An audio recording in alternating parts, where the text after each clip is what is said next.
Welcome back, ladies and gentlemen. It has been a long week waiting for the start of the Illuvium Pro League Finals. The World Championship, the World Finals right here. I'm joined by, of course, Silent and Caveman here on the desk. How is it going, guys? It's going absolutely great. I've been looking forward to this or seeing this all season long. We're here. It's World Finals time. Let's go.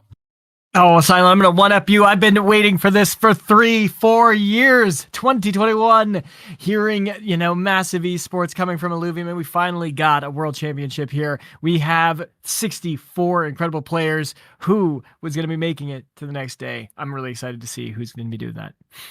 Yes, me too. It has been a long time coming, and there is a lot of money on the line here in the World Finals. We got $150,000 that these 64 players are competing here for today. First place is getting 50,000, for example, but we're gonna check out the price sheet in just a bit. This World Finals here is a 2-week event, a 4-day event, which means today is the first day, tomorrow is going to be the second day, after which we're only left with 16 people. Next week, first day 16, second day grand finals with 8 people. So here you see the dates of week 1 and week number 2.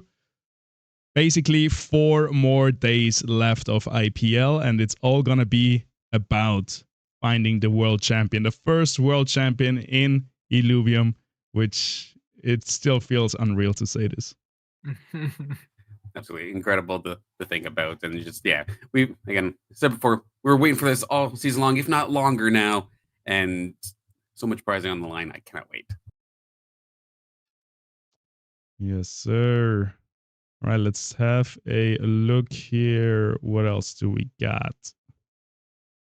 I just wanted to highlight the way here, how we made it here. These are all the events that we did this season. It was, I think, 15 or 14.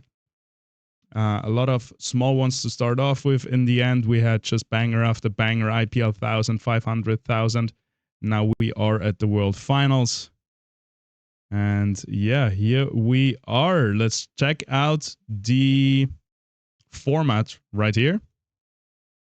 So we're gonna have a look real fast. Basically, we are at the top. You can see the top 52 IPL players. So throughout the season, these players have accumulated points. Those top 52 players have been invited. And then the top 12 from the final call event last weekend. Which leaves us with our 64 contestants. And you see it in green right here. That's where we are. First day, 6 games of Swiss. So all of these 64 players are going to play 6 games. After which we're going to have the final scores. And the top 40 are going to move on. And the bottom 24 are going to be eliminated after these 6 games. So this is the first elimination phase. Big cut. Who's gonna make it? Who's gonna make it? Big cut for sure. 24 are gonna be knocked out today. And then just talking about the next days, we have tomorrow, we have also 6 games. But after every 2 games, we cut 8 players. So tomorrow we start with 40, then we have 2 games, cut down to 32. 2 games, cut down to 24. 2 games, cut down to 16 at the end of day 2 tomorrow, which then finishes us off with weekend number 1. And then day number 3 is going to be 16 players, 2 games. And after 2 games, by the way, all the points are being carried over into the next day. So these 16 players play 2 games, and then the cumulative score of these, I think, 14 games here in total, the top 4 are going to move into the grand finals on day number 4. The bottom 4 are going to be eliminated, and the middle 8 players are going to play another 2 games. And the top 4 of those will then also go into the grand finals. I know it's a lot right now, but what we have to focus on today, 6 games of Swiss, all 64 players are going to play that.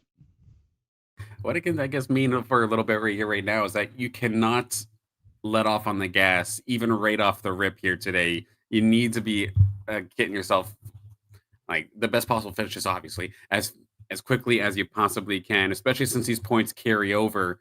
And you don't want to ever be like dipping your toes around that cut zone, because anything can happen, of course, in Illuvium. And I'm curious as to what kind of team comp these players are going to bring.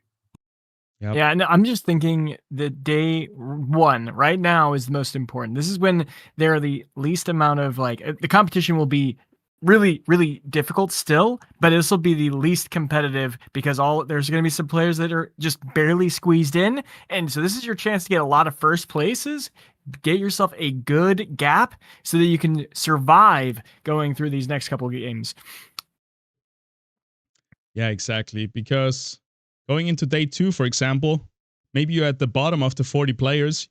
You play 2 good games, so you don't get eliminated, but then you again bottom after 32 players. So yeah, if you get to the bottom, it's definitely a tough time getting out of it again.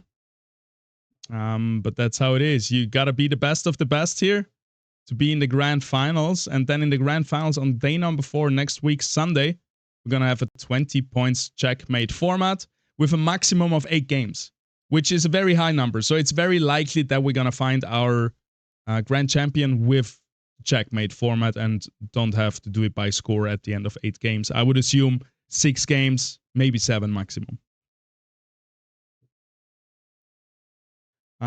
So yeah, we're gonna talk about this again. So I just wanted to give a little of a preview for the next few days that are ahead in this World Finals. But all that matters today, 6 games of Swiss.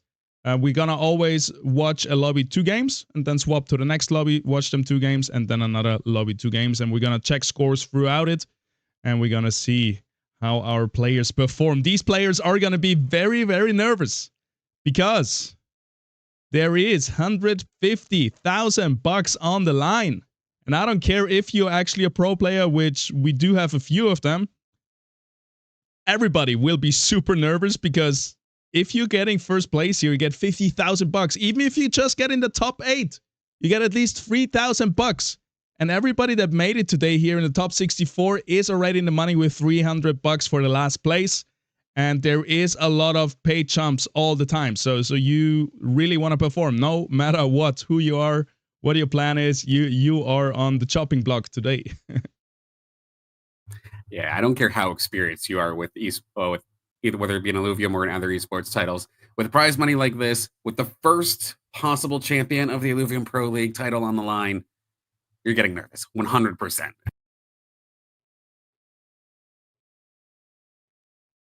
I'm curious what kind of training they've been doing over the last week, right? To hopefully alleviate some of that stress, to feel more confident coming in here.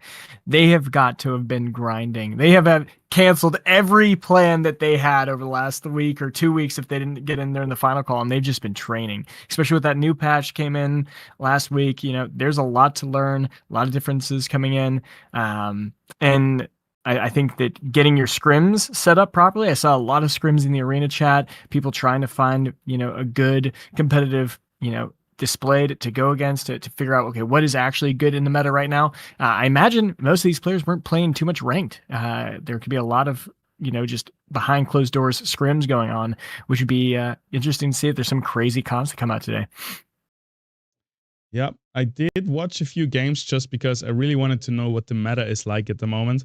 One game that I watched was Slicks winning it with 4 Revenant, 2 Vanguard Penguin.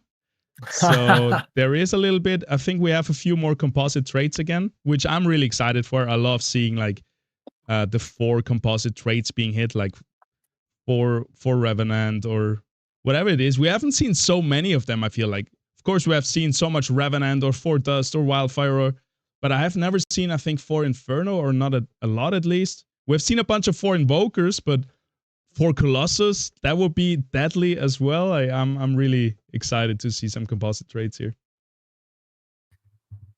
I think outside of maybe Shock, I don't think there's any sort of team composition right now in this current patch that I would say is just bad by any means.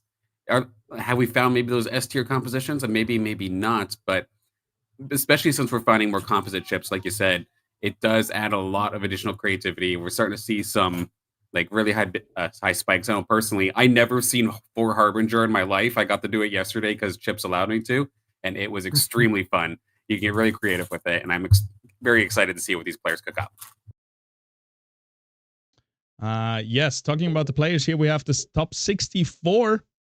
We can go through a few of them. I don't think we want to read them all down, but yeah, basically what you're seeing is also the seeding, because the seeding is IPL points first, which, for example, Furies is our reigning IPL champion at the moment. He has accumulated the most points by, I think, winning 2 IPL 1000s.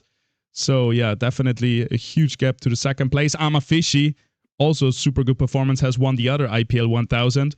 And then a big gap to Fox Spirit in third, and then Web3 Gaming in fourth, who has been at the top at a point as well, but then in the second half of the season kind of got overtaken by the other guys here on top. And then at the very bottom, you see the Final Call, which came in last seeding-wise. And for example, Clepson Robson, 64 seeding, is going to be in the same lobby as Furies, first in seeding. Managed to squeeze in. Did he deserve it? Is he gonna come in here and show Furies he has a right to play in this tournament? Well, we're gonna see. I mean, Clemson has been an absolute ranked monster over the last couple of weeks, so I was very excited to see that they were able to make it in there off that Final Call, and they'll definitely be on my radar for sure. Yes, sir. By the way, this is before the check-in, and I think a few people were late today, which I am so surprised about. All you had to do is like show up on time and you get $300. So we have, I think, 1 or 2 replacements, and the next person in line, our first backup player, for example, would be Patat, who managed to be the next person in line regarding Final Call and IPL. So yeah, definitely deserves to be the first in line backup player, and I'm not gonna promise anything, but I think he's in, for example. But that was definitely one of those players that was kind of on the bubble every single time, so it would be definitely a blessing if they were able to capitalize on somebody else's misfortune, but we'll definitely have to see. Yeah. I don't know, is there anybody that you're picking to win the tournament right now? Is it too early to call this? Oh, it's way too early. Way too early.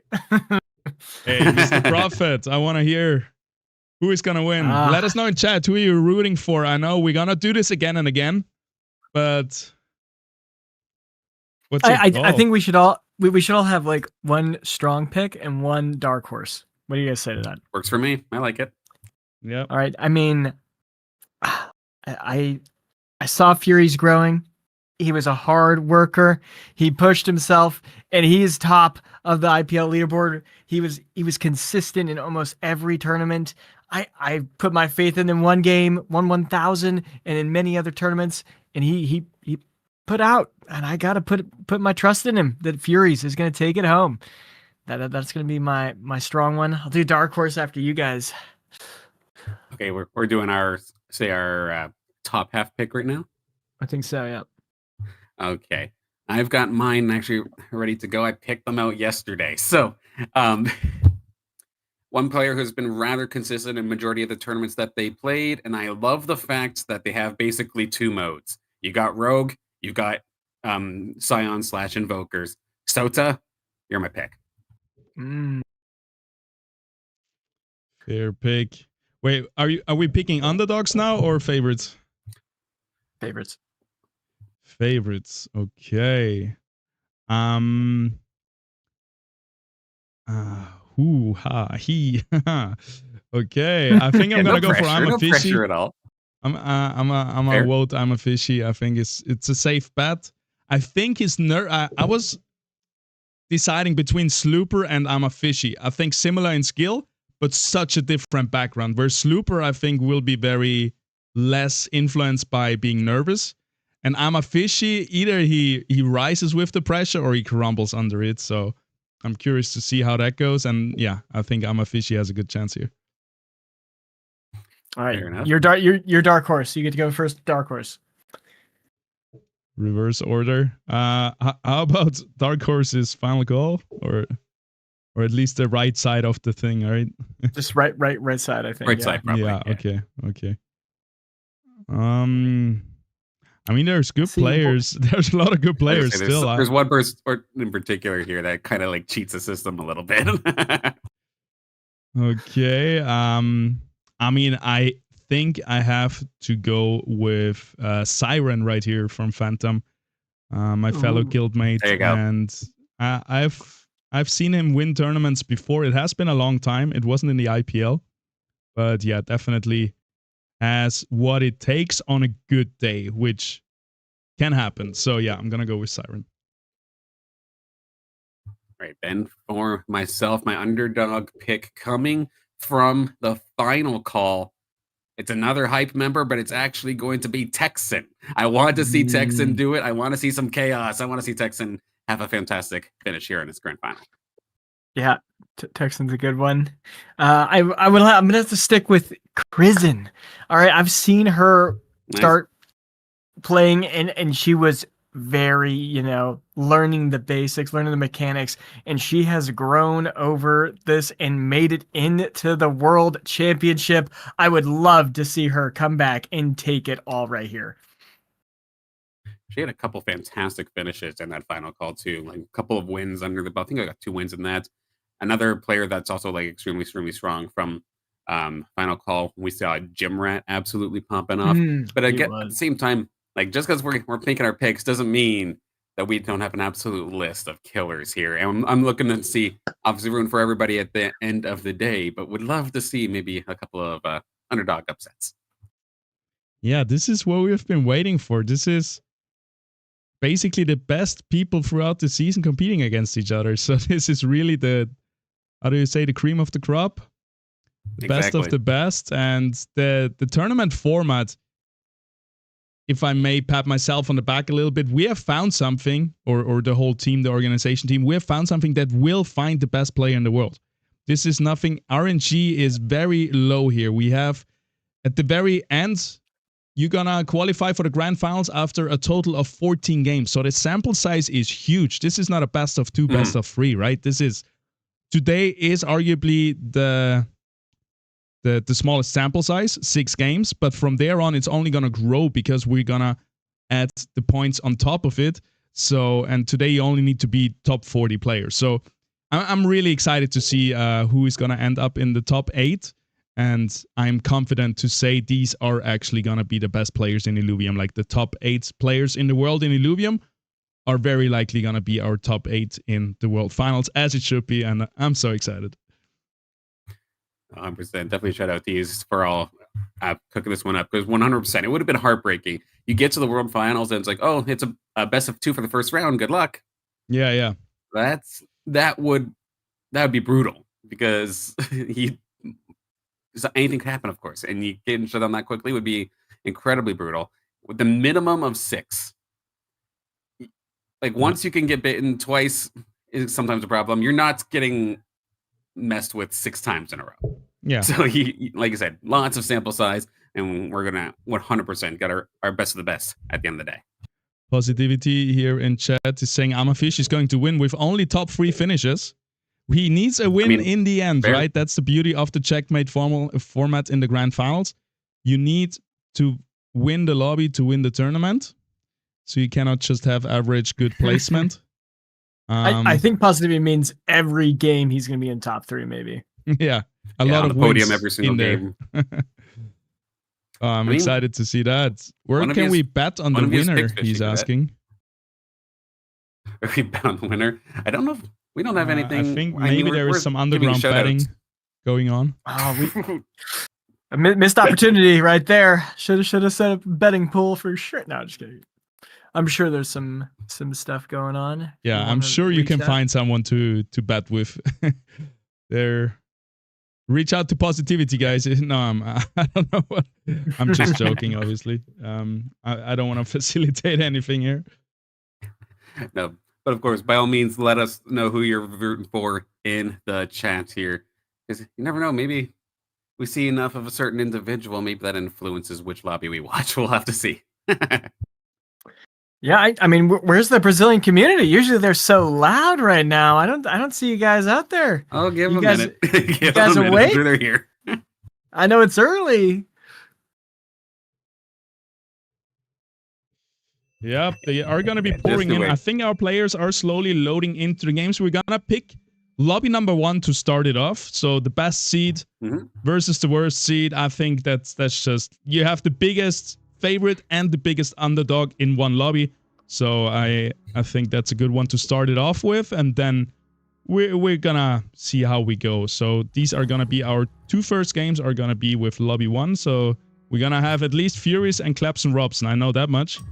And then the rest is going to be constructed by snake seeding. So the idea behind snake seeding is that the best and the worst get together, but every lobby has a similar strength in total. That makes sense. Yeah, 100%. There shouldn't be any death lobbies with the way that this is kind of set up. Exactly. That's the thing. We're trying to avoid death lobbies, and since we have such a big sample size also in the seeding, we will have not, like, it will be very fair, all the lobbies, because this is over 4 months. Those seed numbers have been generated over so many tournaments, so they should be pretty accurate. Like you said, there's a few people that either underperformed or overperformed depending on their skill, like Texan being here in the low seeds, for example. But yeah, nobody snuck into the high seed ranks without being a really good player. And then, of course, even just everybody in this tournament in general, I say there's no death lobbies, but let's be honest. If I hopped into any of these lobbies, personally, it would be a death lobby for me. All of these players are still absolutely fantastic. They're here in this World Championship for a reason, of course. But yes, I do definitely like the seeding, so we can make sure that, say, our top 8 aren't all in the same lobby, kind of thing. Yes, sir. Here again, the prize money. I want to just highlight it one more time. Let those numbers sink in, because I don't know. For me, it's crazy. So if you survive today, for example, you are at least like the 40th place gets still $600. If you survive today, you double up your money already. The last place doubles the money from today to tomorrow. And then first place, $50,000. What would you do with that, Caveman? Because I know you like to ask that questions in those interviews. You know what I would do? I'd actually build my own game with it. Really. Hey. I got my own video game idea I've been wanting to work on. Definitely my next step I'm saving up for. That's cool. Maybe go eat some sushi as well. Or some ramen. That too. That too. That is cool. $50,000 is a lot of money. At this point, it's your salary though, so you should definitely, I don't know, put some aside, pay some bills. Like, I would use it like a big paycheck, basically. I was gonna say my answer would be much more boring compared to making my own game studio. It's time to get rid of those student loans, but still a fantastic. It's lots of these prizes, not even just first, but all the pricing was here today. can absolutely make an impact into any of our players here today. Yeah. But no matter what you do, how boring it is, I think a small percentage of it should always go to something fun, treating yourself. Like, at least, like, whatever it is, a few $1,000. You should, I don't know, go out for a nice dinner, friends, family, time, have a good time. Celebrate your victory, because this doesn't happen a lot. 100%. This happens for the first time right now. I don't think when season number 2 will be coming along and how it's gonna look, we have no information on that. Some people say it's gonna be Leviathan, some people say it's gonna be both, some people say none of it. Like, we have no idea. You can always let us know in the Discord your feedback about this season, about the IPL, anything you wanna give feedback on. We're always happy to hear that, and then also what you would like to see for season number 2. You can get a lot of sushi. Been rather vocal about it. Yeah, vocal about it. I personally want to see some Leviathan involvement here with the IPL eventually, but we'll have to see. I'm looking forward to whenever the announcement does come on through. And yeah, 50K would be a lot of sushi. I just saw that. If only I wasn't allergic, but you know. That's rough. That is rough. I'm sure there's some expensive sushi out there, though. I'm sure as well. We like can some gold crazy plate it. Blue fin tuna from like, I don't know, hand caught. I'm sure there's some ridiculous sushi out there. Yeah, Wagyu Teriyaki meat grilled sushi. or blue lobster fed only on Wagyu meat or whatever. The Wagyu beef only fat on caviar, like multiple layers to it. But either way, that pricing and having even the option to even think about that is just what our players are all aiming for here in this World Final. They can reach the top of the mountain. Yep. I think the key to success today, for example, is not thinking about that number, that money. Just play it like any other IPL. Just play your games. Right. All you gotta do is hop out, have a cup of coffee, right? Who was that? Who was that just said that's all they do is roll out of bed? Yep. That was like 90% of the player profiles that we saw, at least in a couple of these IPLs. It was like breakfast, coffee, lots of coffee. Yeah, I'm not a coffee drinker, and I read all these player profiles. Everyone is like pumping themselves full of caffeine before a tournament. I think I'm doing something wrong. I don't know. Like, I'm never sure if I'm missing out or if I'm actually not missing out on that. Okay, we got the confirmation. Games have started, and we're gonna join. Nice. We're gonna join players very soon. We're gonna give them a minute, because if there is a crash, they can remake in the first 1-2 rounds. After that, they're locked in. And we're gonna watch Halcyon Sea. The waves rise with your momentum. Credits from win and loss streaks are doubled. We're gonna see some crazy polarizing economies here. Level 10, hopefully. Yeah. All right. Yeah, we're in round 4. We are in. We're good. Let's see it. There we are. All right. Let's take a look at who we have here in this first lobby. Lobby number 1, we've got Stegan Hype, we've got Klebson Robson, we've got Decline from Guild, we have Squawk, we have Fury Hype, we have Ole Gazera, McCrowan from Hype, and Moo from Hype. A handful of hypes here to start off our day. Yes, sir. A handful of hypes in the tournament in general. I'm sure I didn't count them, but that would be a nice statistic. We can bring that up for tomorrow for the top 40 to see which guilds remain and how many of them remain. As we quickly... not yet. My weapons are still loading, but we are going to have a look at the weapons here in a second. We got the Lava Gauntlet at the bottom for Guzera. We got the Aqua Blaster for Furies. Those players starting at the bottom, likely going for a lose streak. Vinebound Cleaver for Squawk, the rogue weapon. Flame Warden Staff for Steigen. Same here for Moo. The Gale Wind Bow for Midcrowan. Emberling Rod for Klebson Robson. And the Ripple Flail for Decline. Yeah, and we can already see the economy ramping quite, from first place all the way down to 7th place with Furies. Furies are at 42, only level 3, so he's obviously down there. Some players are at level 5 already, so it's a huge difference. But going on a loss streak, making sure you can secure a lot of those early creds from that loss streak. And then Decline and Clemson Robson sitting at 100. Oh, Clemson just got knocked down, lost his win streak. That's brutal. On round 5, right before. Oh, that was right after the PvE round, so that's all right. One player who looks like they're in a pretty decent position, though, is going to be Squawk. They're the lone player going for Rogue style, it looks like. And even before, Rogues were very, very easy to get, like, relatively early and start to maybe snowball with a little bit of a win streak. This new patch in general expedites that extremely quickly as well. Halcyon C is going to make that much faster as well, but I do worry about the late game once people start catching up and finding their late game carries and late game tanks. Do the Rogues necessarily have the firepower to kind of breach some of those big tanks? We'll have to see, but I expect Squawk to be having a good time early in this game. Yep, sitting currently in the middle. Let's see how the economy changes now once the players get the income, which always happens after the round. And we can see Decline will probably go up to like 45 at least. Ysera here will go above 60 already, close to 70. Same will Furies, both on a lose streak. So yeah, we can also, I think, now see. Yep, 66, both of them. So they are both on the same lose streak.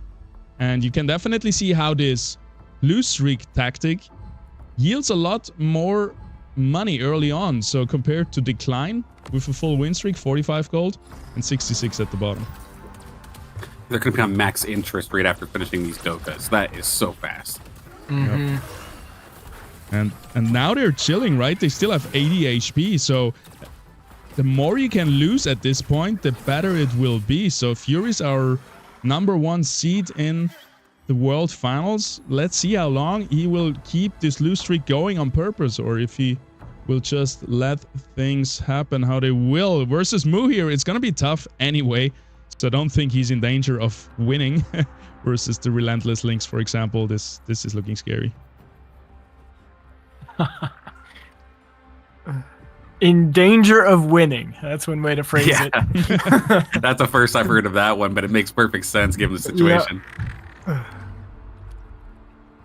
That is one angry Lynx. It's interesting to see we have 2 of the Flame Warden staffs, and I'm curious what they're planning on building out of that. Yeah, it must be something Inferno Magma on the Affinity side, and maybe Enchanter or Mystic, I would assume.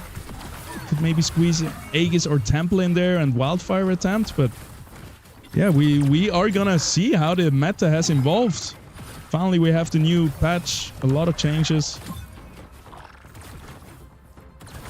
Just being able to splash on Enchanter so quickly, helping with some additional sustain. The fact also that Lynx has what was the old Mendo skeleton, but where you get the health and the resistances upon elimination. Like, that's a lot of sustain early on here in this game, that plus Enchanter. So not a bad spot there for that shiny little Lynx there from Moo. Kirito here in chat says, sorry, he just says he would use some of his earnings in the tournament to buy Illuvials for Leviathan. I would do that too, to be honest, so wanted to point that out. That's a great, absolute great choice here, as we now have Furies once again up against McCrowan. What do they've got cooking here? They've got a little bit of a front line. They've got themselves a Lynx as well. But with the little Fury coming out here for Furies, it's loaded up on augments, but it's probably not going to be able to burn through this quite yet. But I can at least start to see the team sort of maybe forming a little bit. Maybe finding yourselves a Furiox, and of course you've got that Aqua Blaster. Maybe look for Umber a little bit later. You have the credits. You could push level 8 quick. Yeah, I'm really curious, because he also sold a Stage 2 Earth Fleesh. Fleesh, and I don't know why. Decline lost his 100 HP win streak versus Claps and Robson. taking him right down to the same HP. So Klebston someone to look out for here early on already. 5 Bulwarks, 2 Harbinger. Strong team. Found most of his power spikes. Comes all down to positioning at this point. As long as your 5 Bulwarks are tanking, you're gonna be in a good... You're gonna have a good time. Ooh, now the 2 loose streakers are battling against each other. Yep. They both slam level 7 also. We have a Slappin entering the field. I wonder if that was just a temporary, just to put something on the field.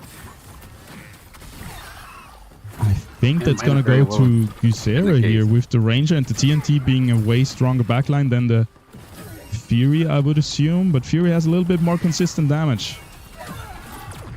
There, now that TNT got that big shot in, that should, in theory, open the door for maybe one more of these TNT shots to really finish off this Fury.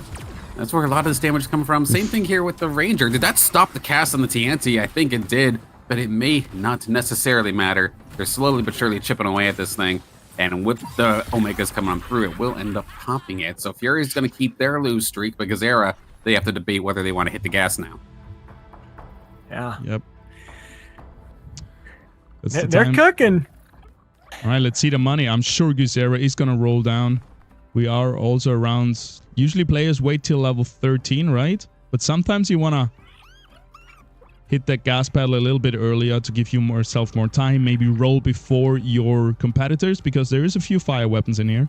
And it seems like Gusera is going for fire. But yeah, not rolling too much. Staying around the 70 gold. I'm actually very surprised with Klebston spending so much already, being below 40. There's not necessarily something wrong with rolling, but with everybody else keeping such high interest, they're going to outpace you rather quickly. As we have our next battle here, Fury once again, maybe going to keep that lose streak going, but this time for Stegen. Yep, we got the Empath Revenants coming out here for Stegen versus the 5 Bulwarks, 3 Science. So Furious is getting somewhere. He's almost winning this. It might even be a perfect loss, but it seems like he actually is going to win this. 2 Empaths won't be able to do much versus this Fury, I would assume. And yeah, that is the case. Furious gets off his lose streak right here. And just at the right time, around 50 HP. You don't need to play it too greedy, right? It's all about getting into the top 40 here. You don't need to get really necessarily wins. If you consistently perform in the top 4, you are looking very good. So yeah, you don't want to, I think, risk too much and risk something spiraling out of control and risking going last in some of these games. I would actually say I think he's really disappointed. The PvE round, he just needed to lose one more game. That's brutal. That's gonna hurt. But he's already got a Crunk on the line. I think he's going to start dumping here. Everyone's going to be dumping here. We have like a lot of people at 70, 80.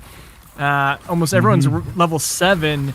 I'm sure everyone's going to start slamming at least to level 7, and then they're going to do some crazy things. But we're going to see. Got Artes, Twine, a couple tier 3 stage 2s, but I'm expecting some tier 4 stage 2s locking in. Oh, we actually have a roll fast. Hundreds of golds here on the bench. We see Decline going hard for it, finding the Goliath. Keeps rolling. Gusera now losing a lot of money here. Fury's still on 100. He's just chilling. He's like, nah, I'm waiting.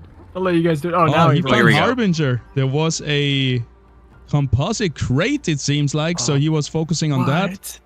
Now he's rolling fast. Okay. Fury's going for the 4 Harbinger Umber, I guess, which is a deadly win condition. Got Steam online with the Rake. No Harbinger. I mean, as if the Rake and the Umber wasn't already fantastic Illuvium at clutching matches, adding Harbinger to that is going to make it just that much more scary. We see it doing some pretty solid work up in the northern side of this arena, going up against the little Scarebuck right now. Big stun actually coming out there from the Scarebuck here for Furies. That stunned all 3 of those bunkered up corner members, and that should open the door here for this Rake to get on through, but the front line seems to be falling. There's only so many shots that this Rake can go after, and the Aberling Rod shot alongside the little Alfie is going to blast down that Rake. 10k damage, not enough here for Fury. Yeah, Clemson is getting Invoker online, looking pretty good with that. Having an Invoker chip kept him alive pretty well there. I'm just going to scroll here for the teams so we see what we got. We got Invoker for Claps and 3 Enchanters, so going for 4 Enchanter on Moo. We got Decline on 3 Aegis currently, but that comes natural. So we'll have to see what the chip is here. Oh, it is Aegis, so trying to go for 4 Aegis, I would assume. We got 4 Revenant already online for Squawk. That's a deadly combination, especially if you can get the Penguin, which is already rocking that emblem. We've seen that combination plenty of times, but as soon as it gets the slash, in which there's a few on the bench on the other side, actually, it's a little bit of a tease. Fury's holding a couple of those Penguins, but for the time being, it looks like Fury's might be in a good spot. They have to deal with that Penguin, but they also have to worry about this Rake, just absolutely tearing them through. The T-Rero is not going to be long for this world alongside that little snap in, and big damage going to finish the job. Lovely. Yeah, I'll be honest.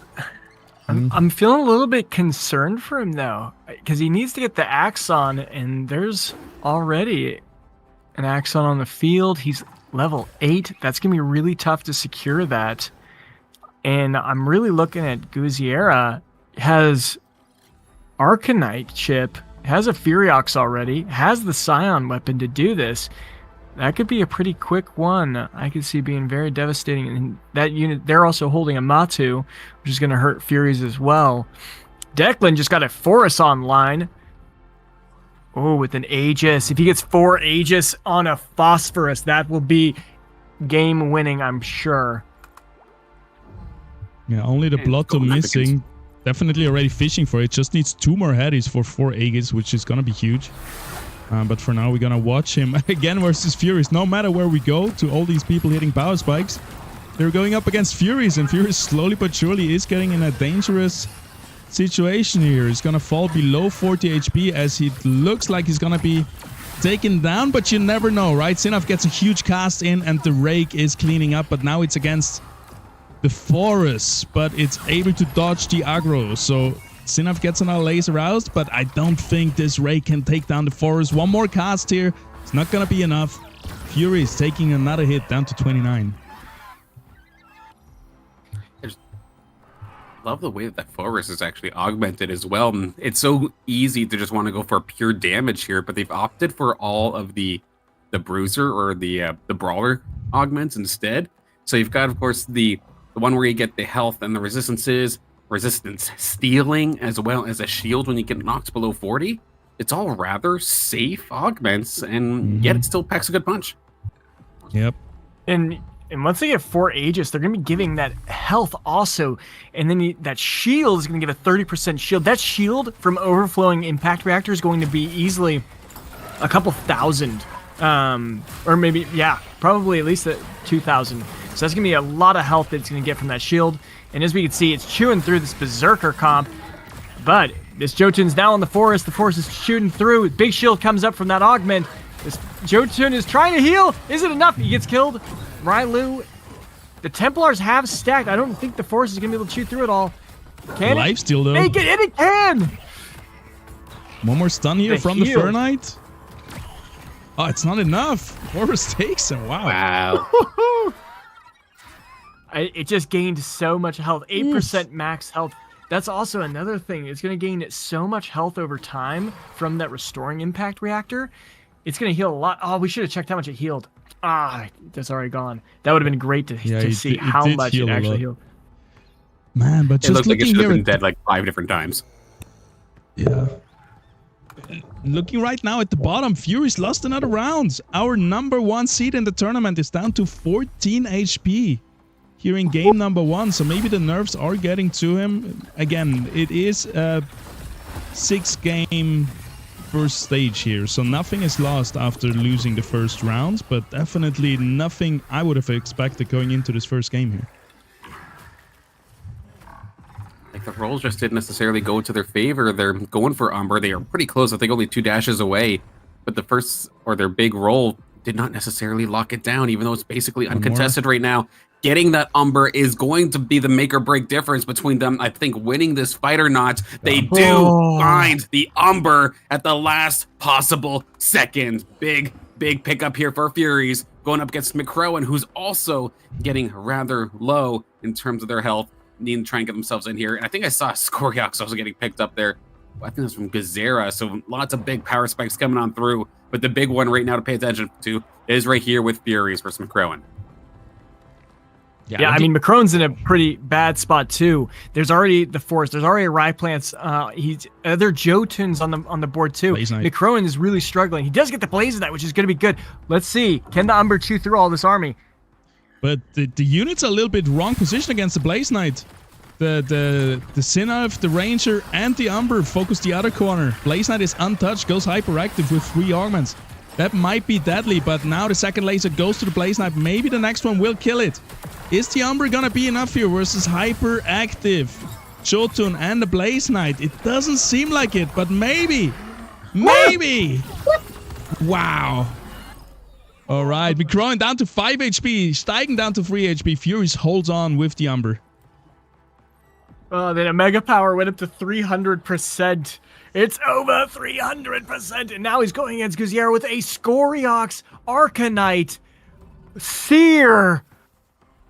Oh, this is not looking good for Furies. He only has 1 Harbinger with his Ranger. I really think he got messed up by the chip. He was not expecting a Harbinger chip, and that is what really killed him this game. Yeah, I think he really got messed up by not having an Axon. Like, Harbinger makes such a difference, and he doesn't get the stage 1 Harbinger, which is so easy to find, so that's just heartbreaking. Absolutely is, but let's see if they can maybe turn this around. That Sinolf's in a pretty decent spot, going directly towards the Octius and going through the Railu as well, taking down Octius rather quickly. This front line here from Gazera did actually fall pretty badly. Wombo Combo is not going to be able to finish the job. That second one's going to do it, though. There we go. This Umber keeping Furies in the game. Oh my god. Umber do what Umber do, don't it? Yo. Oh, and we got more Matus in the pool. Does Furies have any money? He has 13. He's going against a Ghost Army Rogue. Steigen out, by the way, with 8 air, 4 Revenant, 2 shock, 2 dust. Couldn't do it there. Super creative, but just unfortunately couldn't pull through this time. Looks like they had all the support in the world, but no damage. McCrowan immediately got a Jotun off of Steigen's death. Smart. Saved a little bit of money for that. But he's going up versus Moo, and Moo has a scary looking Vermilia and a scary looking Monarch right here, plus a Gasotep giving all the CC, the sustain. There's an Adorator in the backline as well for the healing. I don't think Mid-Growing can do it. Let's see it though. Here comes the Forest. Will die. Jotun is basically the last hope here for Mid-Grown, and the Blaze Knight in the back is still going good. Vermilia doesn't get another cast out, so it might just be enough, but the Monarch goes up into the air and burns everyone that is left alive. And Mid-Grown is gonna fall here in 7th place ahead of Steigen, and Squawk is now on the bubble. That charm just took the Blaze Knight out for way too long, made it just walk around, Tornado not being effective, and then it was walking in the flame of the Ace, or the Monarch, I should say. Or was it a Monarch? No, it was just Artis. No, it was a Monarch, yeah. Monarch, baby. Oof. Oh, Squawk. Squawk is on the bubble, Gazera's at the bubble, Fury's at the bubble. Oh, everyone's gonna be stressed. Man, Furies must be so happy. It was so close. All right, let's see it. We got the 4 Revenant versus the Arcanites. At the return of Death Pangu, we do see that slashing with that Revenant chip online. And with the rest of these rogues versus this squishy fire squad, this is exactly where they want to be. One after another, just taking down unit after unit. Ooh. But it gets denied by the Skoriox. The big snake stands tall and shuts down Squawk's run. Furies managed to pull through also, putting an immune void reactor on a Sinnoh so the cast could kept going, just that laser beamed so well and did almost as much damage as the Umber. That was a very good play for that chip. Otherwise, he would definitely lost. Would have got knocked up by a Twine, would have got stunned by a Goliath, but he managed to survive everything just because of that immune reactor. Yeah, such a strong augment, honestly. 15 seconds immune plus 30 Omega power distributed among you and another ally. So that's just huge stuff. The Rogues got knocked out, though. That's actually really surprising this early. I think, did they just fall off? Like, what happened? I think Squawk just got matched versus someone that countered him, because this could have been so deadly. Also, they were focusing on the Rake, and there was like a T-Ru and stuff in, so we didn't see the usual Rogue build. The 4 Aegis is complete here. Oh, this boy. Ryplants is going to eat. How much health is he going to have? Yes. 3,800, 3,000. Oh, is he going to split it a little bit? Giving some to the Force, like some to the Ryplants? Okay. Yeah. The Force is Aegis as well. It's got the chip. Oh, it's okay. So yeah, they're really just trying to absolutely supercharge this Riplance. This is such a fun build once you get all of the pieces in place. And look at this. It is literally just sitting, taking a bath in the Sinoff laser, and it could care less. It's still full HP and going to eat through everything. There's no way. But you do still have to deal with that Umber. And there are a couple low health bars here. Oh. Maybe this Umber can maybe turn this around, but look at that. That's just such a beefy squad they have to go through. They will all stand tall. Furies had a fantastic little run there from being at the very, very bottom all the way down to 5th, and we lost so many that round. Clemson's out in 3rd, Gazera out in 4th, Fury's out in 5th. We're heads up Illuvium here with Decline and Moo. All right. An Adorius online with these enchanters, they could sustain pretty well here. God.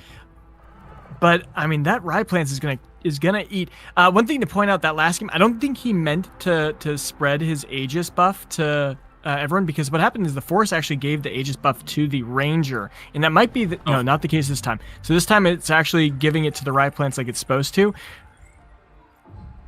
But here we two are still go. touching. But Maybe Aegis it's is not. gonna buff each other up. We're gonna see how it goes. The Monarch is gonna lay down a really nice flame buff here for all these Aegis units. Let's see how it goes. Vermillion in the back doing a lot of damage. Horus now on it, but Vermillion seems so tanky.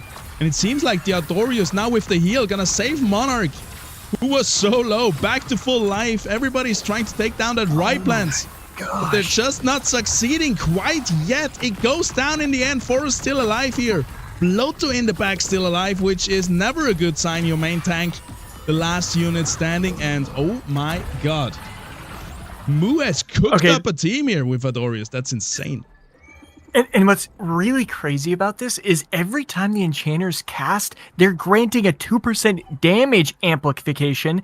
And really what's getting amplified is the pure damage from Inferno, because the Aegis already have so much resistance. They're not really going to be able to do too much damage, but it's giving that. Plus the enchanter is also doing pure damage. So it's just all this pure damage is getting amplified. Really, really interesting way to just, oh, you have 4 Aegis? I don't care about your resistances. Definitely such a clever way to try and bypass it. We'll have to see if Decline pumping all the way up to level 10, max level, to try and get the kill shot here on to Moo, or at least put a decent dent into their health pool. We're again all in kind of on that Riplant. It's got all the Aegis buff as it could possibly want, but it's going through all of those enchanters. Every single time they make a cast, it's healing while also adding additional damage, and this time it's looking fantastic for Decline. Now it's just a matter of dealing with the Familiar and the Monarch, who takes to the skies, still able to heal on every single cast, but it will eventually get taken down, and Decline is not done yet. Big shot to Moo. One more round here in this one. What happened? The Ranger got killed too early. They lost to Inferno. I think that was significant. And the 6 air on the Matu kept it alive a lot longer than, because they're right now it attacked the Graco, and the Graco died so quickly. And you need that enchanter to burst, because that's also a nice burst damage. So every time you lose a unit, you're losing your damage that you're getting from your enchanter. Very true, absolutely. But now, I mean, Decline might have one more in the tank, but this is still getting quite scary. One more battle here. Let's see it if the enchanters can turn it around. It does look a little bit better here. Monarch gets a nice line, spreads the fire among the most important units, but you can see the forest, the Riplands, they're chewing through the enemies. Oh my gosh. They're not taking any damage yet. The blow to in perfect position here in the front line, tanking so much. Riplands onto the Adorius. Gets charmed away though. Gasotep helping their empath friends. Here could be a big Vermilia Omega, but it gets untargetable just before and everybody dodges its cast. That is horrible. Here the fire is getting laid down in a wrong position as well. The units just individually having a bad time here and not hitting the units as they're supposed to, and slowly but surely Moo's gonna go down, and that's gonna be enough. Exactly 24 damage. Decline takes game number 1 here in the IPL World Finals, day 1. Level 10. Oh my gosh. Let's take a peek at that again. Level 10, and I cannot imagine the emergency button, the phase breaker that was on that Vermilier.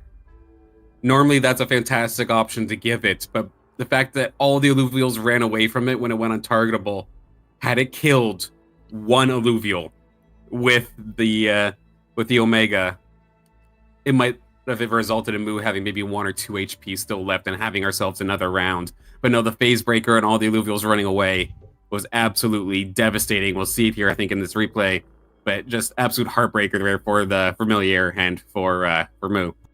Yeah, because if the Vermilia would have hit all of these units and then the Monarch would have laid down the fire beneath them, that could have, I don't know if they could have won, but yeah, definitely could have stayed alive. And it was level 10 versus level 8, so having a little bit more time to level up as well could have made all the difference. We're gonna see it right here. It was the most unfortunate timing. It's like they plan on doing it, like dodging it. And you know what's also interesting? If we were able to see the first round where he actually won, his Monarch actually jumped on the Riplands and fought the Riplands like 2 or 3 times, but then when it was flying, it was able to heal, regain, and then it was going to fight the... It was a good sustain, just bother the Riplands enough. And in this game, the Monarch went untouched until the end, and then the Riplands and the whole crew could come and kill him. So Monarch just unlucky position in there. Maybe not unlucky, just not seeing the predicting the way the battle would unfold as appropriately. But either way, level 8 to level 10, that's going to be tough. It's going to be tough. They had the hyper advantage too, so the longer that fight went out, this 6 nature into the air, that's rough. It's going to be tough. Man, what a crazy first game that we had. We had composite chips, we had Halcyon C, we had Furies almost going 8th. Oh, the Prophet would be crying if that happened already. And you're wondering if we were going to see level 10 when we saw it right on the very first game. There we go. And we were also wondering if we would see Clemson, of course, being the last possible seed gone through for that final call. If they were able to hold their own, they got 4th in that one. So that was a fantastic sight to see. With a beefy Gnarl and Invoker chip on a Squid and a Octius, yeah, looks good. It's a good start. Yes, sir. So we have 8 lobbies in total. And a few of them are still playing, but we're going to stay with lobby number 1. They're going to start when they're ready, so in a few minutes. Then after that, we're going to take a break while we wait for all lobbies to conclude. Then they get reshuffled. So everybody, all 2 games, you get new opponents. So you are not stuck with your same opponents over and over again. And they get reshuffled again based on performance. So now if you perform bad in those first 2 games, you're gonna get reshuffled versus really hard opponents, which, yeah, it can fast go into a downward spiral. So these games are really important right now. Yeah, at that point, the seed doesn't matter. It's what your score is right now. And you could absolutely get punished. Yeah. The reseed, or the new brackets are gonna be reseeded by tournament performance after 2 games. All right. Clemson's gonna be feeling pretty good, you know, getting a 3rd 100%. there. getting out of this terrible seed with it's gonna be feeling really good. Oh man. Who are the bottom 4 in this one? I missed out. I'm trying to pull up the lobbies. And we can have a look together. Uno momento. I think we have something here. So yeah, that's what we just saw, right? We got decline.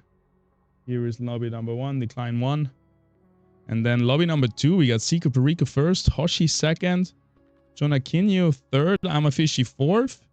And then Frodo, Kryson, Balance, and Bad Borgas.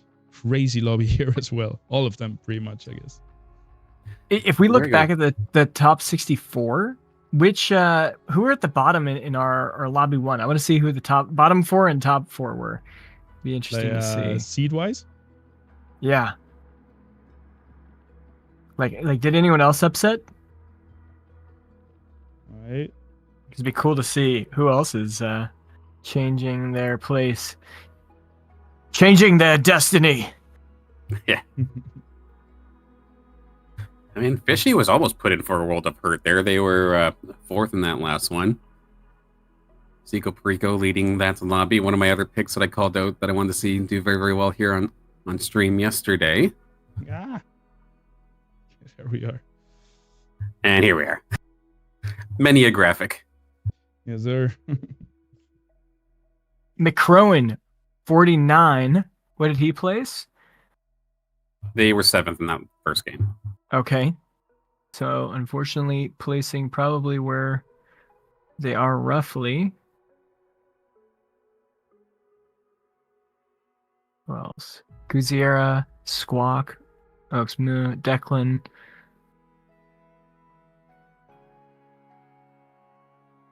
See, am I wrong in saying that I think Decline was the biggest upset in regards to like seed versus placement? Mm-hmm. I think so. I mean, getting first, definitely really, really well played. I mean, we're definitely no stranger to seeing a guild member come out of nowhere, kind of go under the radar, and then all of a sudden start winning things. So, I mean, it wasn't Decline in the past, but it is them so far here to start things off. So where were they? They're on the bottom, I think, of that left side. So in the 20s. So right in the middle and having a fantastic start. Of course, seeding in regards to the entire season does not always translate directly into how you perform that day. And we're seeing that so far here with Decline, Clips, and having some fantastic starts. A little bit of a struggle there from Furious, but they did pull it back, thankfully. I was very scared for them to start things off there. 14 HP, down an 8th, so early into that game. To salvage a 5th out of that was nice.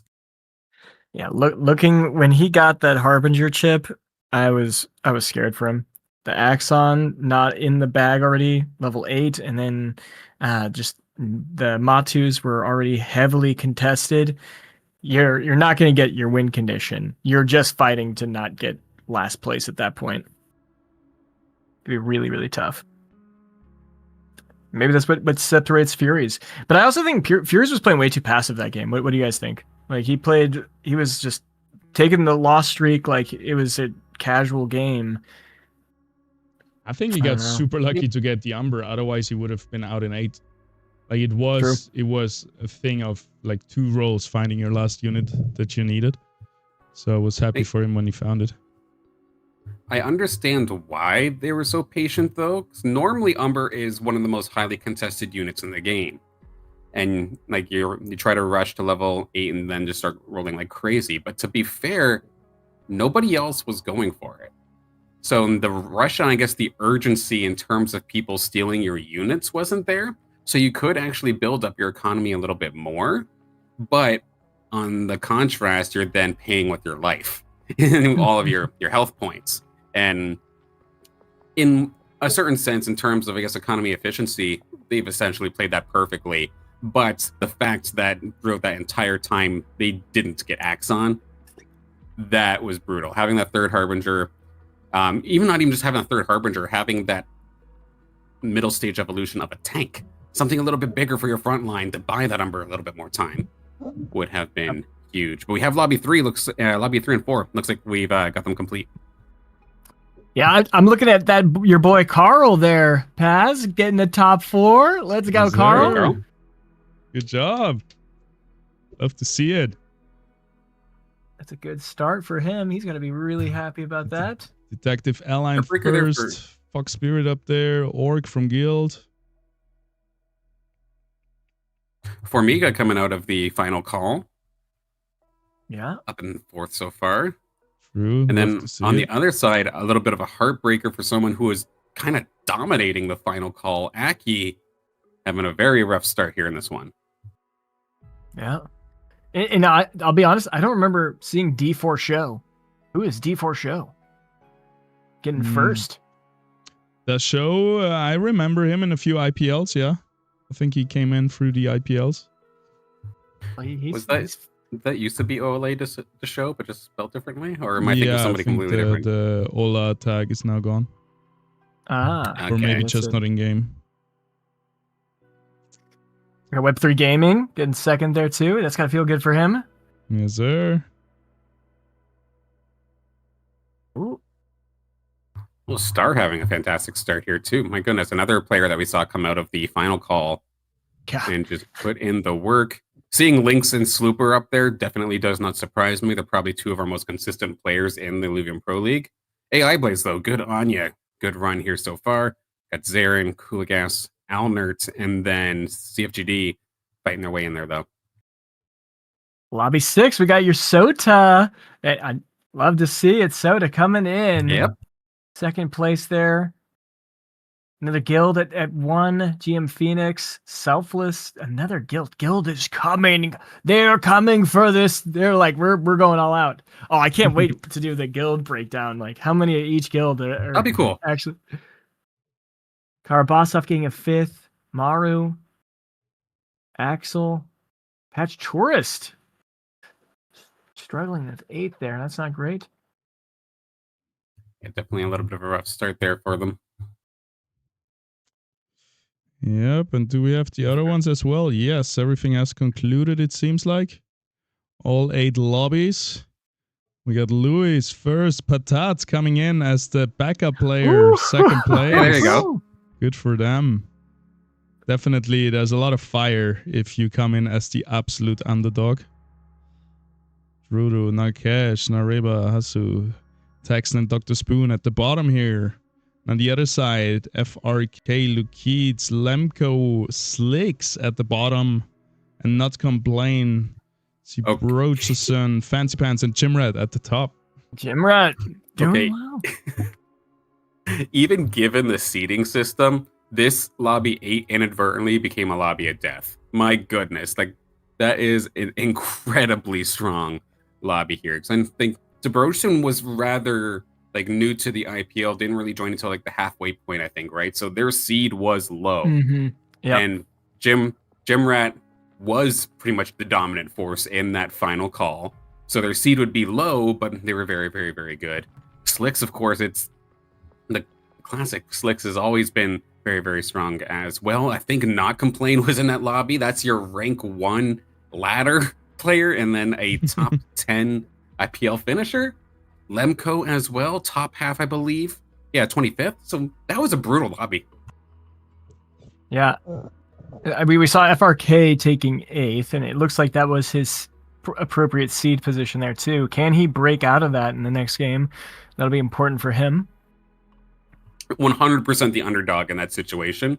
Mm-hmm. And a very, very hard spot to fight out of. But hey, you never know. Maybe in game number 2 and swing things around. Yeah, because we see that final call after IPL, but I would argue that Jimrat, for example, definitely showed more skill being first or being in the top of the final call than someone at the very bottom of the IPL. Or there can definitely be discrepancies because, yeah, sample size varies between those players. And it definitely does throw it for a little bit of a loop, especially if someone was like just getting into the competitive side of things. late and their main chance was the final call.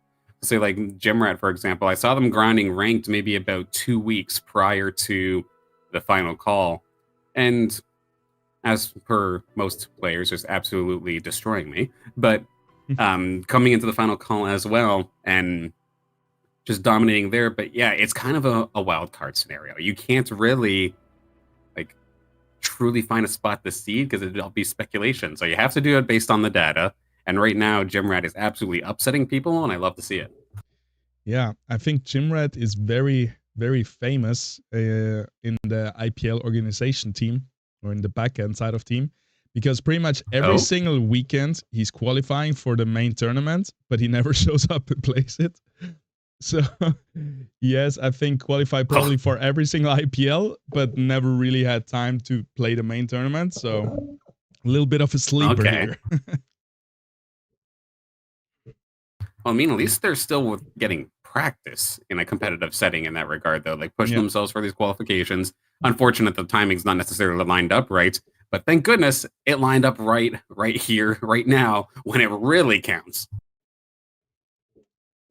Yes, sir. All right, finally, all these sheets are in order as we are back here looking at the lobbies.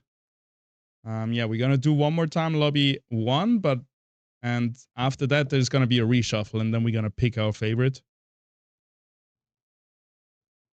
Trying to get other players basically on screen after that. And I'm still trying to adjust myself. Of course, it shows the top 4 in the green and top 5, but even after these 2 games, nobody's eliminated yet. That's not actually a thing. I was. My mind was kind of trained. It's like, oh my God, are we possibly going to lose Furies right now? No, there's 6 games. Stop it. We're not there yet. No, that's not a thing. So we just do get a reshuffle in the end. But of course, your seeds can absolutely matter as to who you're played up against. Yes, a big difference to our usual tournaments where after the stage, half gets eliminated.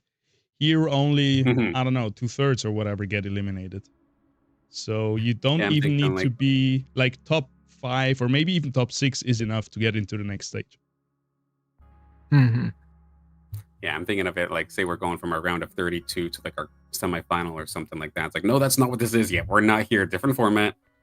Got plenty of Illuvium still to go. Everybody still has plenty of like skill to show, plenty of chances to get themselves back up the board or to hold that good position. Decline, of course, fantastic first game.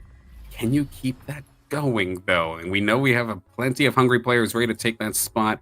I know Furies, I mean, we know that they're going to try and turn the tables, so to speak. They tend to play that game where they get hit a lot early and then all of a sudden make the big old comeback. Maybe stretched it a little bit too thin. Maybe the composite chip threw their plan for a loop. Let's see what the next game brings in a couple moments' time. I think we're not quite. We're good. We're at round 4 now. We can hop in. Sweet. It's looking good. I checked it out. We're on Abyssal Basin, baby. So we're getting more composite chips. Round 11, round 25. We get to get them juicy.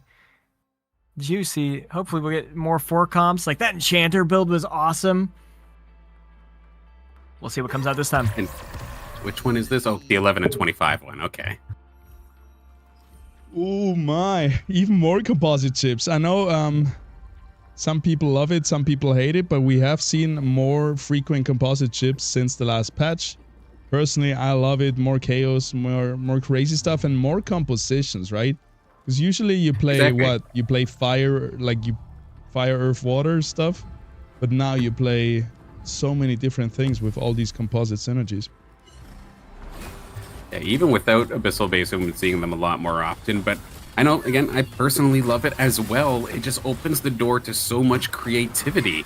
As we take a look at our weapons here this time, well, I'm seeing a lot of boomerangs already to start this one off. We got 2 of them. Yes, sir. We do have 2 boomerangs already. We got the Sylphy Blade for Furies. Interesting water fighter here, a more traditional build. We got the Shadow Maul for Guzera. Haven't seen that weapon much. Ambling Rod from Steigen. Flame Warden Staff yet again here coming out for Moo. We got the Sprout Guard. Haven't seen that in a while for Squawk. Quake Maulers for Clapson. with the rogues, and double boomerang currently sitting at 100 HP for mid Crowan and decline. Fury Mud, potentially? Already having a greater monk here at level, or I think around 5 they picked it up. So the harder of the mud units to actually try and find, already kind of in your pocket. With an arcane links on top of that? That'd be definitely pretty different from Fury. Yep. Love to see it. Wow. I'm so excited to see what comes out of this. So on round 11, we get composite chips, which means at round 10, you better make sure whatever is on your board is what you want to play. Because you're gonna get tailored to your current board, and maybe even, I think, bench. You're gonna get a composite chip. So suddenly, if the game throws, I don't know, a phantom your way just because you have one Ramphy sitting on your bench, you're gonna be sad if you don't want to go for rogues, actually. Take a 100% make or break your run, or at least force you to keep your game plan or have to shift it extremely heavily. Like you're saying, if you're going for fighter or something along those lines, or I'm going for Scion and you give me a phantom chip, I am probably flipping my table because it's just not quite going with the game plan that I had in mind. But we have already 2 arcane lynxes on the board here. I'm extremely curious to see what Ole Gazera is going to end up doing there with that empath mauler. I've been playing around with a lot of Aegis play lately, and Bloom in Aegis is something that I've been having a lot of fun with. But it is a very scary composition to try and go for, and I'm curious if maybe they're going to go for maybe Mystic instead. Since they have the Lura, it's screaming Bloom to me, and I'd love to see it.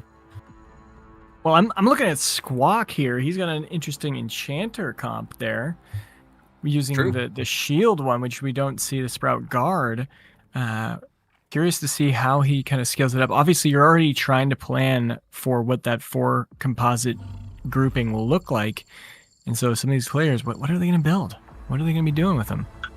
Got Templar online for Clips and Robson now. He kind of rotated out of Harbinger. Or Aegis. That was one of the team comps we did see pretty well, but I'll let you take this one. Sorry, go ahead. Oh, good. I just wanted to point out we see Furies here versus Squawk, and I wanted to point out that they both have activated the Ranger to some extent. We got Berserker versus Enchanter, and usually Berserker is way more of an early game composition than Enchanter, and we see this play out right here. Furies again going the lose streak route. He's already at 70 MP. He's just chilling. He's just like, nah, I don't mind losing the whole first 12 matches, 12 rounds. I just hope he's not too passive this time and he figures out exactly what he wants. If he's going for Berserker, maybe that's all he cares about. He's got the 2 Berserkers. He knows he's just going to be saving up, go for the Rye plants, get that Berserker chip online, and he's good to go. What a crazy build. 2 Berserkers with 2 Scions here coming with the Arcane Links. That's just raw damage. I mean, that's going to throw things for a loop, though, if they're not careful within the next 2 rounds. When you have 2 very polar opposite compositions, when Abyssal Basin then gives you your composite, which one is it going to give you? Because looking at the way the Furious is going here, getting the Gorilla involved is, again, screaming potentially mud. But if all of a sudden you get something Scion-based, you could be in for a World of Hurt.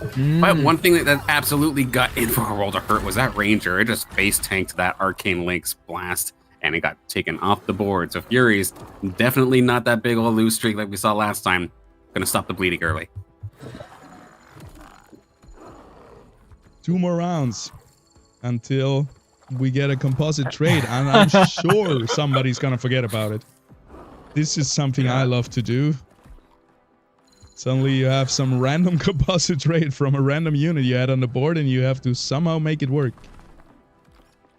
And I'm curious to see how it turns out for our players here. I think, like, now is the last chance to do something, right? Because start next round, you're gonna get that chip. So you better get your affairs in order. I think it's based on the start of round 11, right? So they've got 1 more round, I think. Or maybe I'm wrong. At the start of round 11. So yeah, so as soon as this round is over, they get it.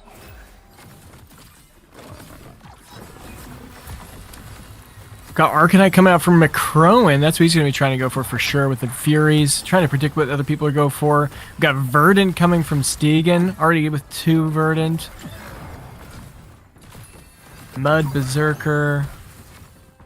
Revenant? No, that's Mystic. Mystic. Enchanter. Yeah, who knows? All right, well, here we come. Yeah, now we'll figure it out. We'll Go in their favor, or are they going to have to change their game plan? Yep. All right, let's see. And the bench matters too, right? Like, I'm surprised people are not selling benches right now. I think many people don't realize, but it does matter now for the crates. So I would assume it matters for this just as well, but it might. No, Yeah. It is the next round because the crates are still there, or not? Didn't show up, or they're not showing up for my screen. No, they wouldn't get crates, right? They would get straight the item, and they have to equip it now. Oh, Correct.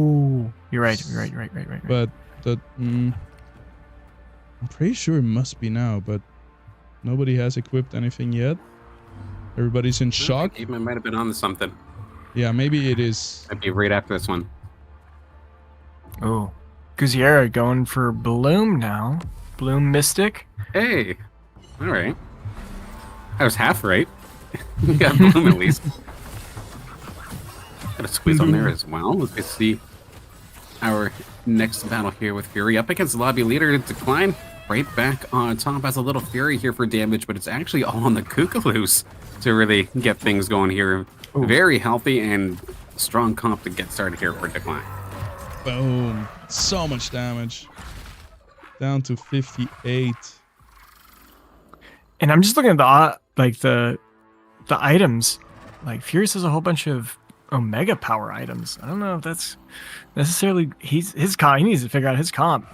He's sitting at 95 MP right now. What's he gonna do? He's still toying around the idea of having a stage 3 Lynx here. He's rolling. No, he's 110 gold. Is he gonna wait out the PvE round? That just stresses me out, dude. You can't start rolling bit. He got a Berserker chip, so that definitely dictates. He'll probably slam level 7 and then push for a Rye Plants, I would assume. Or he needs to get the Cardalox. Also kind of depends how committed are they to actually trying for Mud. Looking at a lot of these other teams here, there are some Mud units kind of splashed in here and there. I think I see the Squawk has an app on. We do see the Gorilla there for Gazera, and a Dust Imprint's coming out there from Moo alongside Enchanter. That's actually a pretty sick combination. He's going to be fighting with Squawk, who has a Dust Imprint as well. Oh, you were talking about just the Enchanter chip from Moo. Yeah. Inferno. All right, well, the game is afoot. Inferno is pretty good for McCrowan. Dust is not bad for Squawk, but yeah, for Clepson it feels wrong. He doesn't have a Dust unit. Not even the Ranger could be Dust, I guess, if he binds it to Verminio. What do we have at the top? Another Inferno. Okay, so we're gonna see 2 people going full air fire here with McCrowan and Decline. We're gonna see another air player on Squawk. Clepson is gonna bring in some air units. Moo, so air is gonna be really contested, and Earth seems pretty contested as well. A shock chip by Gazera. Oh gosh. Yep. That could be. It could actually be really interesting because he's going to do a 4 Mystic, 7 Mud, or at least 3 Mystic, and then just have shock. Their units will survive a long time, and then the shock will just keep zapping away. That could be something interesting to watch out for as he wins that round. Yeah. Yeah, Abyssal Basin, as always, making things extremely, extremely interesting here. Now, one of the players, though, that had a fantastic game number 1, having a little bit of a harder time this time, though. Moo, down towards the bottom with 40. Also has the Squiz online, but maybe looking more so towards a Enchanter-based Inferno. Does have the Kookaloos, does have the Arctase available. Do at the very, very top side of things. Well, Decline still on an absolute tear. Squawk. Actually, we got a battle between our top 2 in this instance here. An interesting combo. 6 air, 4 dust versus 6 fire, 3 inferno. 4 dust already. That's crazy. Yep, we have. And the thing is, yep, he's still at 40 MP too. Declan is at 12. So yeah, this is important. Win we have arrived in the mid game. People are slamming levels, rerolls. We got 4 dust here, which is so strong. Big charm coming out for the Quinks, and the enemy is looking good here in the backline though with the Inferno. Triple Inferno is gonna do so much damage. And it's gonna be enough to just melt the green team right here. Ortiz lays down a little bit of fire. Look at that damage dealt. So much more. I mean, Declan is looking scary. This is so scary to see. If he can get 4 Inferno, that is just going to be disgusting. Yeah, it's a very specific bonus, right? Reducing healing, but definitely helps a lot in many cases. You've got a couple of teams here lined up that are defensively focused, so it would actually be a perfect scenario here. Stegen going for what looks like a Scion-based build with a bunch of bulwarks and their healing, so that'd be one that you'd get to end up popping through here. But now I'm also taking a look at the squad here from Furies. Is that 4 mud complete? Yes, it is. There we go. They took their time, but thankfully not 14 HP worth of time. But they found their units. Now it's just a matter of getting levels. And he rolled all the way down because he was 1 away from getting the Cardalocks. And he's only 1 away from getting the Rye Plants as well. That is a pretty good Because if he gets Rye Plants, it's going to be 4 Berserker, 4 Mud. At which point, well, you're going to go top 2. That's just crazy. I don't know if it's top 2, honestly. I think Declan is going to do some damage. I think that in this game, if he can stabilize his economy, he could win this. And look, big Furies shield may not have stabilized yet. What? Okay, I'll take it all back. I do think the Rip Lance is going to be a huge power boost, but I didn't expect him to win to lose here already. So we'll see. Oh, and there was a mistake too. He actually had 2 Cardalos in there instead of a Cardalo and a Riptorus. That was a mistake there. That hurt him, I'm sure. He's at 0 MP now. Additional toxic, right? Oh, got to hurt. And so close to hitting all his stage 3 units, but it's not going to be quite yet. Let's see him versus Squawk here. It's definitely a frustrating spot to be in. Every one of your Illuvials are absolute menaces and so strong. But by playing like this, you do not have very many Illuvials, period. You're relying on every single one to find their moment. And when they get stunned, blind, and shocked down like that, it hurts just that much more. A decisive loss here for Furies. Big win, especially for that Octius. Was that 6,000 damage done from the Octius alone? That was absolutely nasty. Yep. Egan sitting at 69 MP and 15 HP. Made it to the PvE round just to chill. Now he's able to do whatever. Oh, but Fury's just finished his Cardalocks and his Rye Plants. So lucky. Huge. Massive change. On 15 HP with the last roll, finishes his build and probably is going to go top 4 from that. Good on him. I mean, traditionally, I'd absolutely agree with you, but I still think that maybe the power spikes from Abyssal Basin might be able to outweigh some of these power spikes that Furies is having. I would absolutely love to be wrong, but I don't think maybe it's as clear cut as maybe a traditional round. Yeah, you're definitely right. Also, there is more money coming in now, so it wasn't their last roll. So that's fair enough. And Steigen. I know, what's he doing? 90 gold, man. 15 HP. I'm getting anxious for him. He's in a bad spot. He got a toxic imprint. Like, I'd be crying if I got that imprint. We got a Gnarl. You got a Gnarl. We got a Sinalf. Are we going to do this? Invoker, maybe? Can we level up? 50 gold? Do something. There's the Sinalf. There is the Toxic Invoker Ranger. Okay, he's got three Toxic. Octius is probably going to one-shot the whole backline though, so we're going to see how that goes. The Artes is also looking really dangerous. Spreading out the units, that's good. Alright, I'm scared here for Steigen. Very, very odd spot in regards to the augments they have as well. That's 2 Hyperforce reactors, but rather than, or they don't necessarily have another Alluvial that could really capitalize on it. The Furiox already has 1, but it's the Archos that has a 2nd. That's definitely not necessarily optimal. It's going to pump out a couple more heals here with that Hyper at least, so it does have that going for it. Arctace through the sky is going to take out some of this front line, and this Gnarl is not going to hold on forever. It did a good job, but it could only go so long. The Enchanter, the Inferno, it's just too much, and that is going to be our first elimination here in our second game as Steigen goes down. With 50 MP. Oh, you got to be hating that. Big misplay here from Steigen. You cannot die with so much gold left in the bank. That will hurt for so much longer than just right now. He's gonna look back at that and just wishes he would have started rolling earlier, because he did roll in the end, but it was just too little too late. And it ended up being last place here as we watch Clemson Robson also on the here's bubble. Another one coming. And this is a death match. Oh my god. 10 HP versus 8. Let's see it. And Fierce is going against Clemson's Ghost, so it's all 3 of them could be knocked out here.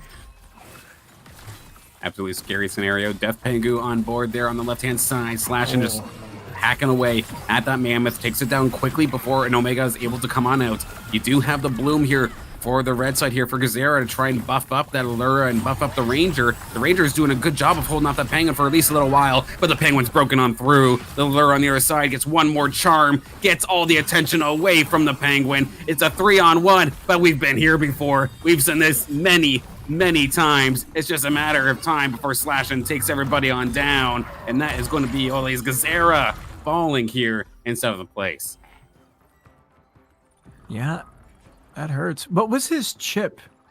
Oh, it was a shock chip. Yeah, that was unfortunate. Yeah. Furies also destroyed Clemson's team, so Furies is looking really good against that rogue comp. So I think he's looking fine right now, making it top 4 potentially. I don't know, actually. He's going to survive at least 2 more lives. He's going versus Squawk, though, who is looking really scary. But yeah, I do think the 4 Berserker 4 much should be able to beat him. 4 dust, though. If you can't hit it, it's gonna... That is true.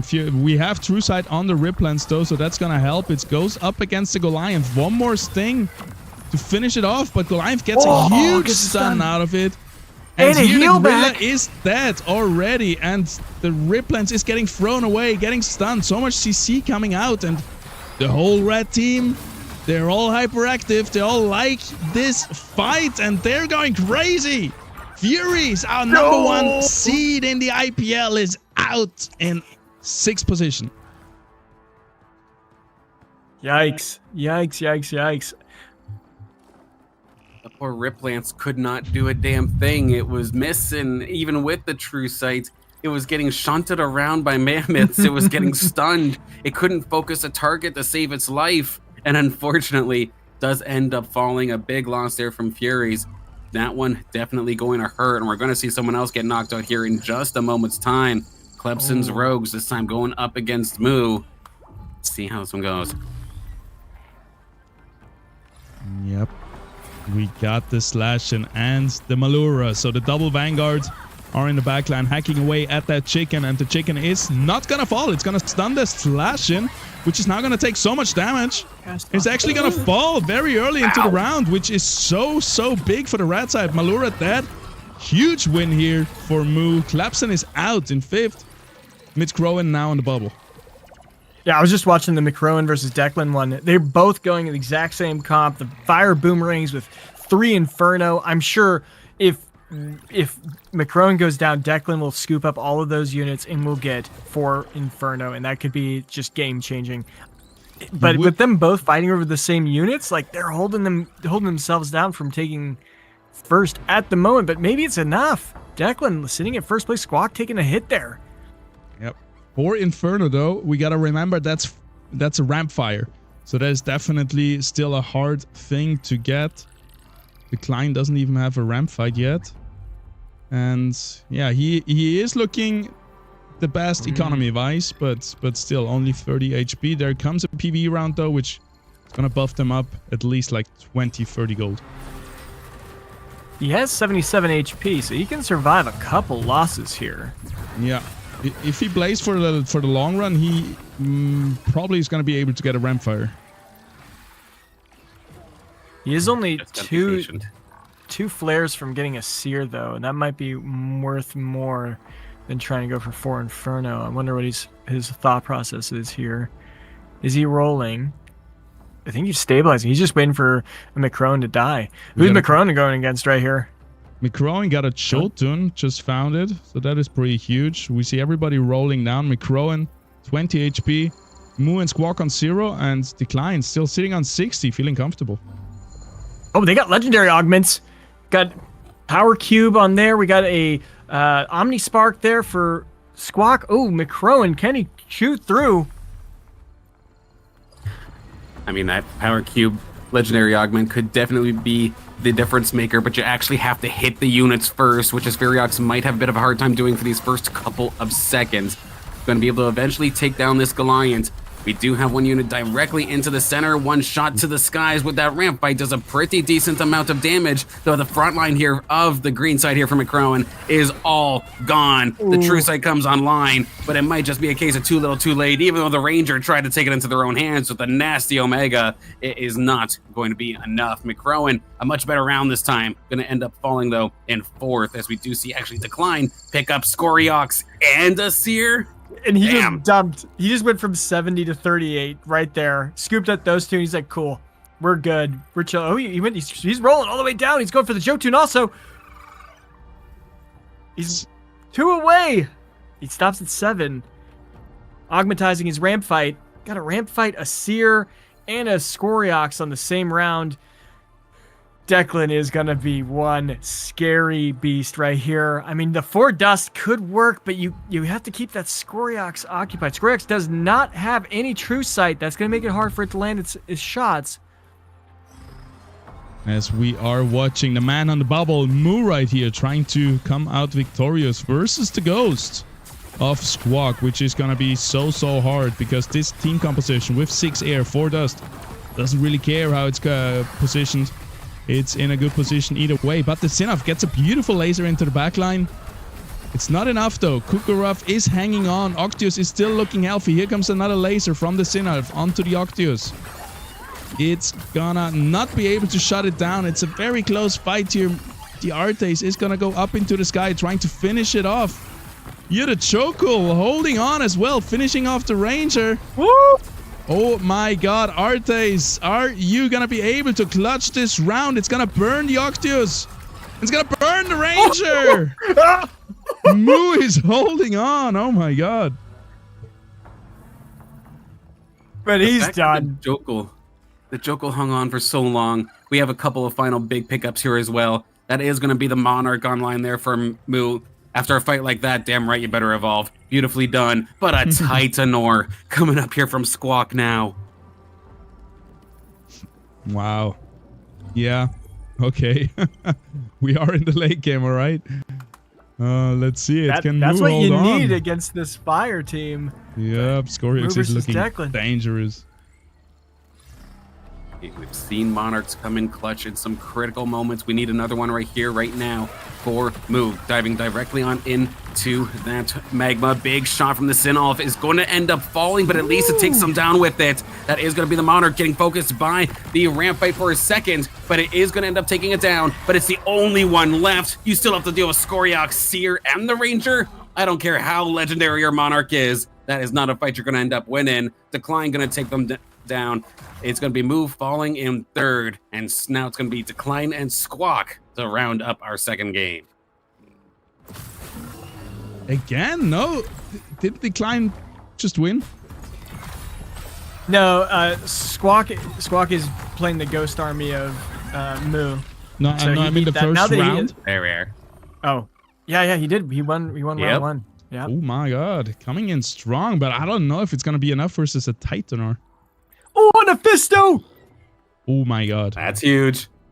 That especially if he can target the Inferno units, which I think he will. Let's look at the MR. So we have 50 for there, 50, So 25, the Ranger's going to get sniped. So that's going to be 1 Inferno immediately removed from the equation. And then the Arteses and the Railu are next. Mephisto about to be sniping some important units here. We'll have to see if they can find the targets necessary to get the job done. Vermilia is in a pretty decent spot as well. It's messing with the Scoriox. Baramfi to the skies. Big damage across everybody. But Kukuraf is actually going to be acting like a bit of a tank. Titanor is still relatively healthy. You still have the Mephisto. It is all down to just the Arctes. Not going to happen. That is such a decisive win here for Squawk. That 11k coming from Mephisto. It's sniped one of the Arteses right off the back, so it's one of your Inferno units gone. Then its second cast, it removed the Scoriox, I think. It actually targeted the Scoriox. I didn't check the Scoriox's magic resist, but I didn't know it was that low. What is it? 50 also. Okay, yep, so it could be any of them, the 4 units. That was crazy to see the Scoriox get knocked out so quickly. So basically the tactic right now is give your Scoriox something defensive to raise its magic resist to not be targeted by the Mephisto. That would be something very interesting to see if he can make that lowest change. Health enemies. Is that what it does? It targets Yeah. lowest health now? Yeah, lowest health, and then it used to be the shock affinity used to target energy resist. I think it now only targets furthest away now, though. Yeah. So looking at lowest health, 2, 3, 1, 6, 1, 5 on the Artes first, 1, 6 also on the Fernite. And a slight MVP in that regards there on the team for Squawk was actually that Vermilio, because it dove on through, got its Omega directly onto Scoriox. I think it knocked it down to about half HP, making it the prime target for that Mephisto. Yep. Yeah, okay. That's probably what happened then. Makes more sense. Okay, now we have Behemoth online. Oh, Behemoth and a Templar chip. We got another chip because it's 25 happened. Yep. There is now 5 dust in the team of Squawk right here, which is crazy. The Ranger, look at that attack speed trying to take down the Titaner, which falls down to 50% HP. Ramp fight goes up into the air, hits the whole backline. It's not going to be enough though. Mephisto is going to cast right now. And it got gets stunned. Interrupted. Oh my god. And here come the Behemoths. And they're going to clean up the backline. Is that going to be enough? I don't think so. Here comes one more cast from the Mephisto down to 15 HP. Decline leading this lobby currently. There was a final move there that was done by Decline to move the Scoriox away from Vermilio. They did not get it punished that time. It had free reign to just open fire on everybody, and that was a huge difference maker in just the amount of damage it was able to pump out. I think you cannot have Mephisto in a corner. It's too dangerous with the Fernite. You need to have him somewhere in the middle. If only you had a 5th Scion, you're right there. Yeah, that would change a lot. You couldn't get interrupted then, but let's see it. I think the Behemoths just that was too big of a power spike last round here possibly. The Rogues are in the corner, though. They are right next to the Scoriox. I'm not sure if this actually hits, though. No, it does not. And the first resets do not come out from Mephisto. Everything does survive, at least at first hit. Rampite is going to basically sack itself, but it gets everything down to about half. Mephisto in the corner is at least getting covered out by a couple of these, but now it's going to be focused. The Scoriox has it within its sights. Can it get one more cast off? It is not going to be able to do so. And because of that, for the second game in a row here in our IPL World Finals, Decline going to win this one. Wow. Jeez. Wow. You called it from the beginning. Decline here. He's going to make some trouble in this game number 2, and he did. Didn't even need to go for the 4 Inferno, but just didn't even finding need it. the Behemoth option. Finding the Behemoth cheaper, honestly. Or is it cheaper? I don't know. Wow. Wow. And you know, like, Moog made it to level 9 too. He tried. 5 dust. It's just, does 5 dust really give you that much when none of your units are attack speed oriented? Well, it doesn't matter because it's just a 1 auto attack after you get the dust proc. I think the biggest difference maker there, in at least the start of the fight, is the first Aphisto cast does not actually reset off anything. It had so many of those alluvials down to like 5% health or less, but it never got the reset. And had it gotten it, maybe some of that damage goes towards the Scoriox or another one, maybe the front line, to at least help escalate or I was fast so forward close the too. attack here. Artes Very, left with, very like, close on in the Arctes. 3% or something. Yeah, that would have changed everything because it was so close in the end anyway. Beautiful Chuck here on the ramp fight. You know, I think it might also be where he placed the Omni Spark. Yes, it's nice to have that on your Fisto, but I don't think in any of the games it actually was the deciding factor.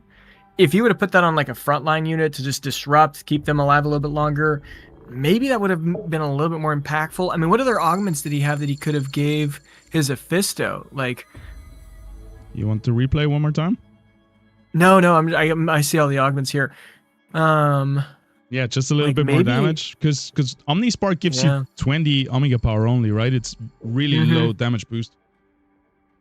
I can only imagine, like, oh, sorry. Go ahead. And imagine giving us like the Omni Spark, for example, even to say the Mammoth. Imagine just getting one more shunt, one more big stunt. Like, it'd be huge. Milenares here in Twitch chat is asking, after which match does the lobby change? Right now. So now we're 2 matches in. We're going to reshuffle the lobbies and we're going to spectate a new lobby.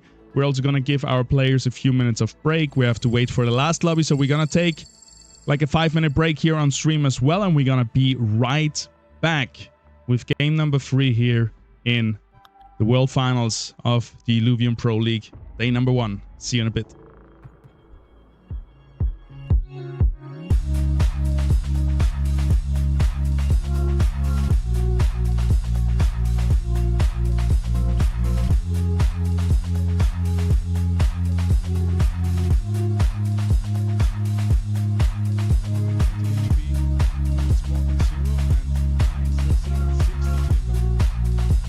Oh, they got legendary augments. We got Power Cube on there. We got a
Here we are back at it again. Welcome everybody.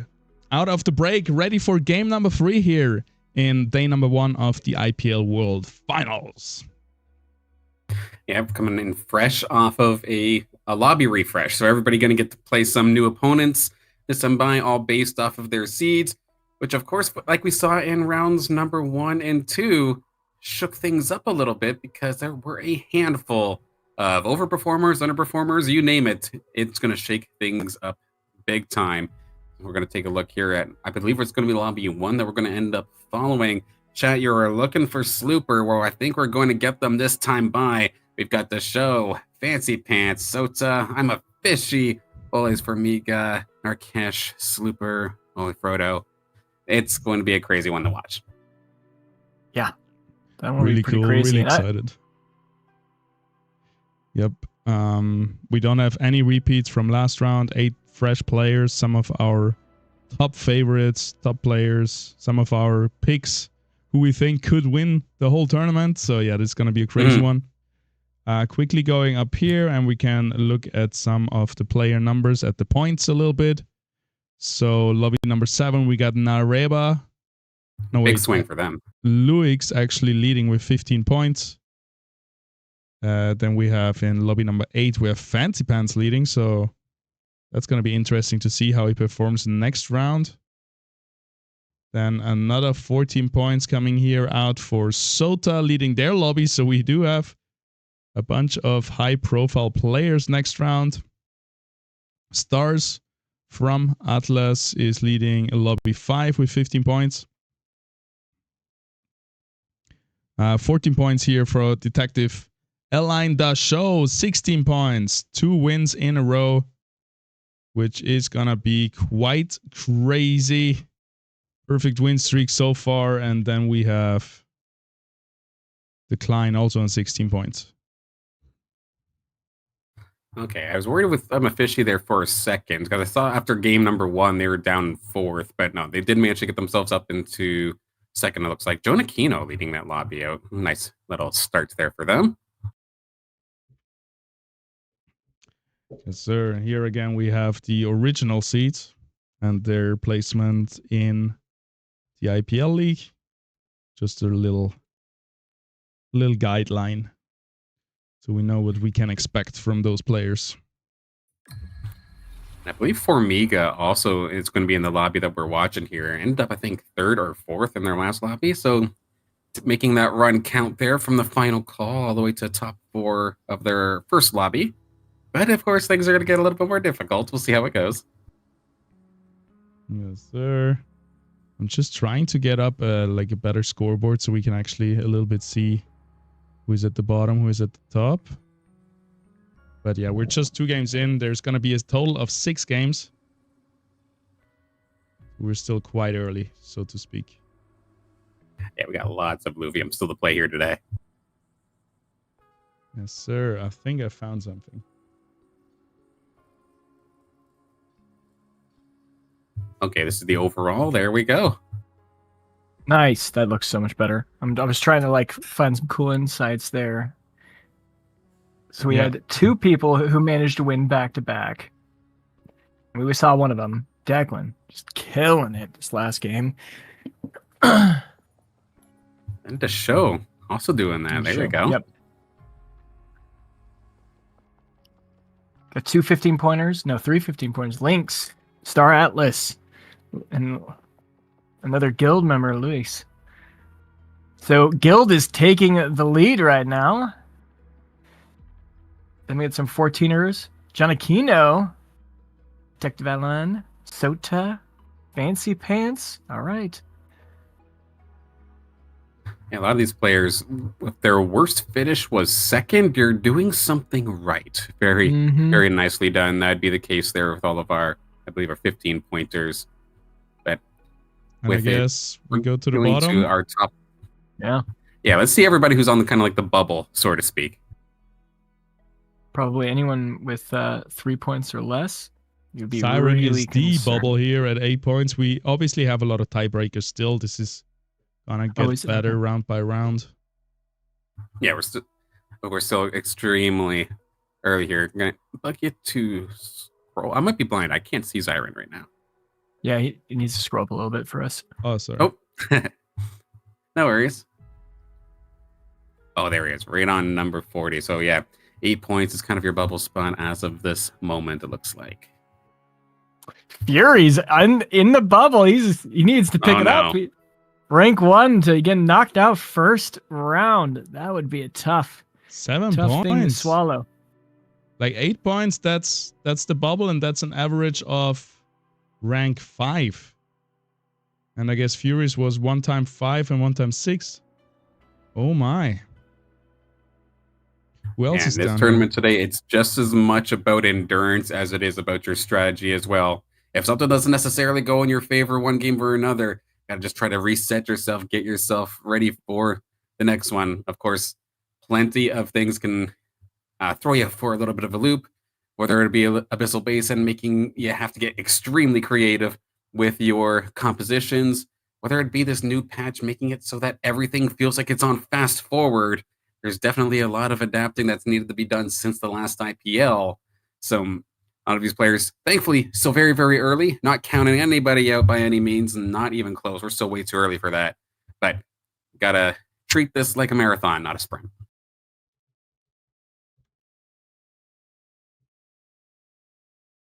Yes, sir.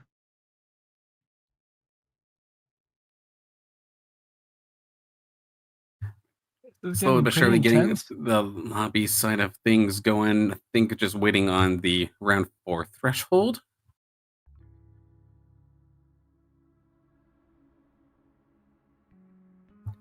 Anybody else really like stick out to use for the results so far? I'm seeing a lot of upsets, honestly. Like a Mhm. lot of the top players are either middle of the pack or lower. I mean, I think that the highest one in the top 10 is maybe Sota. I think everyone else in the top 10 is not even looking too hot in this round so far. Yeah. They've all had pretty tough games.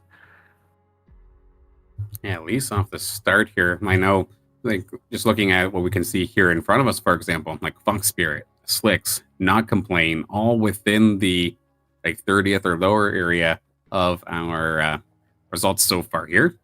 Again, still very early, but for how highly they were ranked, it is definitely a little bit surprising. I do think you're right. Either, yeah, it would be Sota as the highest of the old IPL rankings. Yeah, just any given Sunday, any given weekend, got to be ready to perform. And unfortunately, for some of our past top players, it's not been a great start, but still, again, plenty of Illuvium to go. Yeah, Web3 Gaming's up there with 12 points, so he's doing okay. Not bad. But we were kind of talking about this in the break too. Like, even if it's one of those players that we kind of expect that, okay, they'll be okay, they'll come back, these early rounds still matter, right? Because there is no points reset, right? We can get into tomorrow, and when we start getting like threatened for the cut for the top 32, the cut for the top 24, or whatever it happens to be, like these early games are still potentially going to make or break your run. So we'll have to see. Patat getting 12 points, coming back from his barely making it in to in a decent position now.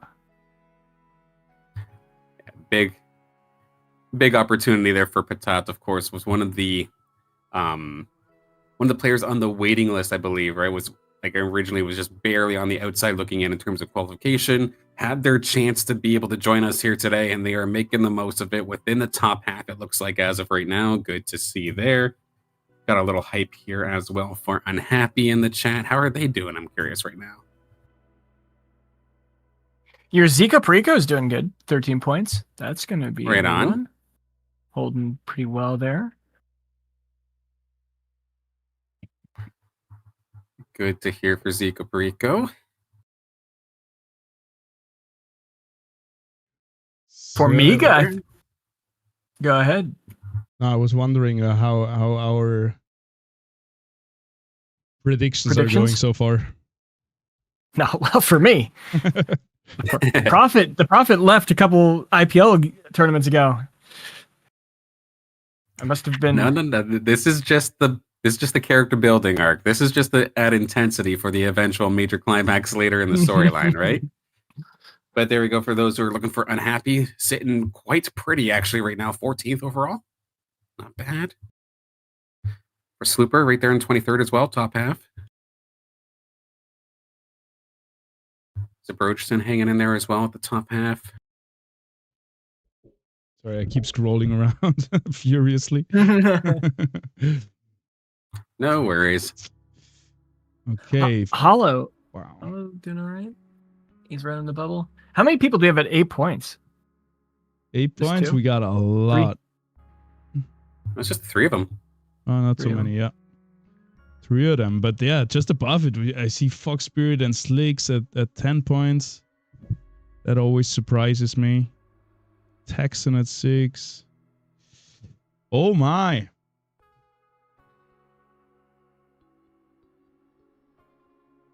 The thing with this format is you could have a lot of ties coming into the end of this.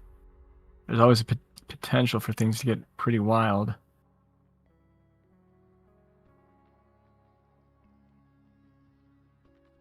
I've definitely had many of those throughout the Illuvium Pro League regular season, so thankfully think we've got the tiebreaker scenario kind of flushed out a little bit, even with the new format. But there is definitely potential to have like some rather large ties, I'm sure.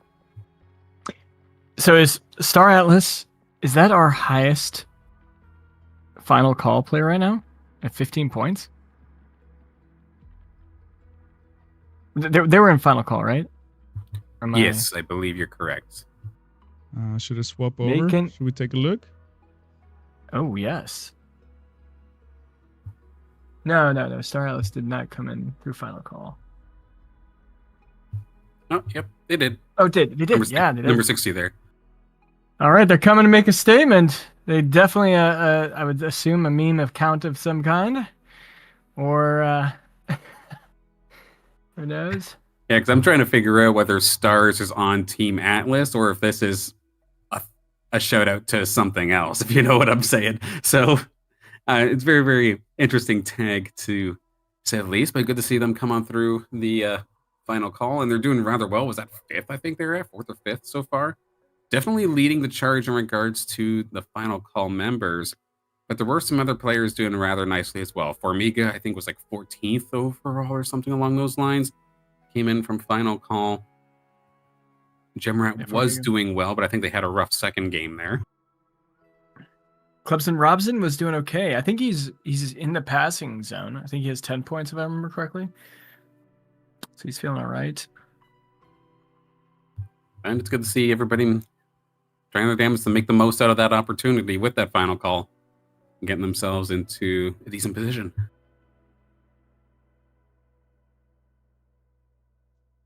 Yes, sir. We are just waiting for players to get into the next lobby. I think there is a little technical difficulties with the tournament platform, but the backend team is on top of it. They are used to this kind of stuff. They've grown up in the trenches of the IPL, and it has always worked, and it will always work also today. So we're just gonna give them a few minutes to figure it out, and then we are gonna have game number 3 on the way very soon. Yeah, they're definitely MVP to the back end squad. We've seen it before where they've just completely threw the websites to the wind and said, screw it, let's do this manually and be able to just clutch it out. So big shout outs to them for keeping this entire league held together and keeping us moving at what's normally a pretty quick pace, but with everybody being reshuffled around as well, we got to make sure the players are actually in the right lobbies, of course, as well. Taking a look back here with our current standings, I also want to give the shout out here to Selfless, who was one of those players that also had a guild moment, I'll say, where they showed up out of nowhere, nearly won a tournament or did win a tournament, and then basically came out of nowhere. Now they're here in the finals. Nariba, long time player here for OLA, having a good start as well when they've usually had a relatively quiet but successful IPL run, put themselves exactly where they need to be. Yeah, I want to talk about two players. I'm looking through the scores. You have Jim Rat, who won his first game, but then got 7th on the second one. So yeah, that's why he's only at 10 points. That's pretty tough. Then we got Alan from Guild. They got first place for game 1 and then sixth place in game 2. So that's pretty tough for them. Only 11 points, but that's still obviously in a good position. GM Phoenix coming from the bottom. I think they were a final call, 11 points, at least bottom of the bracket for sure. So that's got to feel pretty good. Maru sitting at 9 points, just above the threshold. Shoutouts also to Fancy Pants, off to a fantastic start. They're a couple of second places, it looks like, in this one. And then to Wolverine as well, one of those players that kind of just like squeaks into Illuvium Pro League Grand Finals for just like during the regular season, or be like a relatively consistent, I guess, semifinalist. But they're in the top half and top quarter of this tournament so far. So good on them. See if they can keep the ball rolling here.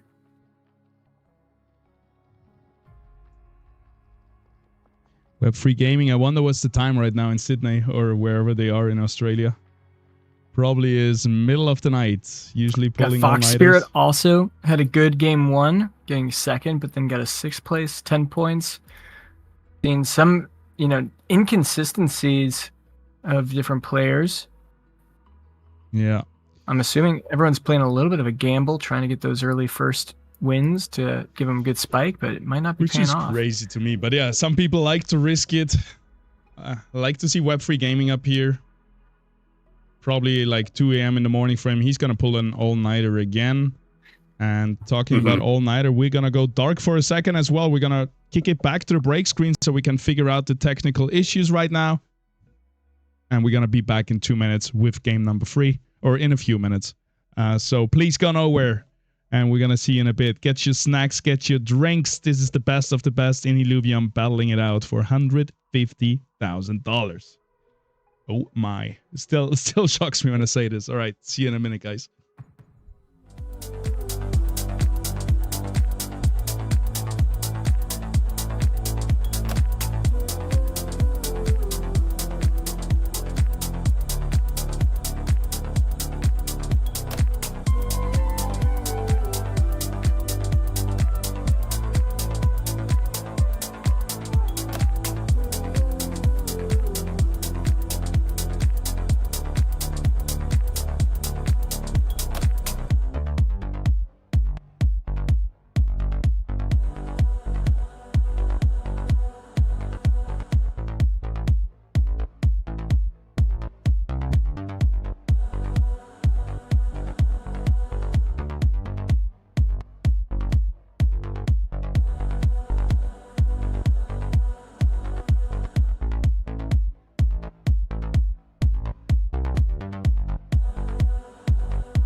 We're back, everybody.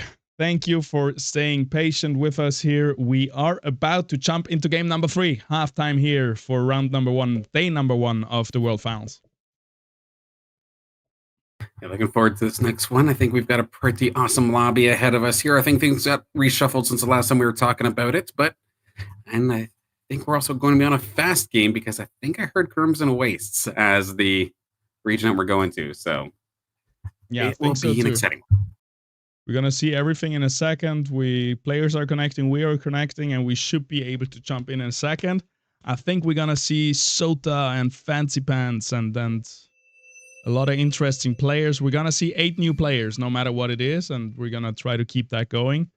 So at the end of it, we're gonna have seen almost all of our players, hopefully, if we're lucky. That's the goal here. You guys able to connect? Definitely. Sorry. No, I think that one is not going to work. Yeah, we might have to choose lobby number 1. I'm trying one last time.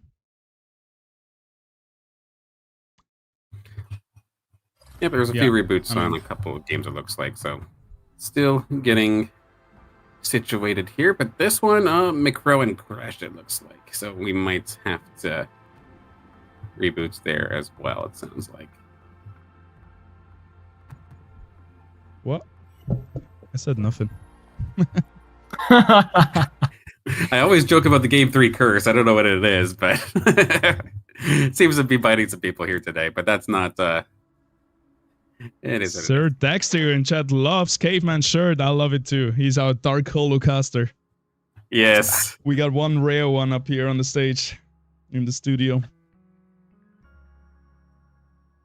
Yeah, I don't know. I have a suit. And I don't know, like, is this better than the suit that I could wear? Like, it's not like the suit's crazy. This is cool and sparkly and, I don't know, dark hollow. Could combine it. I would love a tie out of that material. That would be so cool. That'd be cool. Yeah, it would be cool. But what's crazy, I actually ordered 4 shirts like this. And the other ones were all black and red because that's my color. I got the G-Shock skin on, by the way, if you guys don't have it. Sucks.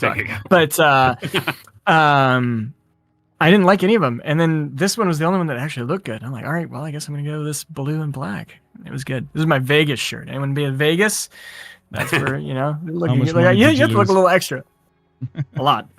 Way too much. Way too much. I will not go to Vegas again unless someone else is paying for it. But you want a shirt? Yeah. One of my favorite shirts now. I've never been to Vegas, but I think I would lose a bunch of money too, because it's so easy to... Maybe you come in with a plan, but to keep that plan going while you're having fun, it must be hard. There's just too many things to spend money on, specifically food. Like, if I didn't have a really interesting friend I was with who was okay paying for some of this stuff, like there was a food, like 4 people, $500. And I'm like, you're going to pay, you want to go here? And he's like, yeah, we're going here. This is the best place in Vegas. I'm like, all right, let's do it. If you're paying, I'll eat. And it was amazing. Like, it was crazy. Good times. Never been. I'm a rather sheltered individual, I suppose. But I can only imagine. All right, I'm going to try lobby 1, so just we have something to look at while we wait maybe for a real lobby. Awesome. No, not a problem. See if we can hop in with something very, very shortly. And for those guys just joining us here, we're just getting started with round 3. We had our first little reshuffle, and now we are getting into the game. Joining lobby 1, it looks like we do have in this one in Abyssal Basin. Once again, going to see that here with the imprints right off the rip. So going to be influencing some people's team compositions. But I think I see Kirabasov. I see I'm a Fishy hype. I see Dr. Spoon, Orale Famiga, Slicks hype, Ole Frodo, The Show, and Patch Tour side. Yeah, I wonder what the best primary synergy is right now. I imagine fire for the affinity and class. What are we thinking for class? Going deep into rogue, fighter? Like, it's so hard to tell because very rarely nowadays just see a straight up, like, pure fight without composites and chips and things kind of like not getting in the way, but forcing additional creativity. So it's just very, very interesting. And I keep thinking I'm saying OLA, but if I'm saying OLE, I am so sorry. Not my intention. Next time I'm gonna call you out here. Because I think hola means wave. Hola. Very close to hola, hello. And then ole, I'm not sure what it means. I think they use it for matador or something. Ole. I've never thought of the idea of a Canadian accent, but I would like to say that maybe my A's are sounding like I'm saying A? Maybe that's actually a thing happening here, because I swear on my life I am saying O-L-A. Okay. That's fair enough. I think we just need a Portuguese trainer here to give Silent some coaching lessons. Hey, I'm open for it. I'll gladly accept. Well, if we are going to be looking at this lobby, I'm seeing 2 Axons already on. One of them already has an Arcos as well. So we got I'm a Fishy pretty set up here with a nice Aegis with a Arcane Lynx. That's a pretty big beef line to let that Arcane Lynx get a couple good casts. And yeah, we'll see if that ends up panning out later if we end up staying with this. Karabasov also already has a Templar. That's looking nicely. And it might get beat up, though, in this first round here with Slicks. Just kind of getting swarmed, it looks like. Too many units. Slicks opting for a little bit of Earth, a little bit of Rogue, and so far so good there for Slicks. Yeah, he also slammed level 6 compared to Karabasov still on 5. Karabasov being greedy too. He's in at 85 MP. Now he's at level 6. Yeah, he just slammed. He's like, all right, I'll go there. Or maybe he wasn't. He just got that off of this round. So probably regrets losing that though. It was on a win streak. 100%. I wanted to at least it wasn't a hell CNC. Quickly update about the points. We got the show at 16 points, so the show has won 2 in a row. Definitely our favorite here. Then we have Amafishi on 12 points. Formiga also on 12 points. Ola Frodo on 10. Slicks on 10. And then Karabasov, Patch Tourist, Dr. Spoon. Karabasov, Patch Tourist at 5 points and Dr. Spoon sitting at 2 points at the moment. So big underdog here. He's got a tough lobby too. He's got to come back. But he's got to make some noise if he wants to stay in this tournament. The show just up against Amafishi. They're taking a rather serious hit going up against the other player using water in this instance. Amafishi, of course. We saw how good the Aegis style of build was in our last game when the Rip Lance went absolutely insane. Looks like Amafishi's trying to maybe do something similar. And even though at least the show is contested for water, at least in theory they have 2 different game plans. I imagine that with that Aqua Blaster, we're probably going to see a little bit of focus onto the Umber at some point, but maybe not. Right now, it's a Stab-In already picked up here for the show with pretty much the kind of augments they would want to have. I mean, I'm looking at I'm efficient. This is just an incredibly efficient comp right here. He's got 5 Bulwark because he got the Bulwark chip, and then he's got some. He's thrown in 2 Arcane Lynxes, which are very cheap. He's got Toxic with the Cardalo. That is a really solid team to just run with for this early phase. And it's really difficult to kill. Oh, and the lasers coming around, hitting everything. But Revo was pretty aggressive on this first Lynx. Big Lynx cast. Got another 2 hits off that. Killing a couple units there. But does look like Frodo has the units potentially to break this. But then again, that's 5 Bulwarks. They're just killing themselves on that Bulwark as they reflect that damage back at the user. That is it. Yeah, it's officially going to be still cruising. We also saw here that the show got shut down once again, just has a Stab-In. It's just not quite the carry that it needs to be yet. Level it up one more, or not level it up, but get it evolved up to that stab or the slashing, and it will be an absolute menace.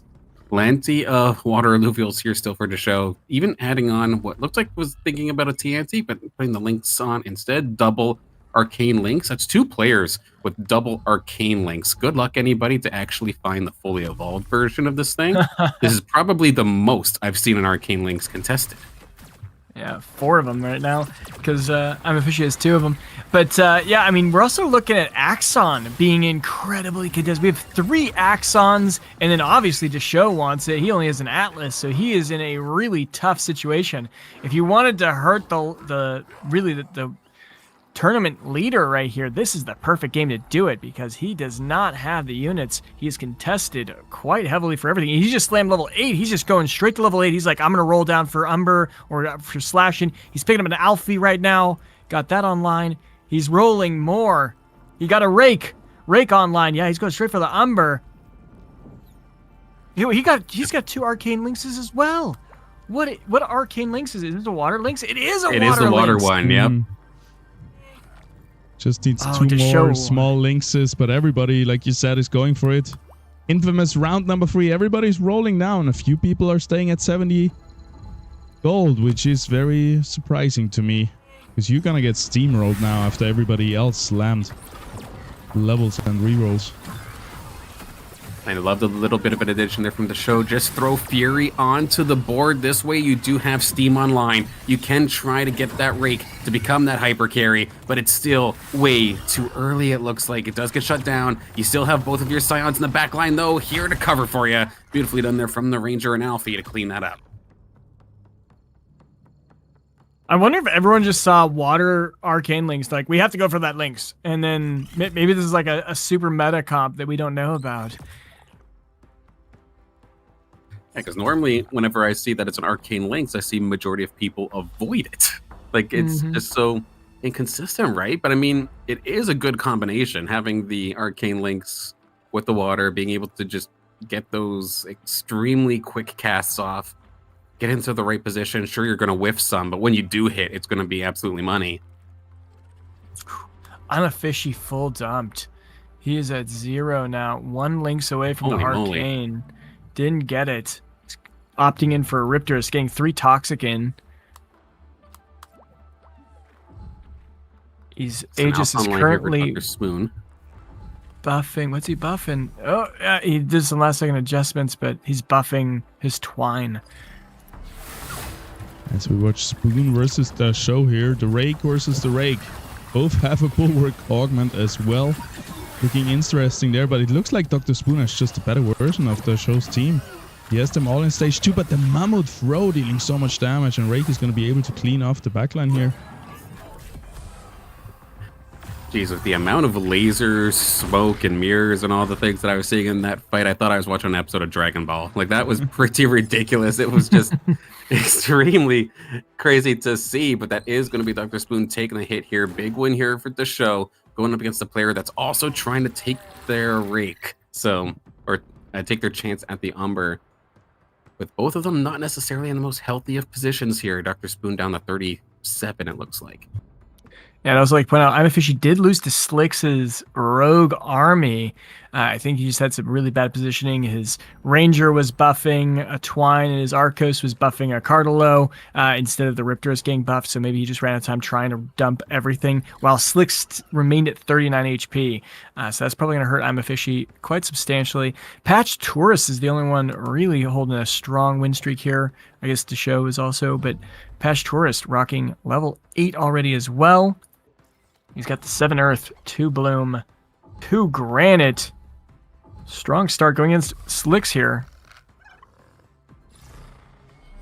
Let's see what Frodo can end up doing in this instance. Got to try and dodge that Rake once again. Let the Fernite rather, go nuts. But it's a good cast coming out here from the Sinolf. It gets charmed out immediately, though. Nicely done there from the Quinks. It's going to allow for these fighters to go point blank with that entire bunker. The Fernite will fall, but everything else just absolutely crumbled as well.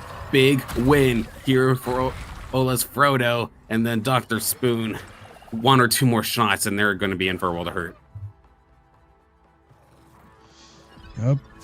Dr. Spoon having a hard time in this tournament so far. 2 last places, and it looks like a 3rd one is coming around the corner. The Sinolf did not help much.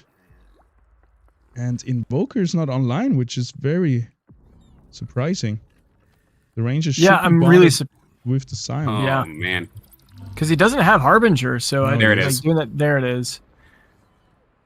Giving also Toxic, so I don't know, maybe a little misclick earlier. That should definitely make a big difference. Now also 8 water online. So finally the composition has come together.